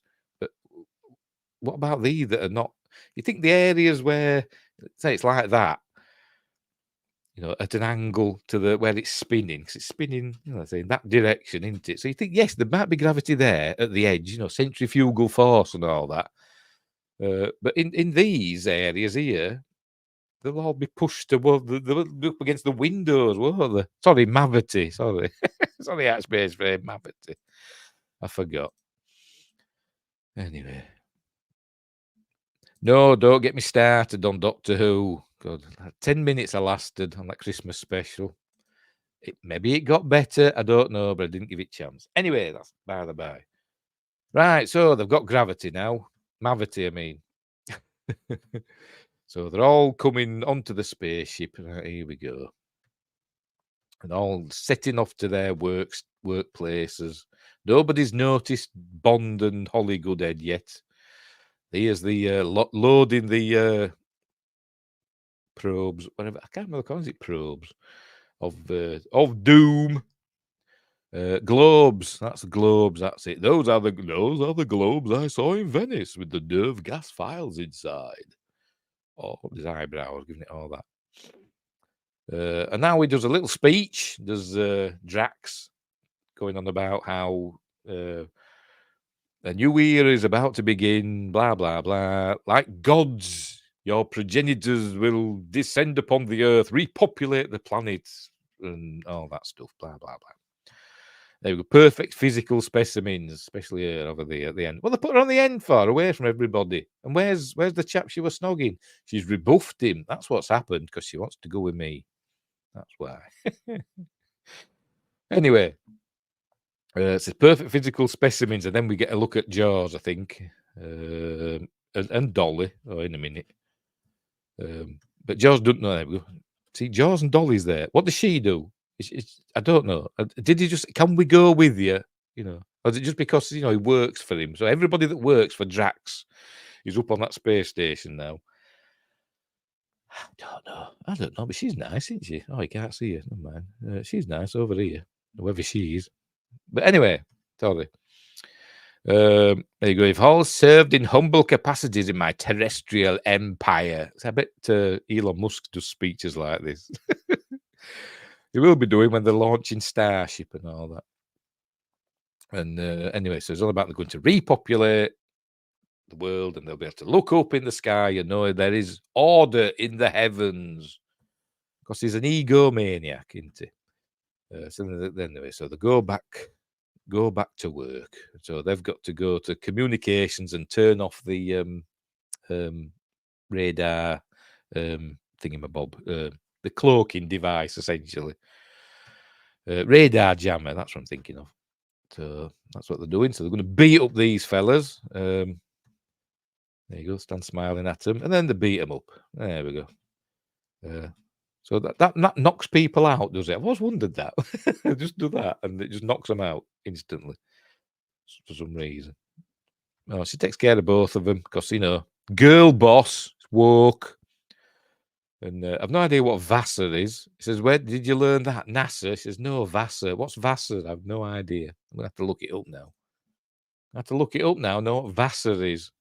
I think I've looked it up before, but I've forgotten. It's Vassar College. Right. Vassar is fueled by an abundant energy, a creative force, a curious spirit propelling our pursuits. Oh, okay.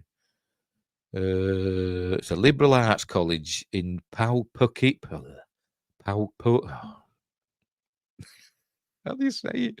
Poughkeepsie. That's how you say it, isn't it? I've got a film called The Poughkeepsie. That name of that town tapes. It's a found footage film. It's quite good. Anyway, yes, it's a college. Yes. Anyway, so they turn off the radar jamming thing. So suddenly they all know it's there. They could just look up and see it, couldn't they? But never mind. They all know it's there. So the Americans are telling the Russians, the Soviets, sorry, that they did put it up there, and the Soviets saying, well, we didn't put it up there. And this is Colonel Scott. He goes to space soon. He's a space marine or something. So the Americans are sending up a space shuttle to deal with it, and General Gogol says, well, if we don't hear from you, we will take action or whatever, blah, blah, blah. And there's another little comedy bit here. Says, sorry to have woken you. And goes, I was already awake. Always problems. And then we see, oh, for God's sake, he's there with a lovely young Soviet lady in his bedchamber. There we go. Problems. Bless him. Right. So, meanwhile, back on the space station, they're getting ready to decimate the Earth's population. So they launch the first of the globes. They're watching, and Jaws sees them and takes them. And tries to fight him. Jaws just rips a bit of the space station off. That could have been something vitally important. And just, wraps it round Bond's neck. Could have killed him. But we learn that Jaws does have nuts, but is still tough. Meanwhile, an American space shuttle launches. Up it goes. Anyway, so there you go. TDRSS, whatever that stands for, reports a launch, sir, from Vandenberg. So that's where they think, not supposed to be a launch. Check the jamming system. Oh, it's not activated. Oh, no. So they know we're here. So anyway, so it tells Jaws to expel them. It tells him to carry on launching the globes as well, by the way. So it tells Jaws to expel them into space, but then James Bond starts talking about his flying stud farm and all that, and saying that anybody not reaching his levels of perfect, physical perfection, will be eliminated. And he says, naturally, they will. Each of the globes is capable of killing 100 million people. Human race, will cease to exist. Blah blah blah. the shuttle's on its way, but they've got a laser gun. And he actually says, prepare to laser it, not shoot it down, laser it. I bit my tongue then. But goodness, going to come to expel them. But this is where they were leaving you on your flying stud farm, conceiving your new master race. And anybody not measuring up to his standards of physical perfection will be exterminated. And obviously, she wears glasses and stuff, but she ain't got braces, but she wears glasses, so she's not physically perfect. Be completely honest, but anyway. And obviously Jaws, he's got his metal teeth and all that, so he's realizing, he won't last long in the new order. Drax will have him exterminated, so he switches sides and starts being a goodie because he wants to be with Dolly. And so they start fighting together, but they're about to laser it, and they get overpowered by the guards, and but James presses the there we go, do not use unless station secured, the thing to turn off the gravity. So that's what the mavity, sorry. So they go, everybody starts flying about and everything's floating about, no gravity, it stops spinning. So they're all floating about now and slowly giving it all that look. And so it stopped spinning. What happened then? What's that? No, it's that. So anyway, so they're all floating about. Meanwhile, they're doing something, but they're going to launch. They launch. They've got soldiers in the back. They've got space marines coming out of the back of the space shuttle, and then they're heading out. Look, he ain't got a helmet on. Open the doors there. Airlocks. But here we go. So they're all flying out. There we go. There's loads of them. How'd they get them all in? Look at all these coming out of here. Look. You see them? Look. How they all fit in back of that space shuttle? Don't know. Anyway, as you can see, there's no stars here. Look, I'll just start pointing that out. Anyway, so going to be a big space battle now because it's Star Wars. There we go. Pew, pew, pew, pew, pew, pew. And they're all dropping like flies. Don't last 2 minutes. There we go. Look, they're all shooting. Look, they're all dying. We've seen, after like 5 minutes, there'd be nobody left, would there? At this rate, the way we've seen them get killed, there'd be like 2 of them left at the end, if that. There we go. Anyway, so it's all kicking off, but some of the the goodie soldiers, the baddies are in red, obviously orangey red, and the goodies are in white. They get aboard, but they instantly get shot by the guards. Pew, pew, pew, pew, pew, pew, pew, pew. And anyway, this fella starts the mavity again. Starts the gravity again. I'm not going to say mavity because it's stupid. Starts the gravity again. And they continue launching the globes. But they get there's Colonel Scott, who we saw earlier on. They don't shoot, hold your fire. These are goodies. So they're going to get into the control room and start taking over. Look, yeah, and it's all blowing up because it's James Bond, and somebody's falling off a ladder, and he smiles because it's funny. Somebody just died. So it's all blowing up. They're all shooting people. But Bond goes after Drax.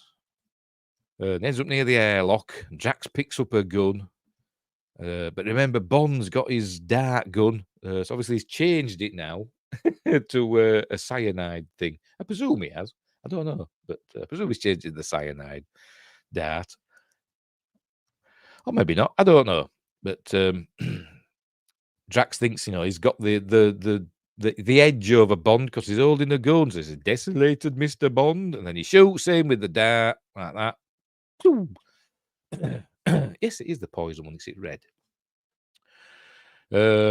He's heartbroken, Mr. Drax, and says, take a giant leap or whatever. So he sends him out into space. And this bit here, said Michael Lonsdale actually did this, and they pulled him up, didn't they? I think that's how they did it. It's like dangling It's like a vertical set, and they're dangling him and they pull him up on a wire. That's how they did that. And probably overcranked it as well to make his movements look a bit weird. But that's the end of Hugo Drax. Right. Well, where's Drax? He had to fly. Oh. So the station's breaking up. The ones, the globes that are on the station, they says when the station breaks up, they'll disintegrate. They'll harm no one. He hopes. But they've got to go after the other ones that have been launched. So they're going to get to Moonraker 5, which is, for some reason, has got a laser gun on the front of it. Because that's Drax's shuttle. So he obviously wanted a laser gun on it. So they've all to get back to their shuttles. Look, there we go. Round your men up and get back to the shuttle. So it's all blowing up. There's actually some scenes here that are kind of scary for me. See if I find one. We see it blowing up. See, like people like in the station as it's breaking up. See if it shows a bit. Hang on. I'll probably miss it. There's Moonraker 5. Where is it now? I saw a bit. It might be later.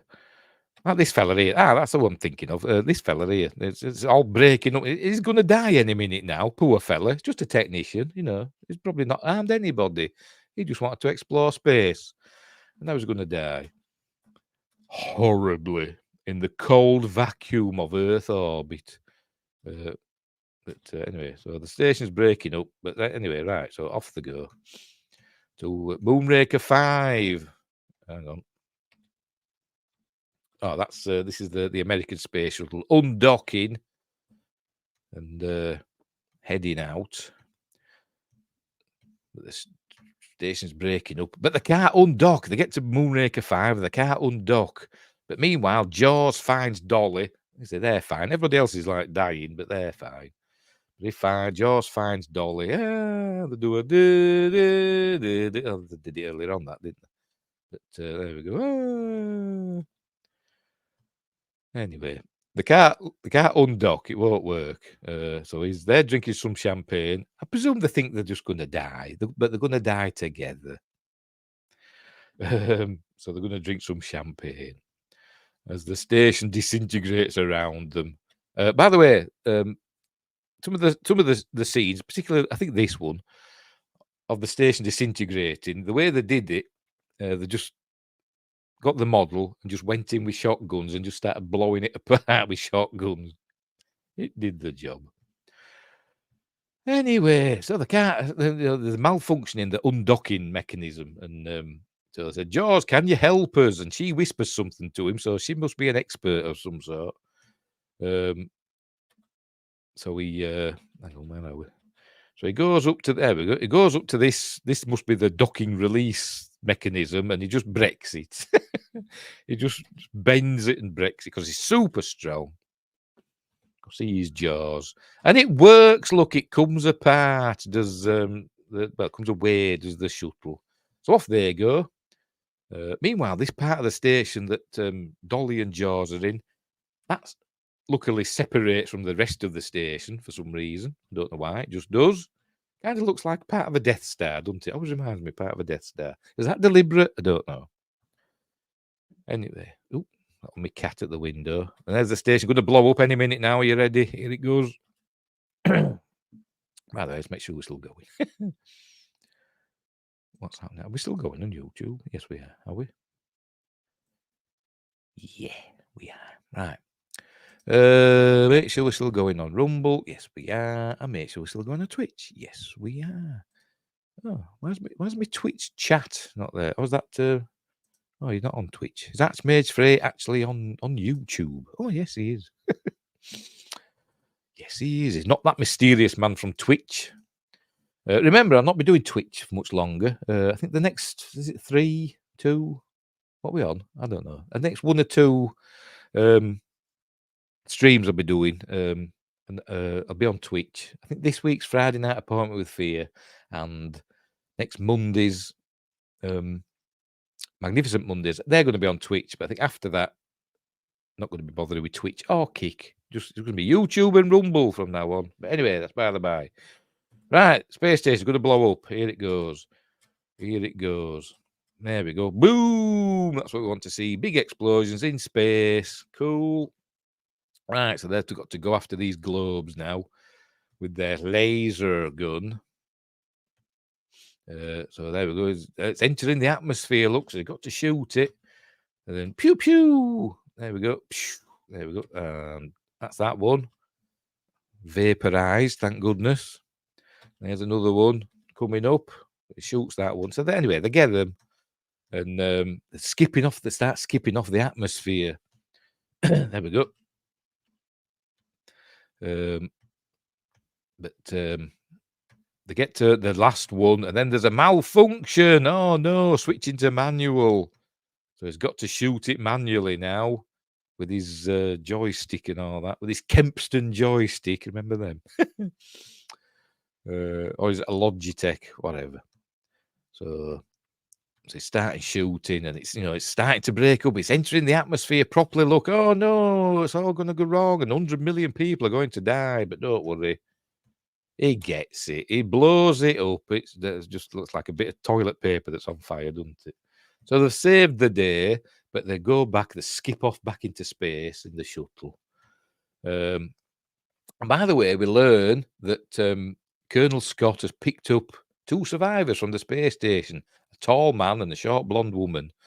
So I presume, I don't know how, but they must have somehow docked with that part of the station that came away and saved them and undocked. Whatever. So here we are. They're in the what they call the cargo hold of the shuttle, and doing the dirty. And then, but this is going to be sent to Buckingham Palace as well, as the president is going to be receiving this transmission. There we go. I'm sure Her Majesty will be fascinated. Yeah. There we go. Sir Frederick Grey. There's, Bond, what do you think you're doing? Oh, no, I think he's attempting re-entry, sir. That's the famous line. There we go. Good old Q. And then he looks and smiles and turns off the camera. And she says, take me round the world again. So it's like 45 minutes. Is it 45 minutes or an hour and a half? I can never remember. They would take me round the world one more time. Why not? And then off it goes. And that's the end of the film. A cool film. As I said, my 2 favourite films of 2 favourite James Bond films are Spy Who Loved Me and Moonraker. Does it say what's next after this, or does it just say James Bond will return? Let's have a look.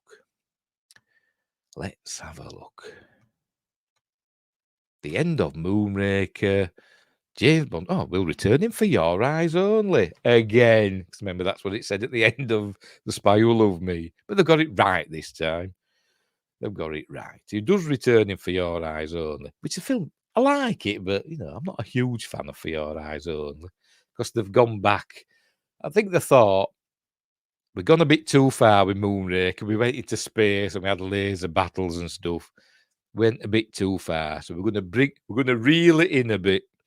And go back to basics, kind of, with For Your Eyes Only, which is fair enough. But I like gadgets. So there we go. So that's the end. That's the end of Moonraker. There we go. Finally, we've got to the end of the show. My 2 favourite James Bond films. I've actually watched 3 James Bond films today. Because earlier on I watched Spectre. I always watch Spectre on Christmas Day because it was the last film that me and my late mum watched on Christmas Day. The last James Bond film that me and my late mum watched on Christmas Day. So ever since my mum died, I always watch Spectre on Christmas Day. So I've watched 3 James Bond films today.